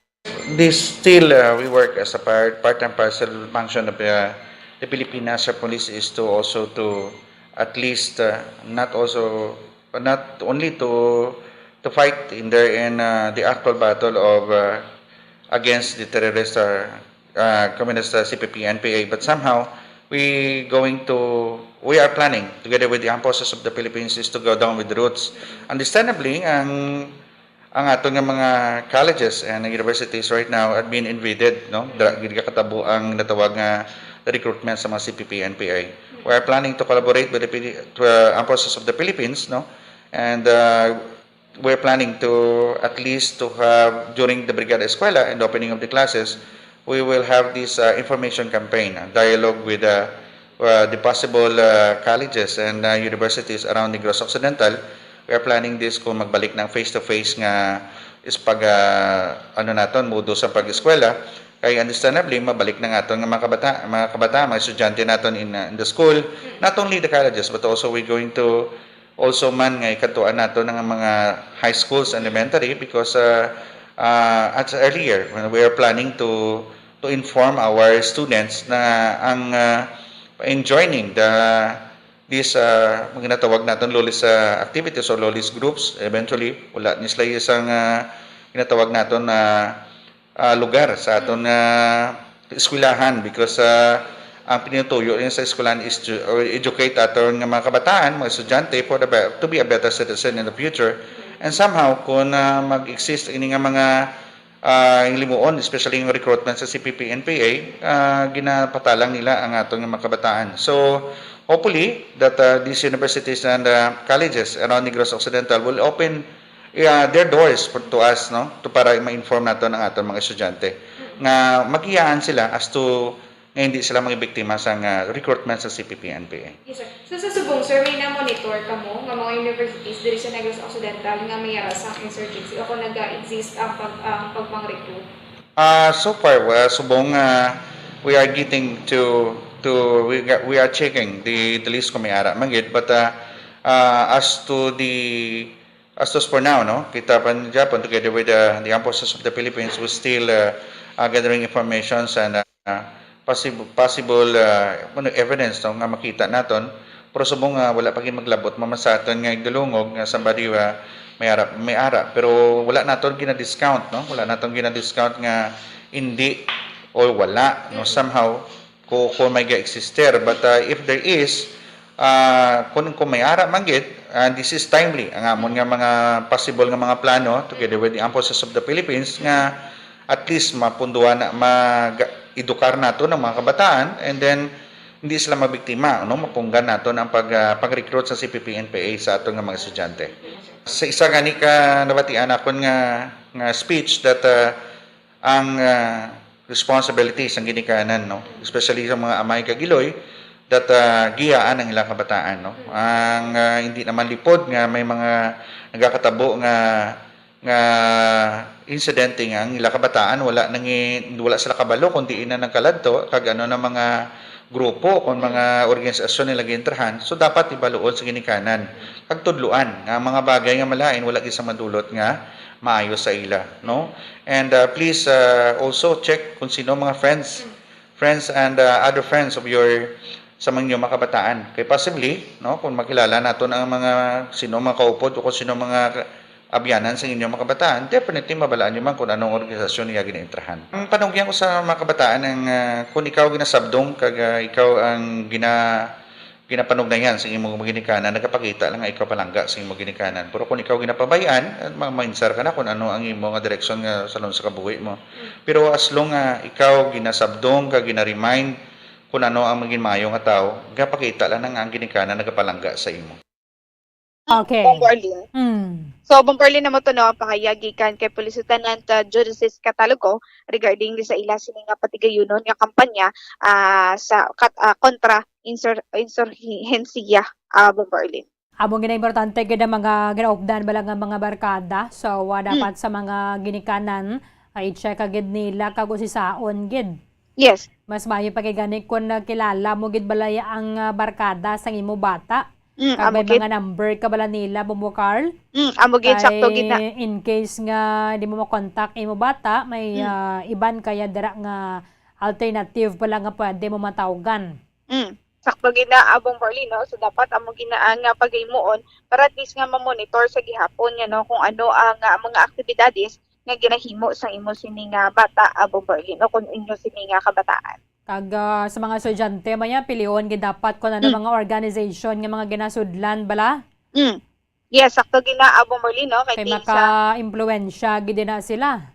Sakto gid, Bombarlin, kay madamo sa mga organization nga ginapatukod, especially sa mga universities, Bombarlin, no, so dapat nga hibaluon kung ano ina ang ginasudlan kang imo sining kabataan nga organisasyon, Bombarlin. Okay. Bombo Carl, thank you, Gid. Yes, Bombarlin, may nag-report gikan sa patrol si Bombo Carl may defensor para sa Pabasang Radyo ng Pilipinas. Consistent of all number 1 sa Bacolod, basta radyo.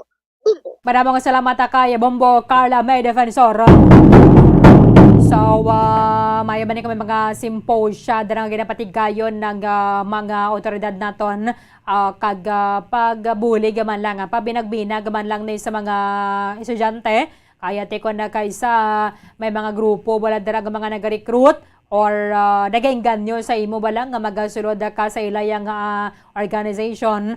So, ang ginasudlan naton yung mga organization somehow may ragyapon isang influence kung ano ang mga direksyon nato na bala sa kabuhi. May raman niya dara yung grupo mo abay dara nanad na lang niya kag ginabantayan lang nila bala kung ano mga problema sa gobyerno kag ginapatigayonan sang hublag protesta. Tekon ikaw miyembro sang mo nabing organization, mapilitan na ka man until such time base bala kon ma-brainwash ka dira kag makumbinsi. Ang resulta, makasulod ka sa hanaya sang New People's Army. Wala na imo madangatan, it's either makabalik ka sa imo nga pamilya nga buhi o kon untay ng imo nga tuhod. So, sa mga ginikanan man, mas mayo man kon na lantaw dira, ginausisagid mga organization nga ginasudlan sa mga kabataan. On sa minutos sa nakaligad sa ng kalasan wala sa aga, pagbalik naton report de Bombo Sindol Sorilla, mayaran na sa mga bantay kay subong amo gining isa sa mga dako nga problema ilabi na sa mga telecommunication companies kag mga na users bala asang internet connection, ang mga nag-avail sa mga serbisyo sa mga data service providers. Kay ko na kaysa, tingala ka na lang why na sang internet connection sa inyo balay. Meron man niya siling niya connected without internet. Connected without internet. Gali kaya na tong kable kay gen kaawat na. Minsan pagkanin, hindi man sila makapagusto niya sa mga kable sa kuryente kaya basi magkurog-kurog kada bala. Balikan nato na from Bacolod City Government Center with Bombo Sindol Sorilla sa pagbalik sang Bombo Hanay Big Time. Matapos nga nagbalatian ang bugos sa kalibutan dulot sang coronavirus disease, isa naman sa karon kabalatian ang bulos sa ginakadlukan worldwide, ang monkeypox. Ano ang ginatawag na monkeypox? Well, suno sa World Health Organization o kon WHO, ang monkeypox ang isa ini ka infectious disease nga dulot sang monkeypox virus. Kung maghambal naman kita monkeypox virus, isa ini ka orthopox virus nga mo ang ginatulaan sa mga sintomas nga daw kaangay sa smallpox, apang less severe. Ang monkeypox ginakabig nga less contagious kag mangintunaan sang less severe nga mga balatian kung ikumpara sa smallpox. Simuloan nga ang smallpox na eradicate na ini sa tung 1980, apang ang monkeypox nagapadayon nga nagaduging sa mga kapungsuran sang Central kag West Africa. Sa karon, mayara duha ka distinct clade ukon subtype, ang West African clade kag ang Congo Basin clade nga amuman ang ginatawag Central African clade. Ang monkeypox ang ginakabig nga zoonosis, ukon isa ka sa isang balatian nga naghalin sa mga sapat padulong sa humans. Mga sapat kaangay sang squirrels, ilaga, amo kag iban pa. Human to human transmission is limited.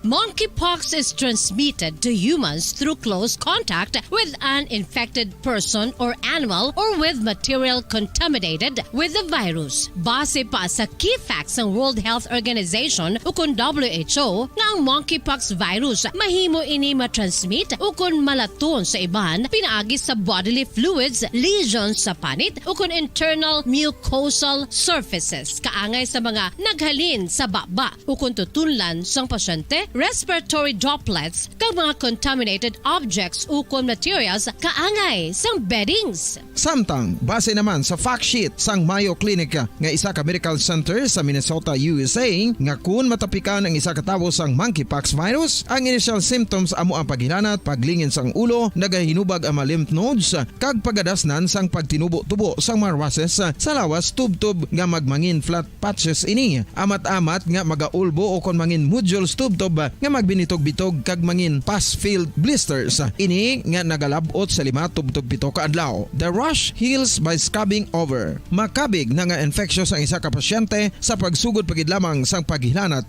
sini. Samtang pamangkot, may bulong na bala ang monkeypox? Well, dugang pa sa fact sheets ng WHO ng vaccines nga ginusar sadto sa pag-eradicate sang smallpox sa bugos sa kalibutan, amo man karon ang ginatublok sa mga tao batok sa monkeypox kag ang antiviral agent nga gin-develop para sa smallpox treatment nangin lisensyado naman para sa treatment sang monkeypox. Newer vaccines have been developed, of which one has been approved for prevention of monkeypox.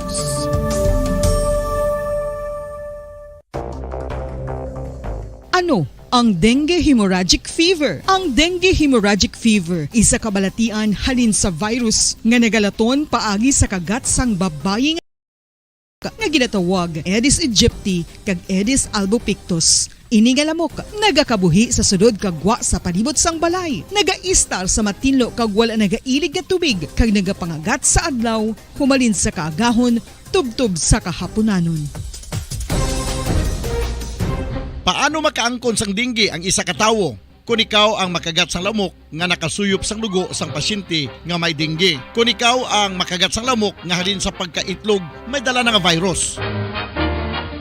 Ano ang mga palatandaan o kung sintomas sang dengue? Hinali nga hilanat nga nagadugay sang duha, tubtob 7 ka adlaw, bleeding o kung pagdugo sang ilong, panit o kung baba, kag pagsuka o kung paghigko nga may dugo, sakit sang ulo, pagpalangluya, pagdula sang gana sa pagkaon, sakit sa tiyan kag pagpalanakit sang tutunan, pagpalamula, rashes, shock, pagpalangyami, pagpalamugnaw, pagpalanglapsi, pagpalangitom, pagdasig apang mahina nga pulso, pagkalipong, pagsalasala o kon delirium.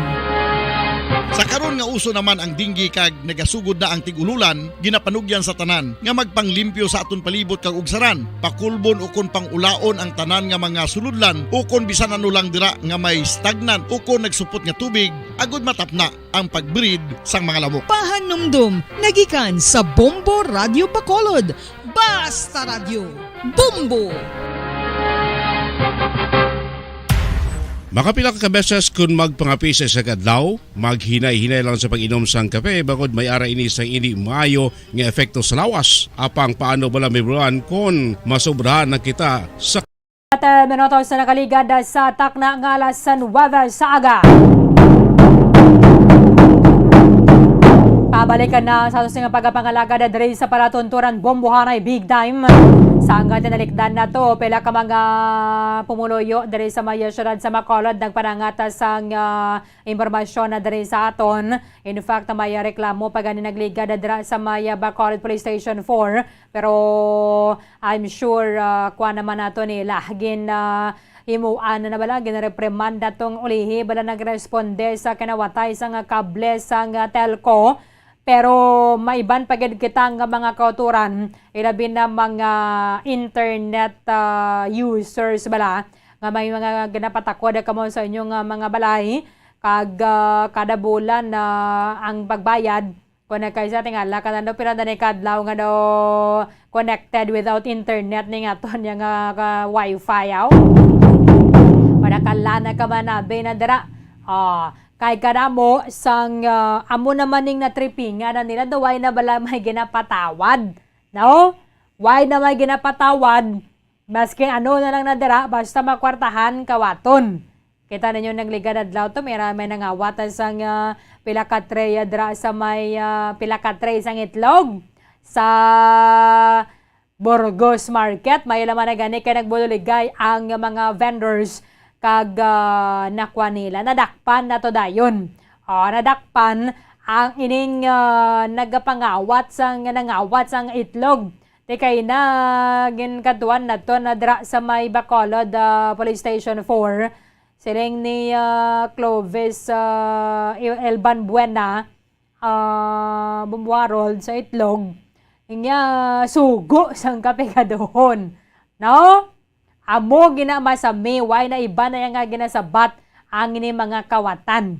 Sugo sang kapigadohon. Amo na nga why na sila iban nga choice, kundi nga manilag-nilag na sila na dara kung anong pwede makwartahan. Pero sa tong nangawat itlog dara sa may Burgos. Kita nyong CCTV footage sa ato sa Facebook. Pasimple lang mo. Kay siling ni Ma'am Elisa katakata ang vendor. Ganyan tinukuan nga na alsada ko nabing itlog. Galing kay doon na gutom gid ko bla. Ginbilin ko lang to danay ang itlog. And pagbalik niya, sus kahawan na sang dalom sang tabang ko. Galing kay pasimple lang ba ni si Clovis Elbanuena nga niyo. Mahira ba na gani kay nadakpa na dayon. Kag subong nga dra sa Bacolod Police Station 4. Pero din ito ko na maggadugay ang yung pagkapriso da kay hindi man ma-file na dayon sa kaso.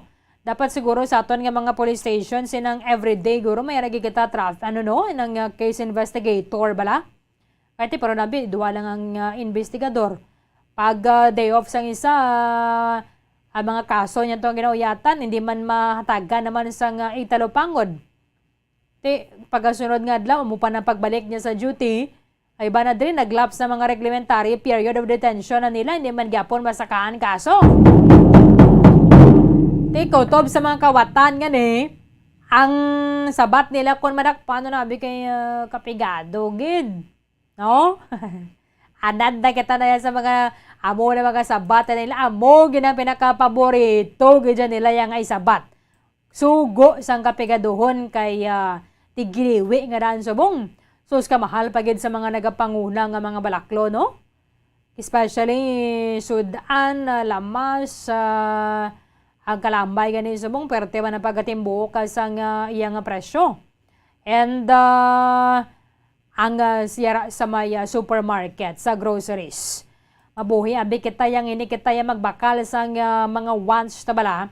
Abi sa biste, tapanaya, basic needs sa managapo ng biste, pero pwede tabala yang masulit-sulit lang to ang nabakal tanay. Ang ara na nga daan nga bayo naton. Bahala na kamudaya kon kada kita nyo sa ako niya, perme ko na ginasuksok. Importante, maitingal kita sa aton, sulok-sulok. May ginakaon na kita ya pamahaw, panyaga, panyapon, o depende sa inyo na medyo nag-diet ka mo. Iba na sila, nag-after 6 na sila mo, nagkakaon na bala before, or dapat na makapanyapon na gid before 6 p.m.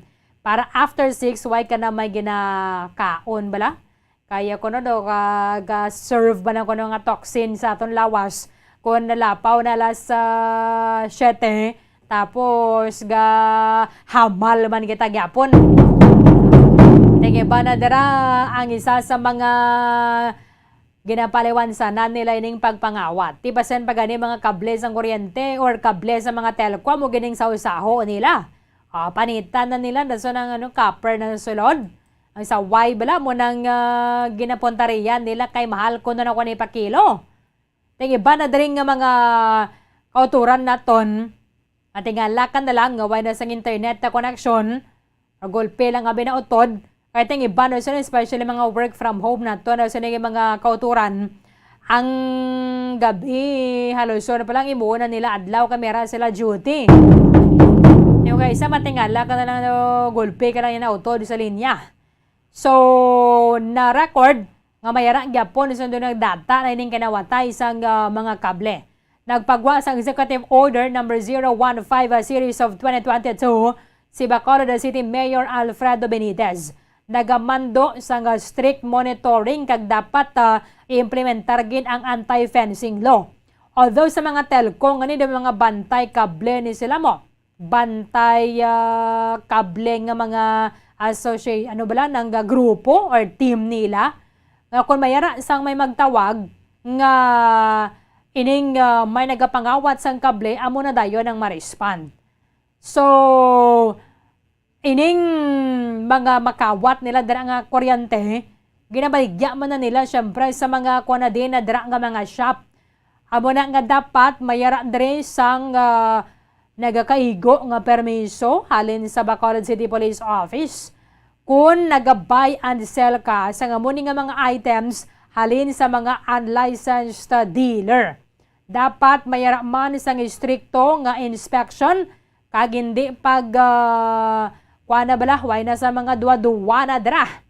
Hindi magduwa-duwa nga i-cancel ang ilang permiso sang sining mga negosyo nga nag-violate sa anti-fencing law nga muni ang ginbasihan sa pagpagwa sang sining executive order.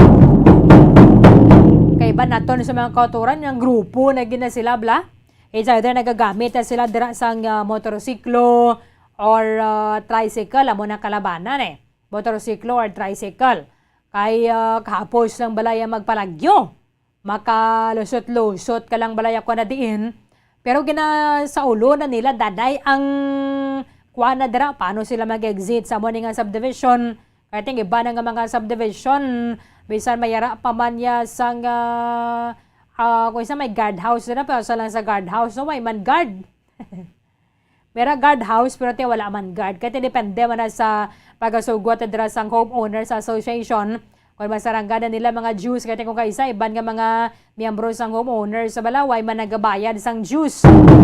Kaya ano manabi ang sustenera dara bayad, man na pwede developer na dara yung magbayad kay ginabayaran man na sang homeowners association sa mga homeowners. Ang iban, amo ganun sa usaho nila, kasi expected na nila sa mga subdivision, kalabanan ng mga balay, mga internet connection naman mo. So, mo ginapunta riyan nila. Pagsunod, hilway lang, pagwa, syempre, mas mayo pag puslot lang magwa. Tigo mo na lang manutisyahan, kakang reklamo, why na sa internet connection, gali kaging kawat ng kable. So, okay man na kung kadasig man mag-respond ng ato sa mga otoridad, pero kung medyo mahinay manabi kag di ba sila makatultol ganda dayon sa area, tinakapalagyo na to yung suspetsado. Nakapalagyo ng kawatan. Tiya mo nang isa sa mga mayo man kumatagkan sa Italupangod kaya total subong ginatagkan na gaman ni atensyon kag ginalimpyuhan ang ining mga spaghetti wires wala kita ninyo sa aton Facebook Live o katahom na sa downtown area. Mayo man akon manginatayo yun bala, no? Kaya di total na siguran ta naman lang ni malimpyuhan na gida tanan na dra mga spaghetti wires. Karamo ginaman niya sa mga ginpangkakas nga mga kable kay non-working na ini sila, hindi na ni sila functional. Sang sa mga nabilin nga mga kable sang kuryente, kita nyo na? So nakita na ton nga mayroon na giman niya difference. Amo na yung katahom, kung ano lang dira yang nga mga working wires, amo lang na ang ibilin. Sang nga, why naman na sila why na sila balaya pulos? Why naman na sila use pero ara man sila gyapo na lang pinulon-pulon lang sa mga poster sang kuryente. Mayra dira nga dogin higot lang sila, mayra nga gin bundle, mayra nga nagatunton na gid siya bala. No? Nagatunton na gid. Kung kaysa masalawid pa sang motorista, ti galing kay nagdugay ini. Nagdugay, nagsudulupot na bala. Ti bayo man kung may diran sa mga telco, kahit total sila giman na yung nakahibalo mo. Sila giman na yung nakasunado na draya kag yung mga inventory man na sila for sure. Kung di na dire nga kable, sa paglantaw para na sa mga personal nila, ma-determinar mo na kung di na dire nag-work o kung di na dire ang non-working. Kaya ang hindi na giba ni dapat hindi na giba ni dapat gastuhan sa ngaton so nga city government kay mayara na sang pondo sinadira ang mga telco. Total na sigura na giman na kag ilagi man na obligasyon kay ko na kaysa mayara dira nga kwan na wala. Mayara dira nga pagbutang nila, it's either na utdan na siya kabay nakabayad, pero way man to gyapon gin kakas ang kable. Tay samtang nga nagadugay pila na kadekada ni ang mga nagasus ga pinulon-pulon lang ni mga kable At least mayo man ko nasuguran kay kuana inang malimpyo na. Kama kayo miyuho magiman kita kanti total City of Smiles giman kita diri sa may syudad sa Bacolod. Sige, balikan natin na karon sa report ni Bombo Ana Sindol Sorilla. 29 minutos sa Banwa na kaligad sa taknang kalas 9 sa aga. Atensyon bala sa mga 4-piece beneficiaries. Basi kung makakas kamo sa listahan sa masunod nga mga binulan, subong nagapadayon ni Abi ang survey or ang pag-validate. Ang validation sang Department of Social Welfare and Development para nga makakas atong mga kauturan nato nga wala na dapat o hindi na sila nagakaangay. Hindi na sila nagakaangay ang magbaton sang sining mga cash grant coming from Pantawid Pamilyang Pilipino Program. Sa pahayag kahapon ni Social Welfare Secretary Erwin Tulfo, 1.3 million ka mga ineligible nga mga benepisyaryo ang makakas halin sa Pantawid Pamilyang Pilipino Program or 4Ps. Buslan sila sang mga indigent gidyang nga mga pamilya nga ara sa wait list. Aminado ako nga kadamo gid sa mga pamilya nga mga nagalaom diri sa aton sa may syudad sa Bacolod, sa Bangman probinsya sang Negros Occidental, nga sa masunod nga mga binulan tani sila naman ang makabaton sang sining nasambit nga ayuda. Kay kung isisaon gid ididan gid sang gusto, hindi lang malaktan sang politika nga palapit-lapit sa luwag ang ining paghatag sang ayuda, conditional cash transfer sa idalom sang Pantawid Pamilyang Pilipino Program, mayara gid dira mga pamilya nga hindi nagiman kamo nagakaangay.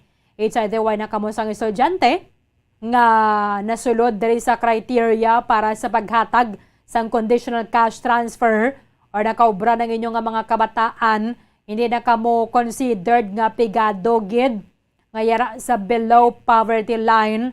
So mayara gid yang kung nakaisa gani kaisa na lang sila magkaon kada adlaw. So sila gid siguro ang nagakaangay nga ibutang diri sa listahan. Just like sining pahayag ni Secretary Tulfo, ang proseso sang house-to-house assessment sa mga 4Ps beneficiaries nagsugod subong nga Hulyo, ginalauman nga makompleto ini sa Setyembre tubtob Oktubre. Ang mga unqualified nga mga families igadilis na kakason sa listahan kag mauntat na ang pagbaton ninyo sang financial assistance kung formally informed kamo sang DSWD. Inaalis na po natin para yung kanilang pwesto, to quote Secretary Tulfo, inaalis na po natin para yung kanilang pwesto na yon ibigay natin doon sa mga walang natatanggap at all. Yung isang kahig, isang tuka o isang beses sa isang araw lang kumain. Ang ahensya nagpahayag mayara sang masobra 600,000 kadugang nga mga benepisyaryo nagapaydalom subong sa review para masiguro or madeterminar sang DSWD kung sila ang nagakaangay pa diri sa criteria or ginakabig na nga mga graduate na sang conditional cash transfer program sang gobyerno. Kay iba na diri siling ni Tulfo, kalabanan diri sa ila hindi na ma-reach or hindi na mag-istorya sa DSWD field officers. Nano nga mangkot man lang na hindi ka gidya magsabat.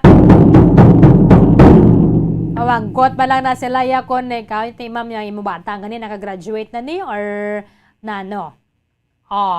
Diba yo ba na kon di ba sila ya magatubang sa mga field officers ng DSWD, di siguro nagakaangay gaman niya nga kakason na sila sa pwesto. Sa idalom sang programa, ang impoverished household nga mayara sang 3 ka mga kabataan nga kwalipikado nga magbaton, ang sarang nga makabaton sang subsidy nga 15,000 pesos kada tuig kung nakompleto ang mga masunod.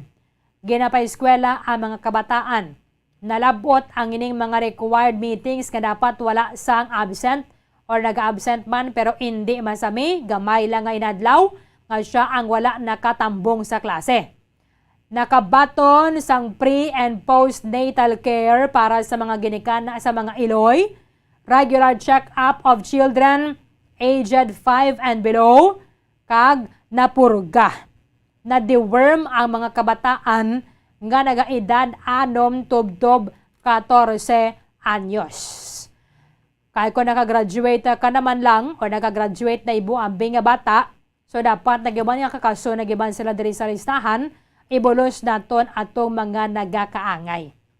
Kay iba na dira, may sarang-sarang man na sila pero nakasulod diri sa 4Ps. Inabangod ya kay malapit sa luwag, malapit sa kay kapitan, malapit sa kay barangay health worker, malapit sa kay barangay kagawad. Nga kung nakaisa, tiyan mo na nag-assist bala sa DSWD kung magpanglista. So, high time na gibat ini para nga at least malimpyuhan na sang DSWD ang ilang listahan. Kay kung nagagasto man ang gobyerno na ton para diri banwa sang billions of pesos para sa ayuda sa Pantawid Pamilyang Pilipino program, okay man lang ina, ang importante ang mga nagakaangay amo gini mga baton. Kag sa mga nagabaton naman please lang appeal nato na sa inyo, gamiton nyo gid sa husto. Hindi siling yung lamang utang ka mo to, iprenda na yung 4-piece cash card, hindi na pwede. Okay? Sa mga loan sharks, hindi ninyo pagbatunon kung ang ginaprenda sa inyo ang cash card sa 4-piece. Kaya kung madakpa na gani ang mo nga pamilya, na ginprenda mo ang imo cash card, automatic ma-floating na ang unod sang card nimo. Why man ka mo gyapon may ma-withdraw sa mga loan sharks dara, kag sa mga benepisyaryo, why man ka mo may mabaton. Kay kung kaysa, pinang do tamaran na kita bala magpabalhas, no? Hindi naton pagasalig ang mga kabataan diri sa 4-piece. Mangin thankful kay at least bisan paano, nabilong kamo diri sa mga pamilya nga may ginabaton gidalin sa DSWD, halin ini sa taxes sa ginabayaran naton tanan nga mga Pilipino, at the same time iba na diri ginautang pa sa ato na gobyerno. So gamiton ninyo sa husto, kung dapat nga paeskwelahon ng mga kabataan, piliton gid sila bisan ma-absent sila. Piliton gid nga mag-attend sa klase.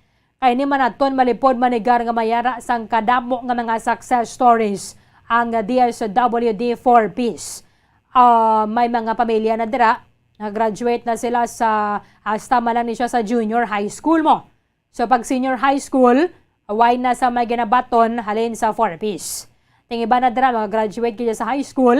Kung nag-graduate ka na sa high school, magtingwagin para nga makatapos sa kolehiyo, kay na imugid na nga betterment sang imo kaugalingon, at least may ka tinapusan, makatrabaho kaya sang maayo, kag siguro timautod nato ng chain of poverty sa sining mga pamilya na kung na kaysa ang ginikanan pigado, kadamo pa sa mga kabataan, ng iban sobra 8, galabot na sa pulo ang inyong mga bata, kay hindi control man, kay kamahal sa mga balaklon subong.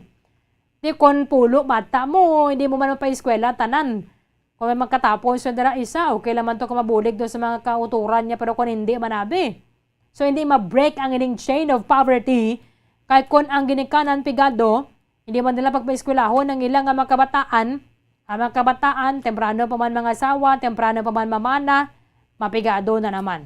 Hindi naman nila liwat mapa-eskwela ang ilang mga kabataan. At mga kabataan to, pag edad nila 18, mamana mga asawa na naman. So nagadabo ang mga pigado sa ato ng sininga pungsod. Hindi ba mabugras bala, hindi mautod ang ining chain of poverty. Kung mga ginikanan dira, nagalusos ang iligan nga druga, amo ba na nakita sa mga kabataan nila? Para sa ilaya, husto na kag maukay-ukay ang ilaya nga kaimtangan. Pag dako-dako nila, maduso man sila illegal nga druga. At amo man ni diri sa may mga pamilya nga mga pigado, because kita ya nagapating kung makatapos ka lang ya sa imong nga pagatuon, kag gay makasagad balaya, ideya forever nga mangin na pigado kita. So, hulat-hulaton lang naton, wala ni Mayo kaya Secretary Tulfo at sa pungko, ubra bala dayon. Abo nang gina-expect naton sa mga cabinet secretary.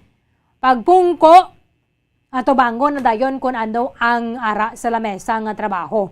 Hindi nga hulat pa to kanong kumpas ang presidente, hulaton pa yakon ano mga instruction, hulaton pa yakon ano mga dapat nga mga obrahon. Hindi pagpungko mo na ya. Expected mo na yang amo ng bulk sang imo nga trabaho. Kag maplanuhan mo bala dira paano ini siya i-execute. Paano ini i-execute ang amo nga mga responsibilidad, amo nga mga tasks and responsibilities ang ahensya nga akon sa pamunuan. Kahit hindi niya man nila na pagbatunon kung hindi sila competent kag capable sa mo nga posisyon. Galing iba niya may mga ano no? Iba na medyo kadula-duda, ba na pero syempre sweldo na niya kag lugang mga benepisyo, hindi nga nabaton nila dayon. So sa mga 4-piece beneficiaries, kasi malaki pa kamodra sa mga madilist, Kung nagkakaangaya ka mo, hindi na lang ka mo magreklamo kaya may mga nagkadapat tagadya bala. Sila ganyang deserving nga magbaton. So ni, kag saliwat sa mga nagabaton, gamito ninyo sa husto ang ining kwartang ginatag sa gobyerno. Yan sila nga, ipakal ko na yung cellphone No? Kaya yung laton ko 4 peso. Itong is ko ni baladanay. Ang sugal nga na ya sa pulo mo kampang base isa, duwala na dang daog. Ang 8 pierde na. 41 minutos banwa na kaliga dahil sa takang alas 9 sa aga. Wala siya no, Bombo Harold. Sige, okay na lang. Iban nga mga impormasyon, ka mga balita, banwa, bantayan na ninyo sa Bombo Hanay sa Uto. Delegate lamang sa matutod nga numero 1. Huwag na nagkitabwa sa maman sa gihapon nga oras sa katapusan ng inyong walagad si Bombo Erlin Bayonita para sa Bambansang Radyo ng Pilipinas. Consistent overall number 1 sa Bacolod, Basta Radio, Bombo! Matapos nga nagbalatian ang bugos sa kalibutan dulot sang coronavirus disease, isa naman sa karon kabalatian ang bulos sa ginakahadlukan worldwide, ang monkeypox. Ano ang ginatawag na monkeypox? Well, sunod sa World Health Organization o kung WHO, ang monkeypox ang isa ini ka infectious disease nga dulot sang monkeypox virus. Kung maghambal naman kita monkeypox virus, isa ini ka orthopox virus nga mo ang ginatunaan sa mga sintomas nga daw kaangay sa smallpox, apang less severe. Ang monkeypox ginakabig nga less contagious kag mangintunaan sang less severe nga mga balatian kung ikumpara sa smallpox. Simuloan nga ang smallpox na-eradicate na ini sa tung 1980, apang ang monkeypox nagapadayon nga nagaduging sa mga kapungsuran sang Central kag West Africa. Sa karon, mayara duha ka distinct clade ukon subtype, ang West African clade kag ang Congo Basin clade nga amuman ang ginatawag Central African clade. Ang monkeypox ang ginakabig nga zoonosis, ukon isa kasahi isang balatian nga naghalin sa mga sapat padulong sa humans. Mga sapat kaangay sang squirrels, ilaga, amo kag iban pa. Human to human transmission is limited.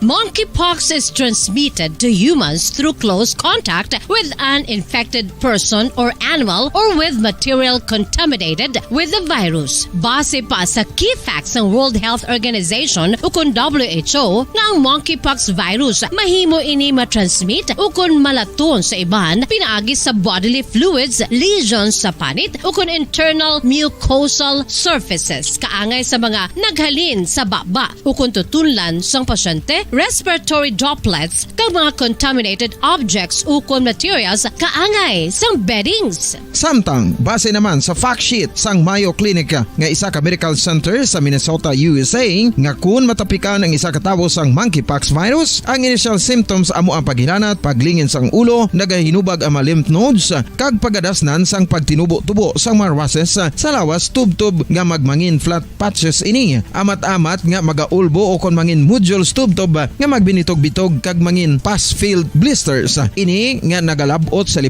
tubtob 7 ka adlaw. The rash heals by scabbing over. Makabig na nga infectious ang isa ka pasyente sa pagsugod pagid lamang sang paghilanat sini. Samtang pamangkot, may bulong na bala ang monkeypox? Well, dugang pa sa fact sheets ng WHO nga ang vaccines nga ginusar sadto sa pag-eradicate sang smallpox sa bugos sa kalibutan amo man karon ang ginatublok sa mga tao batok sa monkeypox kag ang antiviral agent nga gin-develop para sa smallpox treatment nangin lisensyado naman para sa treatment sang monkeypox. Newer vaccines have been developed of which one has been approved for prevention of monkeypox.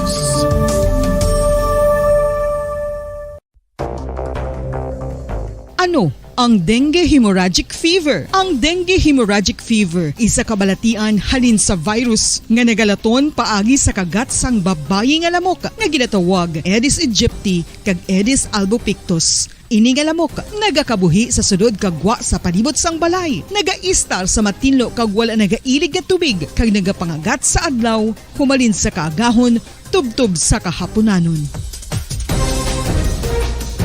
Paano makaangkon sang dengue ang isa ka tawo? Kung ikaw ang makagat sang lamok nga nakasuyop sang dugo sang pasyente nga may dengue. Kung ikaw ang makagat sang lamok nga halin sa pagkaitlog may dala nga virus. Ano ang mga palatandaan o kung sintomas sang dengue? Hinali nga hilanat nga nagadugay sang duha, tubtub 7 ka adlaw, bleeding o kung pagdugo sang ilong, panit o kung baba, kag pagsuka o kung paghigko nga may dugo, sakit sang ulo, pagpalangluya, pagdula sang gana sa pagkaon, sakit sa tiyan kag pagpalanakit sang tutunan, pagpalamula, rashes, shock, pagpalangyami, pagpalamugnaw, pagpalanglapsi, Paradyo Bombo! Kung sa tunga sang kadulom, may kasanag nga magtuhaw agon mangin gabay sang imo pagpanglakaton. Ini bala pagbuot sang kahitaasan, ukon natabuan lang. May maligno gidayhan? Kung ang isa ka patay hinali nga mabuhi, makasiling ka pala nga ini isa ka milagro. O kung kahimuan sang siyensya. May impyerno gidayhan? Ini nga pala mangkutanon, pagasabton sa sili nga palatuntunan. Mga misteryo, sang kabuhi. Mga misteryo, sang kabuhi. Kasaysayan nga hindi mapatiyan. Apang nagakatabo, kung kamo may kasaysayan nga daw hindi kinaandan, ipadala lang diri sa aton palatuntunan. Mga misteryo, sang kabuhi. DYWB Bombo Radio, Mandalagan, Siyudad San Bacolod, kag inaamon pagatagan sang kabuhi diri sa Mga Misteryo sang Kabuhi.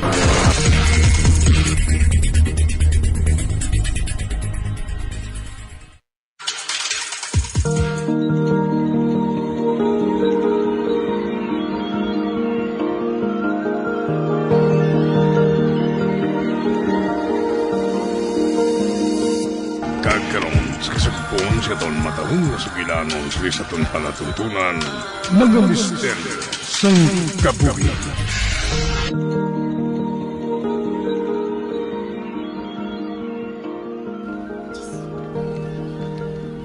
Ay hala, kinahanglan ko na nga magpauli. Basi kung ginapangita na ako ni Papa, kay si Rom na oh. Sige Madabogin nga salamat ha, nga nagkaupod ko kamo. Okay Tani, masulit naton ini no? Basta ha, tandaan lang naton permi, nga hindi na kita magbulagay ha.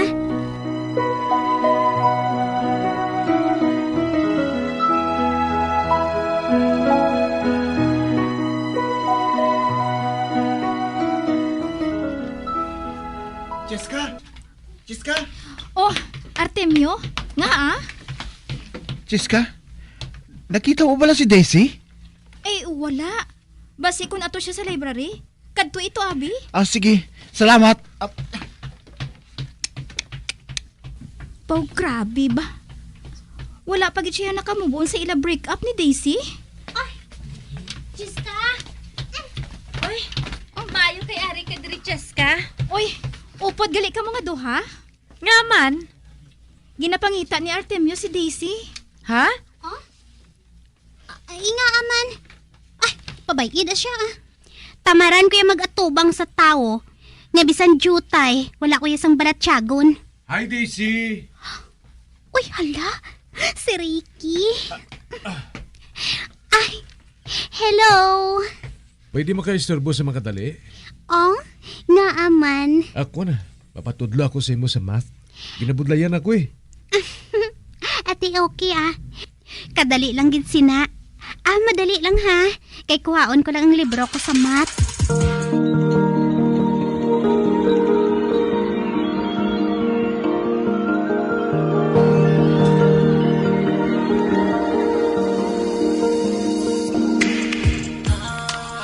Ate, gets mo na? No, nabudlayan ko gyapon bla mo. Nabudlayan ko mag-inchindi. Kay wala ka binagapamati kay sir kung nagadiscuss siya. Palingin na sa ulong math Ate, padayunon pa bala naton ang pagtuon sa math? Tama na lang guruanay na. Kaya dugalingin ang ulo ko sa pagpaminsar. Ang may pa days, kantahan ko na ikaw Ha? Oo. Total wala pa man si sir. Anay ka, kay makuha ko sa gitara? Matuod? Makahibalo ka mag-gitara? Siyempre, no? Jutay lang Gintudlo ako sa tiyo ko mo. Madali lang ha.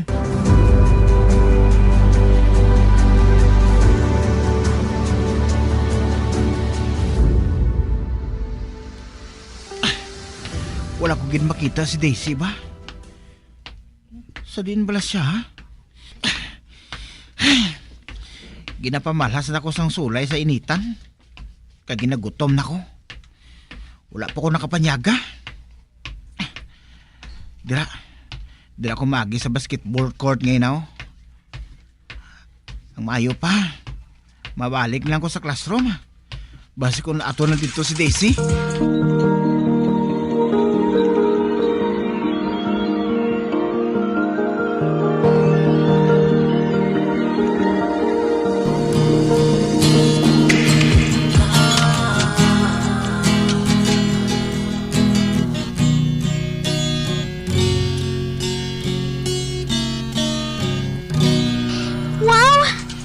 Kasagad galisi mo mag-gitara, Ricky. Hindi gin man ko sagad May natunal na sa jutay. Gusto mo tudloan na ka mag-gitara Ha? Oo. Bagay ginisimo mo. Kaya karaming idahansi mo magkanta.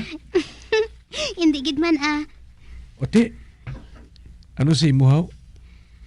Ay, hala. Sige mabalik na ako sa aton pulungkuan Kay ari naman si Sir.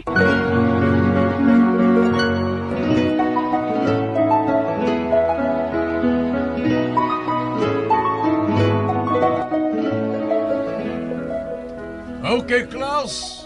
Any question about the... Artemio, why are you late? Uy, sa din siya magalin man? Ginpamalas ikaw? Ambot Wala ko gani makahibalo. Ginapamangkot ko ikaw, Artemio. Nga amo ka palang nagsulod. Halos tunga-tunga na sang klase. Hala. Wala siya nagasabat. Apang ginatulok niya kita isa-isa. Kag ikaw ginatulok niya sa mayo? Artemio! Ay, may lagom siya, Nakigaway ka naman? Magkitaay kita sa principal's office. Gintulok niya ako.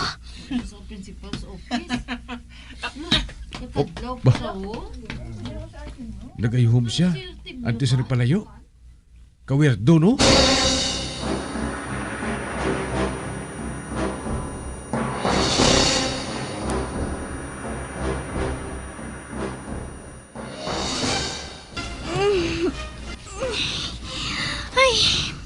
Adlaw na gali. Kanami patani tulog, bro. Ginatamad pa ako maghulag.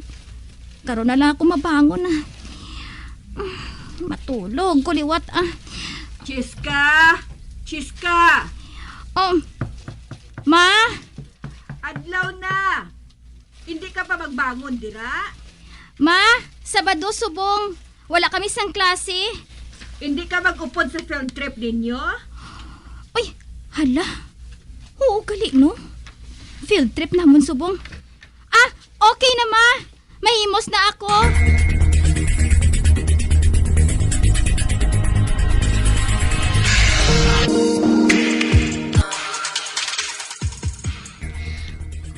Nga bala nga wala pa si Chiska man? Kadugay siya mag-abot? Maupod bala siya? Oo Amoy ng siling niya kahapon.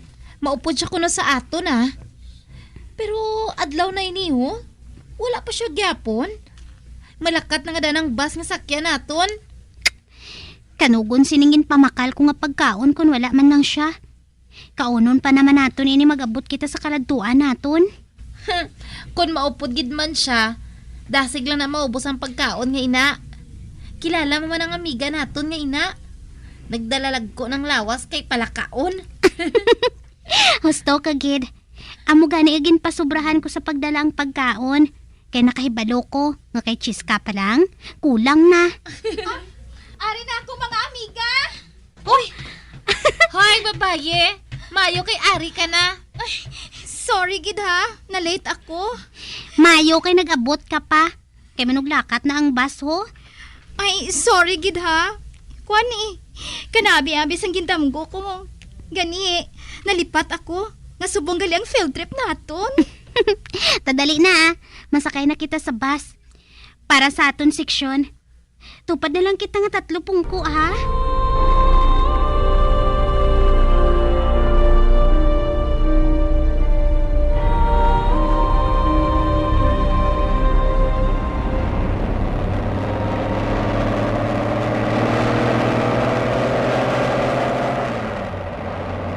Kalawig na gid sang biyahe nato, no?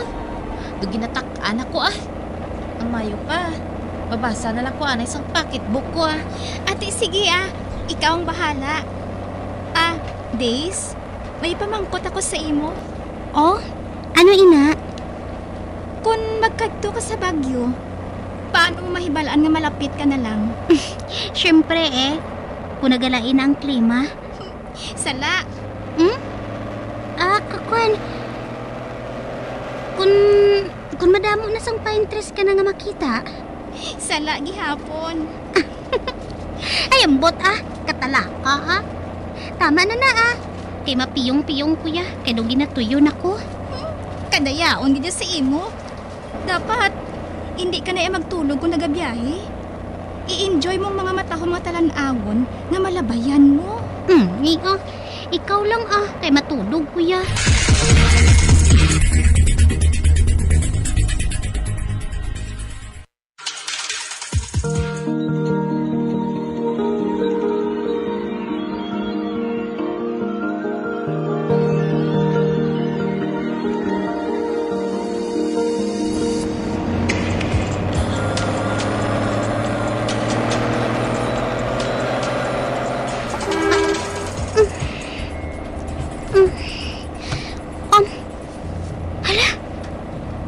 Halos ang tanan nga pasahero sang bus nagakatulog.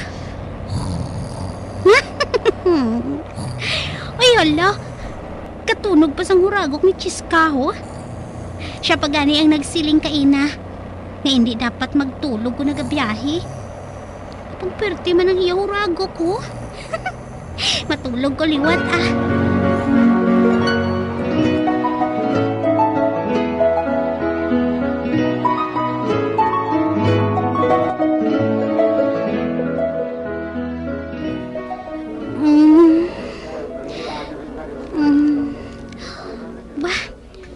Kadamo sang tao nga nagatulog sa akon. Kagari ako sa ibabaw sang stage. Ginapalapakan nila ako. Apang wala ko sang makita nga kalipay sa ila na wong. Ang makita ko sa ila mga mata, amo ang kasubo. Kag may spotlight man nga nagatuon sa akon. Hindi ako makahangop kung anong nagakatabo. Hala, padayon ang ila paghibi. Samtang ang iban, padayon nga nagapamalakpak. Ano ini? May dugo nga nagatulo sa akon ulo. Akadto sa akon lawas. May lupit nga nagahigot sa akon liog. Kagang akon mga tiil. Wala nagadapat sa salog. Hindi ako makaginawa.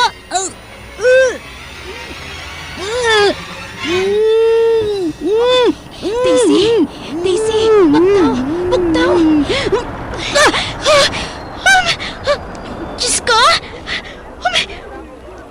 Hindi. Kalawig sang tulog ko ba? Kag nagdamgo ako? Ay, salamat. Salamat kay damgo lang gali. Daisy, ano ba lang natabo sa imo? Wala, Chiska. Okay lang ako.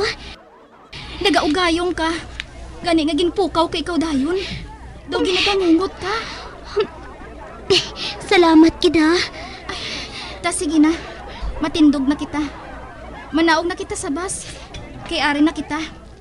Nakaabot na kita sa aton destinasyon.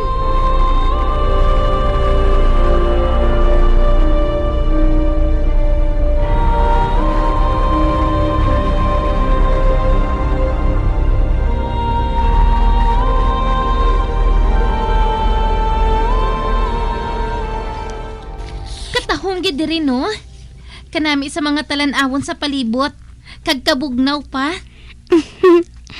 Amo ining ginatawag nga Little Baguio, kag summer capital sang Pilipinas. Husto ka. Apang sunod sa mga sugilanon, ang bagyo ko no, amo ang nagserbi nga puluyan sa mga nagtala nga mga kalag. Ano? Oo. Dason, ginhimo man ko nung bagyo nga hideout sa mga soldado nga Amerikano sang panahon sang gera. Kag madamo ini sang natago nga kasaysayan. Makakulugmat nga kasaysayan. Gani hindi ka tingalahan kun madamo ka sang mabatian nga misteryo sa duog nga ini. Gani wala labot nga ginatawag ang bagyo nga summer capital of the Philippines.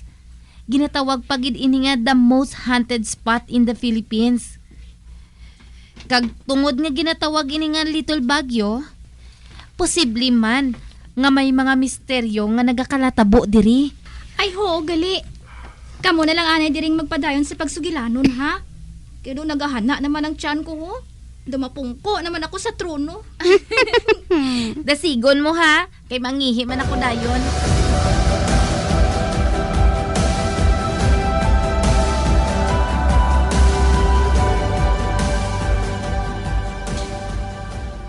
Hoy, Cheska! Tasiga na da! Dali lang. Ano kay kadamo abis ang ginkaon niya kaina nga prutas? Kag kun ano-ano pa nga mga pagkaon? Amo na siguro ang rason kun nga nagsakit ang tiyan niya. Nan, amo na. Kay kadalok-dalok abisimo mo. Kundi naglalain ang tiyan mo. Dali lang bala. Kaya nagakutoy gidi ang tiyan ko. Magulat na kamo sa makadali ah. Dasiga na da. Kay basi kung mabayaan kita karon nga tatlo dere.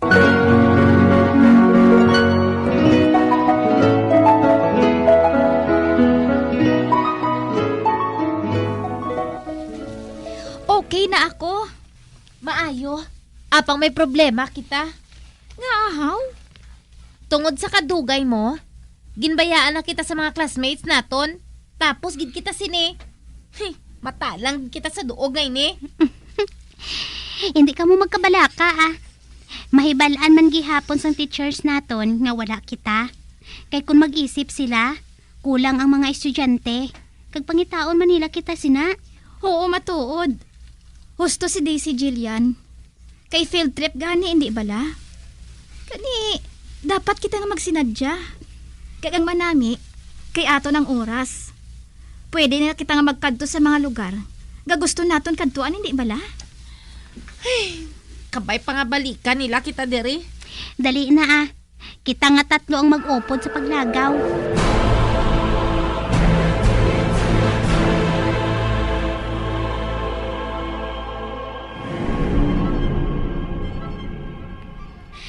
Wow! Katahom tulukon sining botanical garden. Oo, no? Kanami sa mga bulak. Kagang rose ngayon ni oh. Kanami sang iya color. Pwede man siguro ini nga puksion, no? Puksi ah. Galing. Basi ko nakigan ako. Ay sus ah, para isa kabilog. Kani sige na ah, puksi ana. Ati sige ah, puksiun ko na. Argay! Uy hala, natunog ko. Daisy, napilas ka ho? Oh, hala, nagatulo ang dugo halin sa imo tudlo nga napilasan ho. Wala inisang kaso ah. Kagkagamay man lang ni nga pilas. Ay, kalain gidya. Kalain gidya sang dugo. Hoy, Cheska, ano ka man?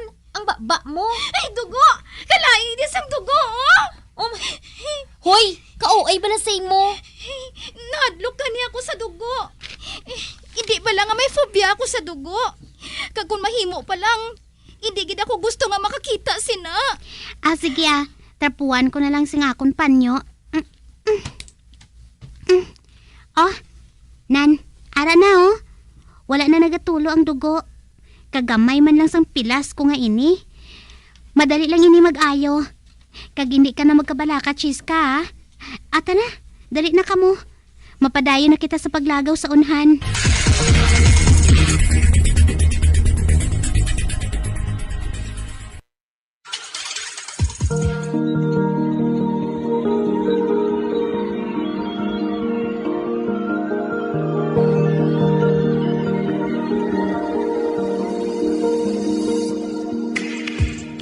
Magabian sa dagarinyo sa pagkamati ang magabatang umagsukong sa itong sugilanon sa itong palatuntunan. Mga misteryo sa kabuhi. Number 1! Bombo Radio Philippines. Patuloy na number 1 sa drama. Fast Paradyo Bombo! Ano ang masaming rason sa pagsakit sang aton tiyan?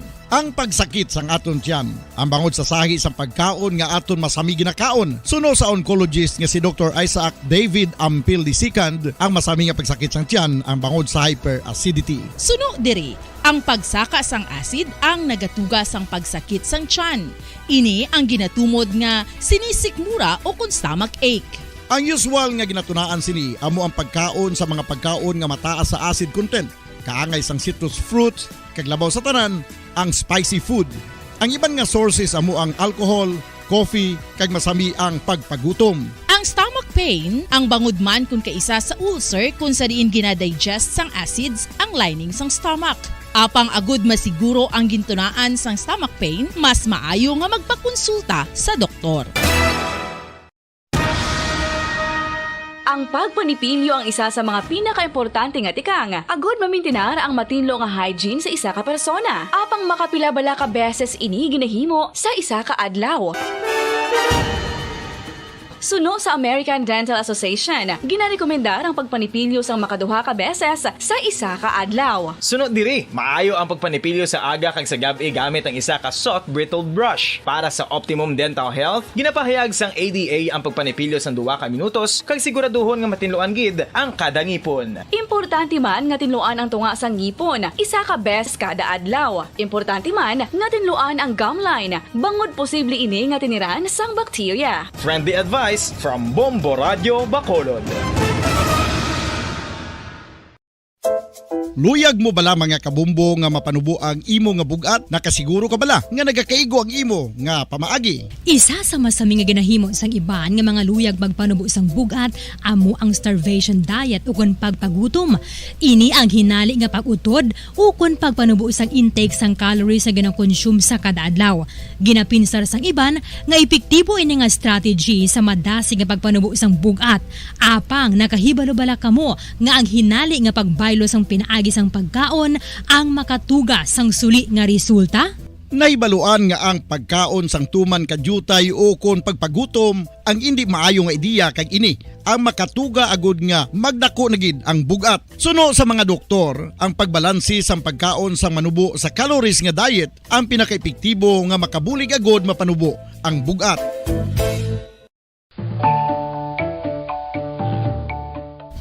Kabumbo, paborito mo man bala ang tambo? Aton hibaluon kung paano ang nutrisyon nga aton makuha sa paborito naton nga tambo. Ang tambo o kon ang bamboo shoot ang manggaranon sa dietary fiber, manubo ang calories kag puno sang essential nutrients. Suno sa pagtuon sang comprehensive reviews in food science and food safety, ang tambo ang bugana sa protina, carbohydrates, amino acids, minerals, fats, sugars, fibers kag inorganic salts. Santo sa pila ka research, ang phytosterols kag phytonutrients sa tambo ang ideal sa pagtunaw sang harmful LDL cholesterol sa lawas. Ang vitamins kag minerals sa tambo ang ideal man para sa pag-improve sang immune system. Ang antioxidants sa tambo ang importante man para sa pagpabaskog sa sulod kag gwa sang lawas. Santo naman sa research ng Journal of Ethnopharmacology, ang tambo ang mayara sang anti-inflammatory kag analgesic o kon pain-killing properties. Madamos ang sahi sa pagpamasahe kag isa na diri ang foot massage. Magluwas sa relaxing feeling nga mahatag sini, nakaibalo-bala ka mo. Nga madamo man ini sa benepisyo sa lawas. Ang pagmasahe sang tiil ang maka-improve sang blood circulation. Bangod nagabulig ini sa pag-transport sang oxygen sa cells sang lawas. Nagapromote man ini sang mas maayo nga tulog. Kag ginabulong ang sakit sa ulo, migraine, sakit sa liog kag likod. Nagapa-improve man ini sang modo kag nagabulig bato sa depresyon. Magluwas diri, ginapabilin sini nga healthy ang tiil kag malayo sa food problems. Bangod gina-stimulate sini ang mga ugat diri kag ginabuhinan ang stiffness kag sakit sa dapa-dapa. Gani mga kabombo, maayo gid sa lawas ang foot massage. Pamangkot, sino sa inyo ang may tanom nga saging nga sab-a sa inyo balay o kun uma? Kagkaangay sang halos kalabanan, paborito man bala ninyo ang sab-a nga saging? Nga wala labot pwede makaon kon fresh, luto o kon bisan hilaw pinaagi sa pagtanok sini. Paborito ini naton nga snacks kun himuon nga banana Q, banana chips, crisp banana fritters o kun turon, namit man ini prituhon plus ginahimo man ini bilang ketchup, banana ketchup. Kag ang luto nga sab-a ginalunod ini sa mga potahe kaangay sang pochero. Yum yum. Well, sa mga utod naton dira nga hindi kumpleto ang ila adlaw kung hindi makakaon sang luto nga saging nga sab-a, good news! Bangod tuman kadamo gali ang makuha naton nga benepisyo sa pagkaon sang sab-a nga saging. Ang saging nga sab-a ang mahimo matawag Cardava banana. Gina-classify ini botanically bilang Musa acuminata ex balbisiana, isa ini ka hybrid cultivar nga native diri sa Pilipinas. Ginatawag man ang sab-a bilang praying hands, bangod daw kaangay sang mga kamot nga nagapangamuyo ang kortes ni. Yari ang pila ka mga surprising health benefits nga mahatag sang sab-a nga saging. Number 1, manggaranon sa potassium ang saging nga sab-a nga kinahanglan sa aton lawas para sa pag-function sa mga nerve cells kag muscle cells. Kalakip na diri ang aton nga korason. Mas sa minaton mabatian nga kun daw malupog ang isa ka tawo, bangod nagapalang luya ang iyang nga mga tiil kag tuhod, ginapakaon ini sang sab-a nga luto, ang Cardava banana. Naghatag man ini sang mineral nga importante sa pag-regulate sa aton blood pressure, fluid balance kag makapaayo man sa aton nerve and muscle function. Uy, agud nga mapaiway ang pagbatsyag sang muscle cramps kada tapos exercise, magkaon sang saging nga saba to avoid cramps. Manggaranon man ang saging sang vitamin C kag B6. Kalakip na ang magnesium, potassium kag magnesium rich nga saba banana makabulig sa aton lawas to regulate healthy heart rate besides lowering blood pressure. Ang isa ka tawo nga palakaon sang sab-a nga saging nagalubo ang risgo nga magkabalatian sa korason. Sa karon nga may pandemic, mapuslanon gid ang pagkaon sang sab-a nga saging bangod napamatud-an nga makapaboost ini sang immunity bangod sang ginaangkon nga high concentration sang vitamin C. Sa pagpamahaw kun aga upod ang pagkaon sang saging, makapa-kickstart ini sa aton nga immune system kag makaamlig sa aton nga lawas batok sa mga infections, dala na ang pagpabakod sang antioxidant sa aton nga lawas. Gani wala labot sang apple, mahimo man mahambal. A banana a day keeps the doctor away and does your body a bunch of good. Makapila ka beses kung magpangapisa sa kadlaw, maghinay-hinay lang sa pag-inom sang kape bagod may ara ini sa hindi maayo nga epekto sa lawas. Apang paano bala mibruan kung masobrahan na kita sa kape. Nahibaluan nga ang 400 mg sang caffeine o kung kapin-apat katasa sang brewed coffee sa isa ka adlaw ang makabig pa nga safe para sa pila ka mga healthy adults. Apang Radyo Bacolod. Number 1! Basta Radyo Bongo. Patawar ako.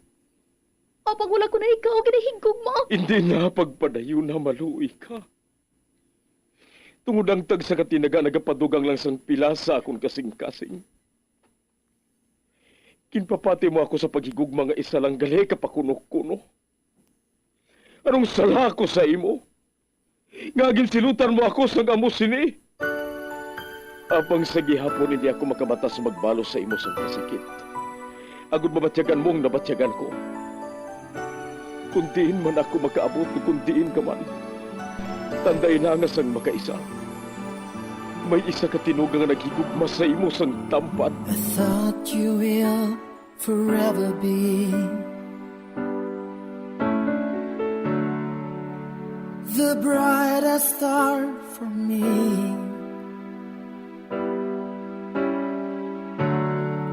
And I promise I will stay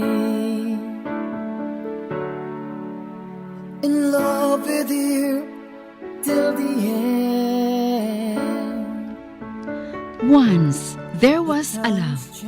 Sa tag sa kakabuhi sang tawo, kag sa tag sa kabahin sa iya kasing-kasing, may isa ka handumanan nga matahong, masadya, masakit, kag makahalamot nga durot sang paghigugma.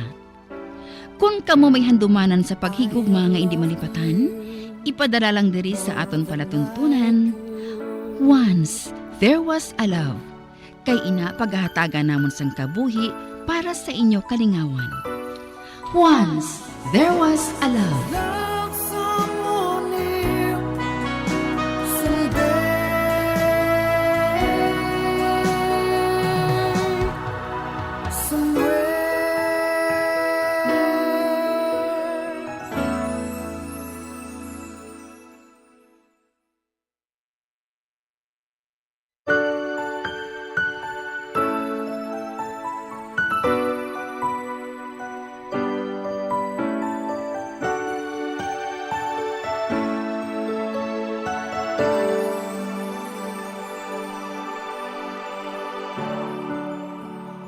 Thought you will forever be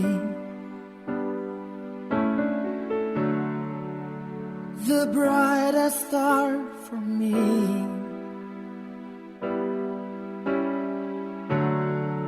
And I promise I will stay in love with you till the end. Kamusta naman mga palangga na mga tagparamati? Sa simana nga ini, isa naman kasulat ang aton nga basahon. Kag ini naghalin sa isa naton kasuki sa kahanginan nga nagapatawag lang sa ngalan Verna. Pareho sang iban, may kasaysayan man sa paghigugma nga gusto niya nga handurawon paagi sining panatuntunan. Mataas iya handom sa kabuhi. Sa iya ginaobrahan, may kaupos siya nga ihinagol anatoy kay Jomar. Isa kaadlaw sina sa pagsugod gid sang kasaysayan ni Verna nga iya man ginpasakop kagaton man hatagan sang kabuhi diri sa aton panatuntunan. Once there was a love sa kasaysayan. May duha, kakasing-kasing. As my life goes on, I know I will love someone new someday.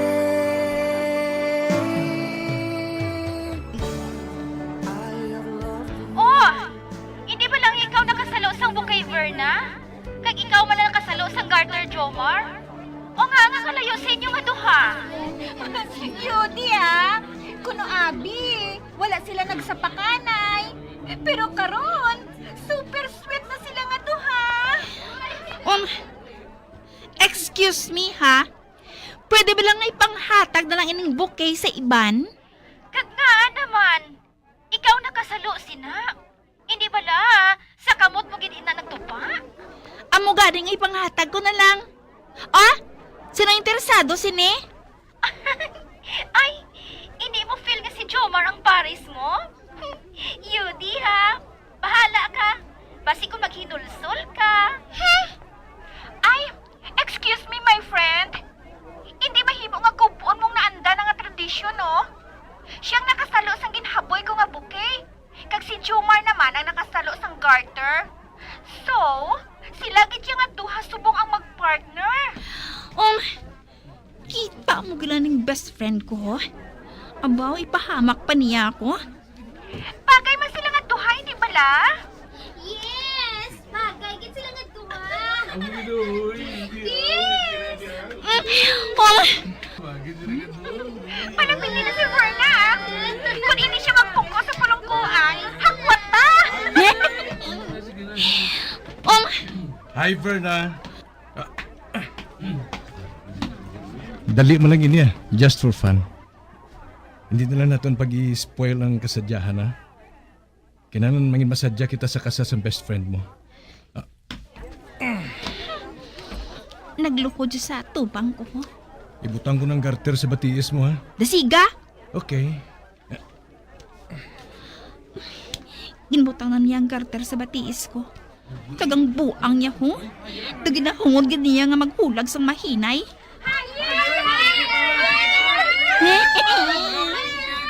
Nakabati ka? Hire ko no. Lambutong ko na lang ini sa paa. Tama na na ah! Okay.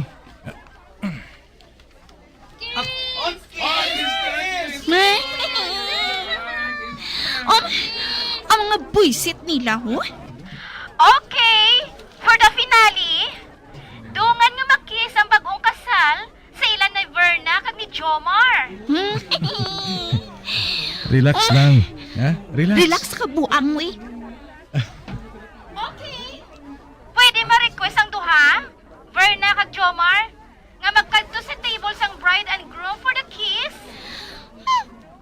Dali na. Dali na, Verna. Ambot. Okay. Get ready. Get ready na. Picturean gid ya? 1, 2, 3. Kiss!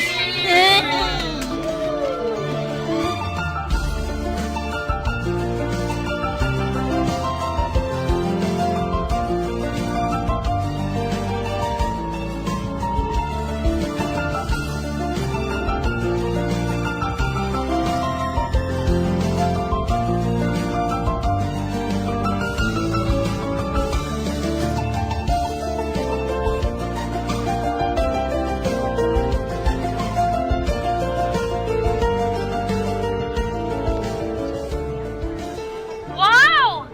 Kiligin ang tanan sa kiss ang duha, Verna kag Jomar. Isa pa! Verna, amiga? Okay pa? Ito ano, nakabati ka? Isa pa ko no. Nag-request sila. Baka ulugot. Matapos lang ni. Mahalin ko na dayon niya. Mabiya ako sa reception ngayon ni.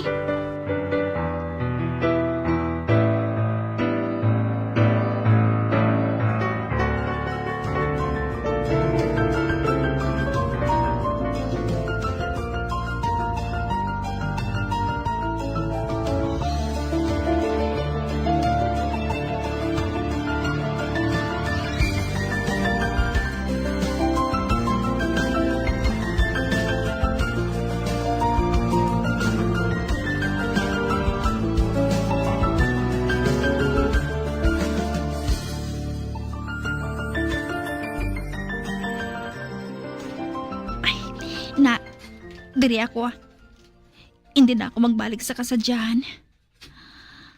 Ay, kanami isang best friend ko Napahamtang na gid siya. Nakakita na siya sa iya forever. Ako ay sana ko pa makita ang Prince Charming ko. Pero kung tani, super rich man, kasabong sang bana ni Bea. Parang bisan hindi na ako mag-obra. Masarangan niya ako nga buhion. Ang mama ng pamilya ko. Kag siguruhon ko gid na. Tinguhaon ko gid. Nga malambot ang nahamtangan mo subong Bea. Pero, do kay posible man nga matabuin Paano ko ba na malambot ang lalaki nga ginahandom ko? Paano ko siya masalapuan? Samtang diri lang sa obrahan ko nalibot ang akon kalibutan. May mga gwapo matuturista na nagakadto sa dog ngayon Ugaling, nagakadismaya kuya. Kaya kung hindi sila nabilong sa third sex, may mga asawa na. Kag-isa pa, hindi ko man type ang mga foreigner Bisan pa nga, gusto ko nga makapamana ako sa manggaranon. Siyempre, 100% Pinoy gidyang gusto ko. Hindi ko gihapon pag-ibaylo ang namatan ko nga tradisyon kag kultura. Kung kaisa, do gusto ko nga magkadto sa Manila. Para nga dito ko pangitaon ng akong kapalaran. Ugaling, nag-enjoy man ako sa akong trabaho diri sa resort Kanambis ang feeling nga may ginauyatan ka nga otoridad. Kaglaing di ang feeling kung may masagop ka nga nagakalumos. Feeling ko, do si Wonder Woman ako. Man. Gani amoy na. Nagakanogon kuya magbiya sa trabaho ko bilang lifeguard. Diri ko na lang hulaton sa lugar nga ini ang Prince Charming ko Kana kay balo ako, nga maabot gid siya. Himali ko man niya no. Basi buwas, o kung sa madason nga buwas, makilala ko ng lalaki na makapahalipay sa akon. Basta, hindi lang ako magkataka sa paghulat Uy, hinali ko naman nga nadumduman si Claro. Siya ang unang lalaki nga ginulat ko. Ginulat ko siya nga pangaluyagan niya ako. Ang laam ko sang primero. Kung may pagtamod man siya sa akon. Tugod ba sami ko siyang madakpan nga nagatulok sa akon. Kamay nang gaon siya kung nagapakighambal sa akon. Gadi ka hindi akong type niya. Wala gid ako sa ginalungong. Ang nag-aayuhay na gadi sila yan ni Bea. Ari naman. Hindi ko naman mapunggan nga maghibi. Pahiran ko mga luha ko Kay basi bala kung may makakita sa akon. Or basi kung pensaraw nila nga wala pa ako naka-move on sa halok ni Jomar. Kung si Bea, wala ko pa siya nag-greet kay ina. Tugod na palibutan siya sang iya mga kaabyahanan, kag pamilya. Kag sa di pa makuha sa dughan ko ang guilt natungod sa akon. Jutayan lang nga wala madayon ang kasal nila ni Claro. Ay, bada sige nagabalik sa huna-huna ko ang hitabo sa nakaligad.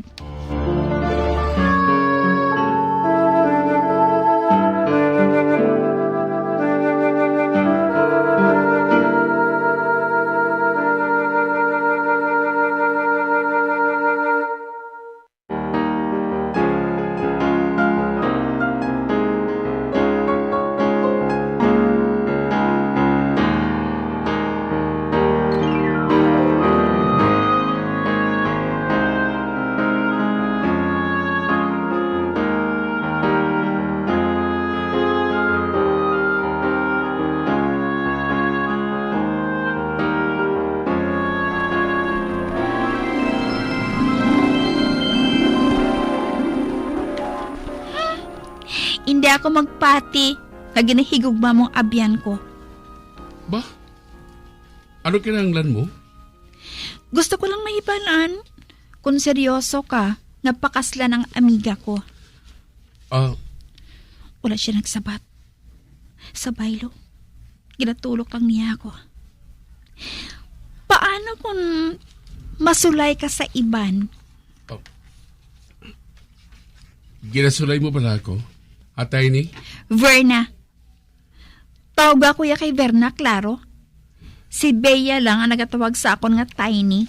Nga wala mo ginasabat ang pamangkot ko. Ha? Are you seducing me? What if I say yes? Oh! Nga nang kadlaw ka. Nakaibalo ba sa ng amiga mo sa ginabuhat mo ngayon eh? Hmm? Well, gusto ko lang tilawan kung ano ka-faithful sa iya. Kag pwede mo man mabinag-binag nga ako galing babae nga Maka ano? Makapalipay sa imo. Mahal mo bala ako, Tiny? Lain ang gusto sang sa mahal. Amo bala silang rason kung nga gusto mo ako? Tugod ako ang mahal sa best friend mo? Gusto ko ikaw nga agawon sa iya, Claro. Ma, nagpalapit siya sa akon. Naginunyatan ang baba ko. Hindi ako makatulog sa iya. Look at me. Oh. Ano sa mga kilabatyag mo? Samtang ginpalapitan ko ikaw. Kwan. I love you so much. Apang malahanon ka man sa amon. Kagangad mo namon nga makakita ka man sa lalaki nga para sa imo. Gusto mo naman nga magmaripayon kay. Ay, sorry. I'm sorry. It's alright. Please. Hindi na lang pag-isugad kay Bea ang ginbuhat ko ngayon ha. Makahuluya eh. Ang maay pa siguro, ma-resign na lang ako. No. Klaro. May salig gihapon ako sa imo. Sugod subong, i-assign ko ikaw bilang head sa mga lifeguard.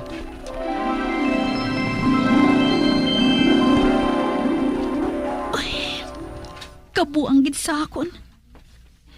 Kag salamat man. Kaginto man ni Clarong ginpangako niya sa akon. Ngayon din niya ako pag-isugid kay Bea. Hindi niya pag-isugid ang ginbuhat ko ang kabuangan.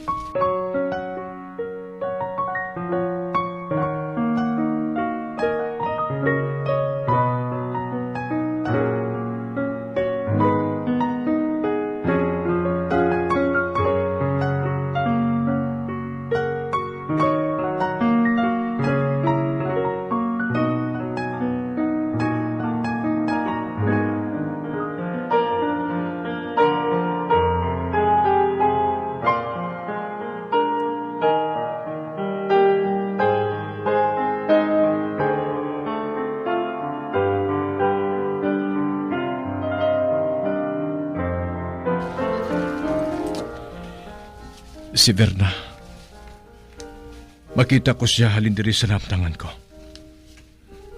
Oh, makagalan niya't gid ang kurti sa lawas niya. Kagang niya sex appeal, amo gid ang makapukaw.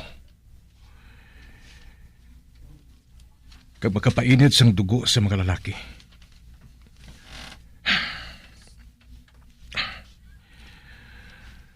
Kung natabuan lang nakatuon siya o kung nakalapak man lang siya sa kuleyo. Pwede kong tani siya nga paintrahon sa beauty contest. O galing lang. Perfect ba to ng tagway niya kag tindog? Apang kulang naman siya sa edukasyon.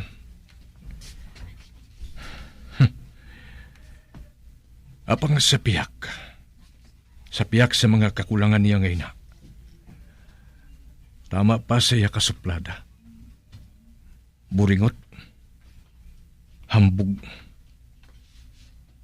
Kagrabe pa magmata-mata sa pariyo niya. Wala man sa malain ko mangin ambisyosa ka. Apang sa mga tipos ng babae nga amo sinat. Buhaton ng tanan para lang mag-success sila sa kabuhi.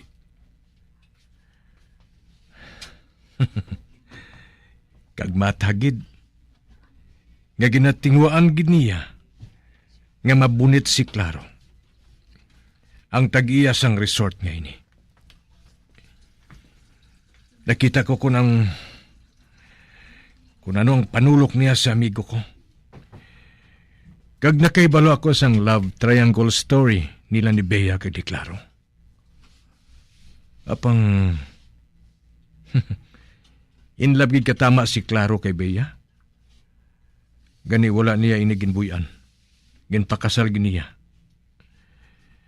Kung pinsaron gid, mas dako ang labaw ni Verna sang sa kay Bea. Kung pisikal lang dagway ang basihan. Apang maalam, mapinalanggaon, kag low profile si Bea. Kag baliskad tanan sa ginaya ni Verna nga ginaangkon.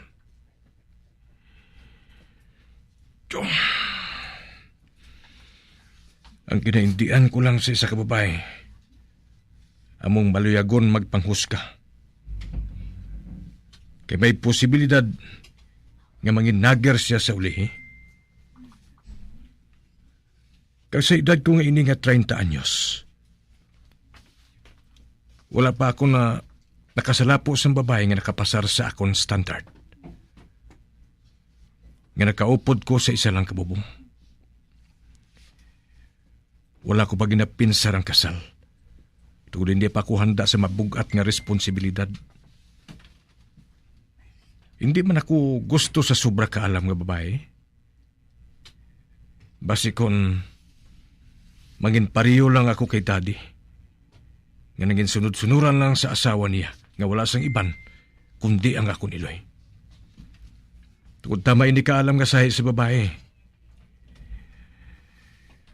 Kag para lang nga makapalagyo ako sa kadominante ni mami, nagbakasyon anay ako diri sa resort ni Claro.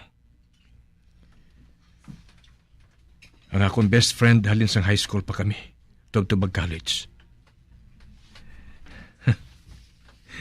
Kag nakahibalo ako, nga kinahanglan niya ang dugang nga lifeguard, gani nag-apply ako.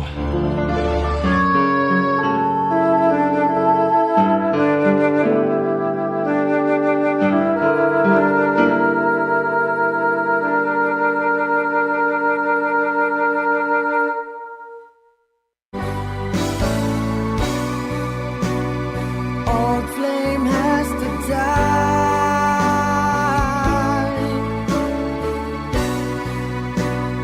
No more tears to cry. Never cry.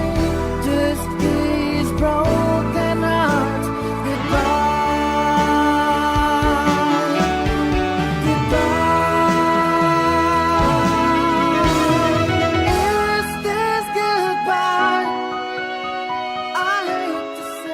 Mga biyan, sundagin ninyo sa pagpamati ang mga kasugpon sang kasaysayan ni Verna nga iyaman ginpasakop kagaton man ginatagan sang kabuhi diri sa atong pratuntunan. Once there was a love sa kasaysayan. May duha, kakasing-kasing. Direksyon Marnie Mungkal.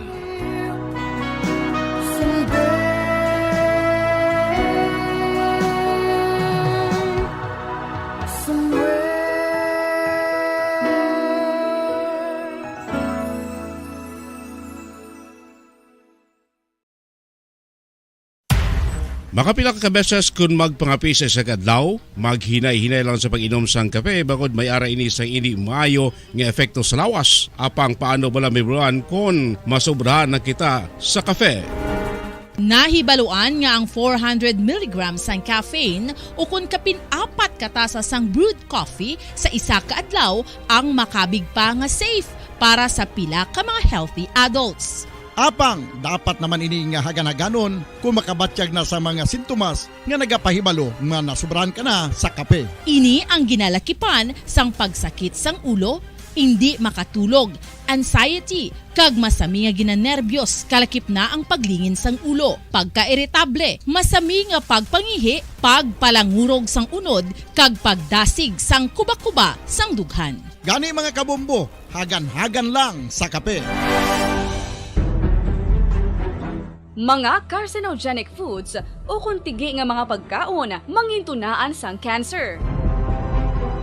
Nakahibalo bala kamo nga ang mga tigi o kung sunog nga parte sang pagkaon kaangay sang barbecue kag inasal makabig nga carcinogenic o kung mangintunaan sang pagtubo sang cancer sa aton lawas. Kung naghambal kita carcinogen o kung carcinogenic, amoy ni ang substance, radionuclide o kung radiation nga nagapapromote sang carcinogenesis o kung pagporma sang cancer.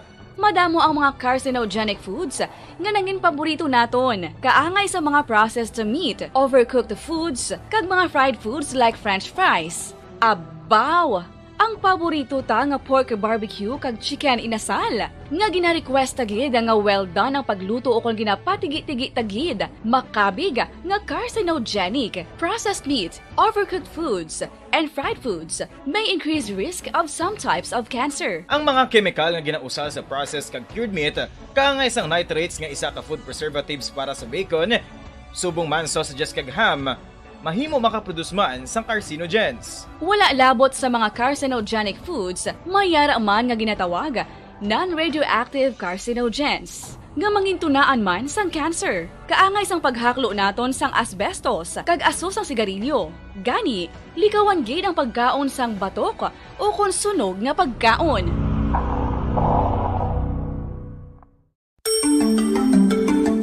Matapos nga nagbalatian ang bugo sa kalibutan dulot sang coronavirus disease, isa naman sa karon kabalatian ang bulos sa ginakahadlukan worldwide. Ang monkeypox. Ano ang ginatawag na monkeypox? Well, sunod sa World Health Organization o kung WHO, ang monkeypox ang isa ini ka infectious disease nga dulot sang monkeypox virus. Kung maghambal naman kita monkeypox virus, isa ini ka orthopox virus nga mo ang ginatunaan sa mga sintomas nga daw kaangay sa smallpox apang less severe. Ang monkeypox ginakabig nga less contagious kag mangintunaan sang less severe nga mga balatian kung ikumpara sa smallpox. Simuloan nga ang smallpox na eradicate na ini sa tung 1980 apang ang monkeypox nagapadayon nga nagaduging sa mga kapungsuran sang Central kag West Africa. Sa karon, mayara duha ka distinct clade ukon subtype, ang West African clade kag ang Congo Basin clade nga amuman ang ginatawag Central African clade. Ang monkeypox ang ginakabig nga zoonosis. Ukon isa kasahi isang balatian nga naghalin sa mga sapat padulong sa humans. Mga sapat kaangay sang squirrels, ilaga, amo kag iban pa. Human to human transmission is limited. Monkeypox is transmitted to humans through close contact with an infected person or animal or with material contaminated with the virus. Base pa sa key facts ng World Health Organization ukon WHO nga ang monkeypox virus mahimo ini matransmit ukon malaton sa iban pinaagi sa bodily fluids, lesions sa panit ukon Bacolod. Number 1! Basta Radio Bumbo. When I'm dead, my dearest, sing no sad songs for me. Plant down no roses at my head, nor shady cypress tree. Be the green grass above me when flowers and dewdrops wet. And if you will remember, and if you will forget. Recuerdos, mga handumanan, nga ginkalimtan apang nagapanagilot sa kaisipan. Agud buhion ang mga hitabo.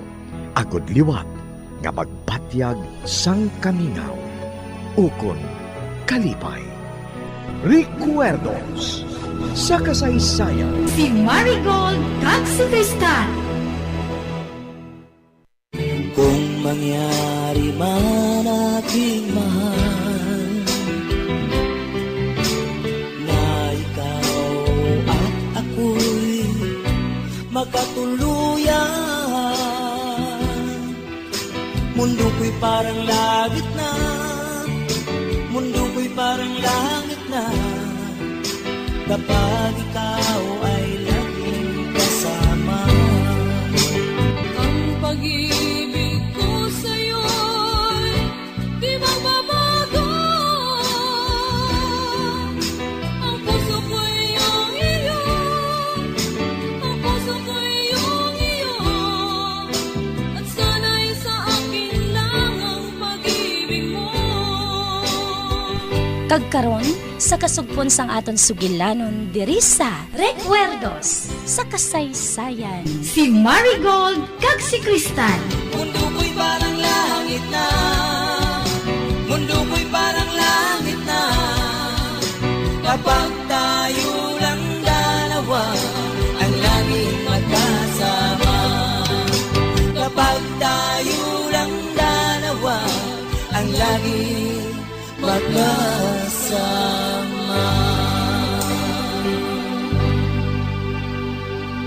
Ang ngalan sang nobya ni Elias, amo si Persisli. Sang nagpahibalo ini nga maabot sakay sa barko, nagsugod sa pagpaubra sang balay si Elias para sa yanubya nga si Persisli. Maabot siya sa una nga simana sang Hulyo. May nabaton ako nga sulat halin sa iya. Kag patod nga maabot siya sa pitsa nga ina. Kag sang nagligad sina nga gabi, nakimot ako sang iyagin siling. Tungod wala ko man makita ang yanubya nga nagabot. Nagsiling siya sa akon nga may abilidad siya. Isa ka gift. O kung hindi gani isa ka sumpa. Wala siya makaibalo kung sa diin sina nga duwa.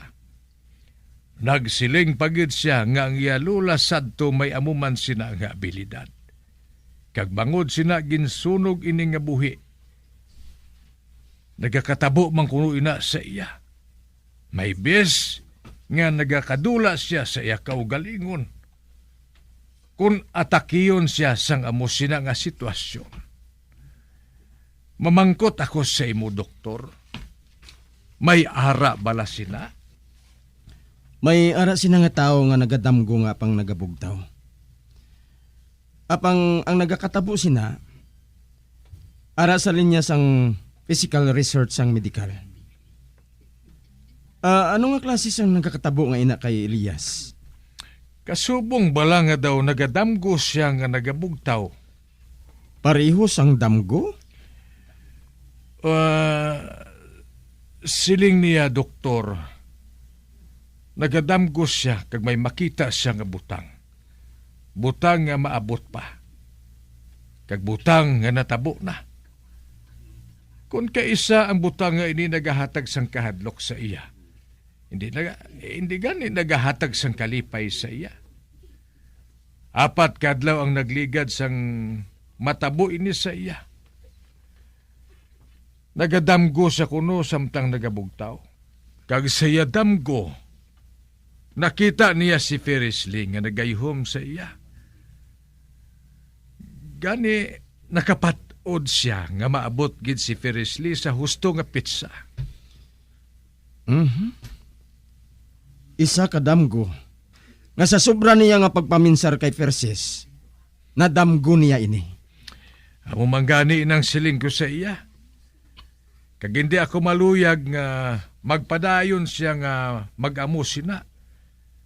Nga nagapati sa daw hindi mapatihan. Siling ni Elias wala man sa kuno nagadamgo. Kag suno sa iya, hindi na siya maluyag nga hambalan pa namon inang abutang.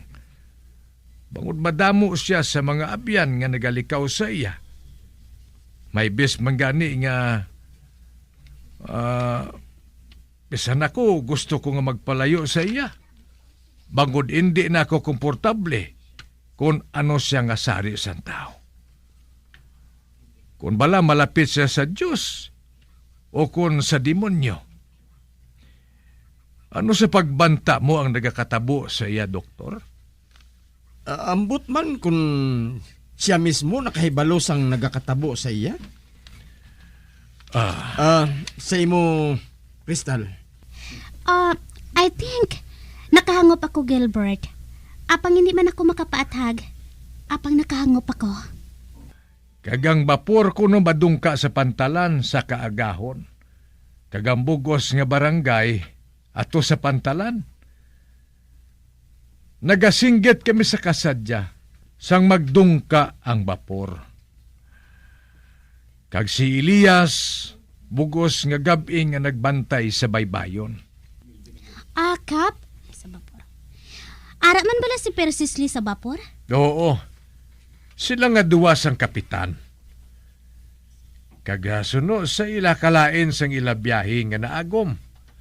Madamo nga bagyo ang ila nasugata. Naubusan sila sang provisyon. Pero nakaabot gid sila sa katapusan. Sang manaog si Persis Lee sa bapor, ginhakos siya ni Elias. Mga tao naguntat sa pagsinggit. Naghilibi sila sa kalipay, kag naghibi man ako. Pero madugay na sadto ang hitabo nga to. Pila ka tuig na ang nagligad. Matahuman bala si Persis Lee? Hindi ako makasiling kung matahom siya. Matahoman siya o kung hindi, wala ina sang kabilinggan. Pero mawili ka kung magtulog ka sa iya. Matahom ang iya buhok, nga color brown. Makinis ang iya panit.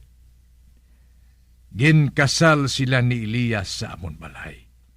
Pagkatapos, gindulong namon sila sa ila balay. Ang balay nga ini, among saksi sang ila kalipay nga duwa.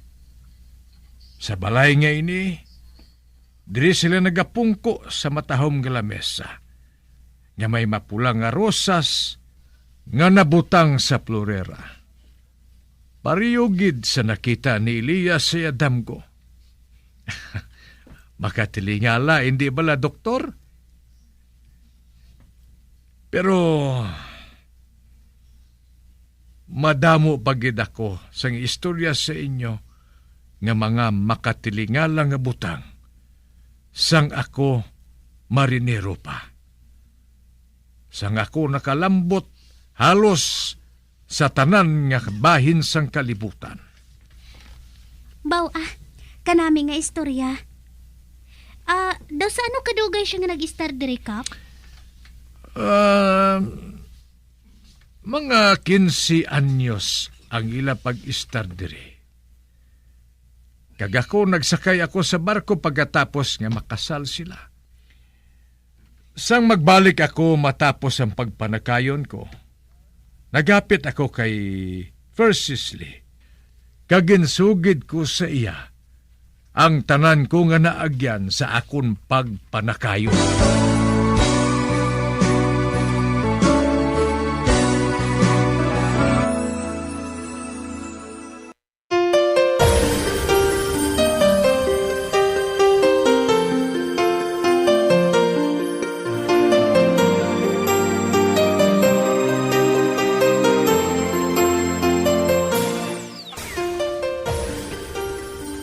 May nakita ako nga nagalakat sa banas pakadto sa aton.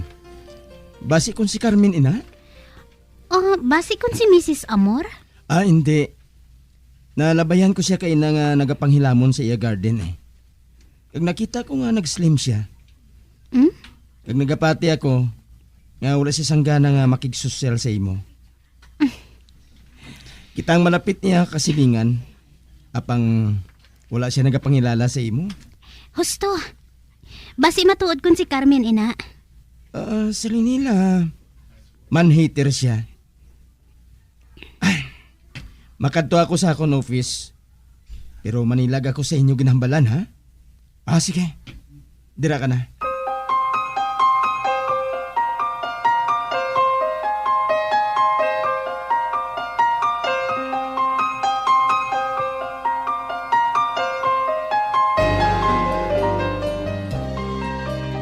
Hello?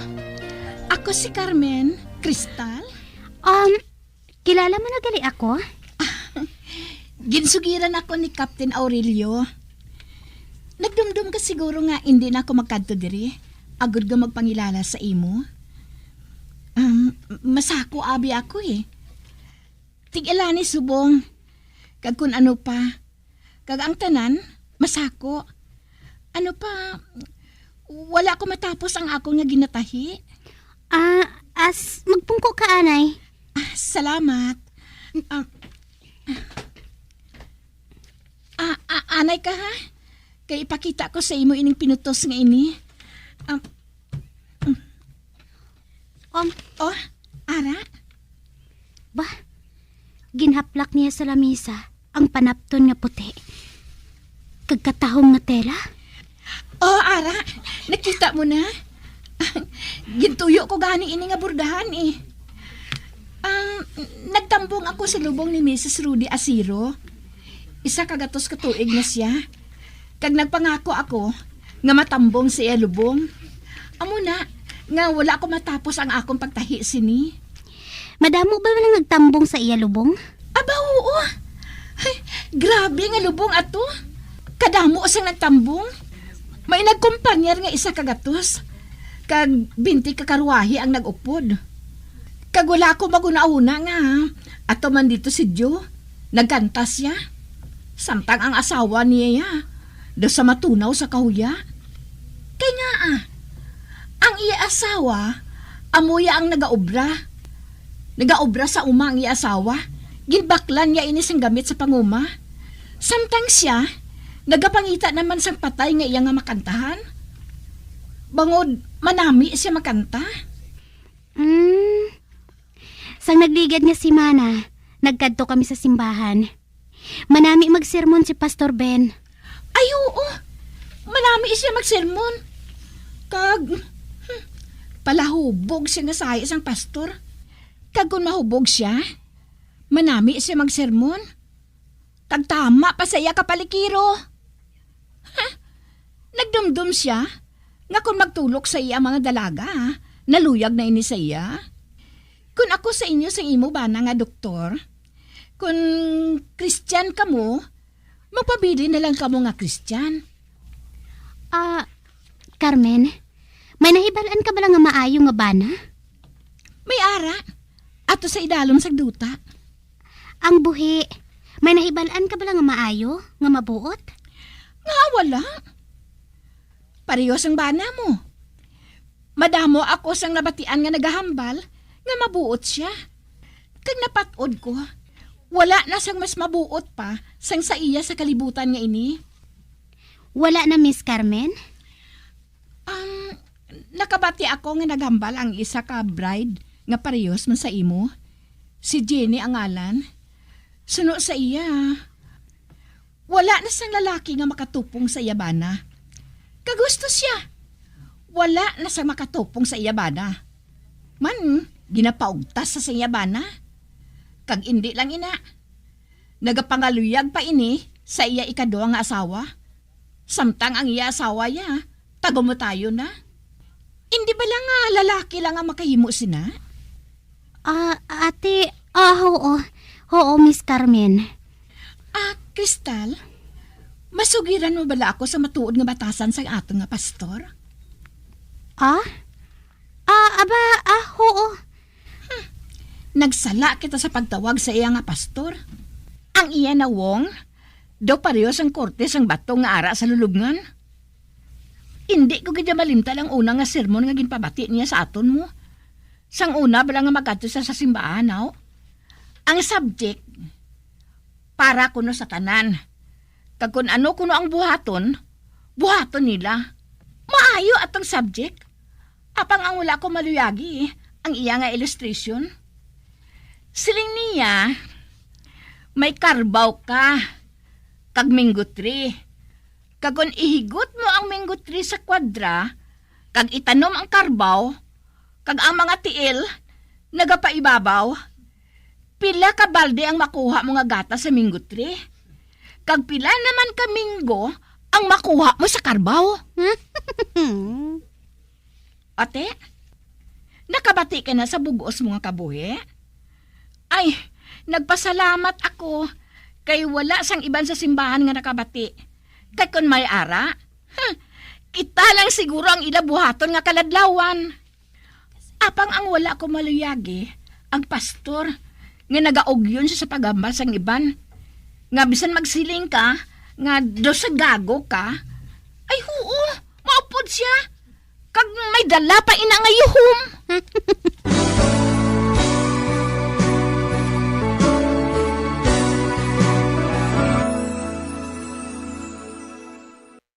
Kung mangyari man aking mahal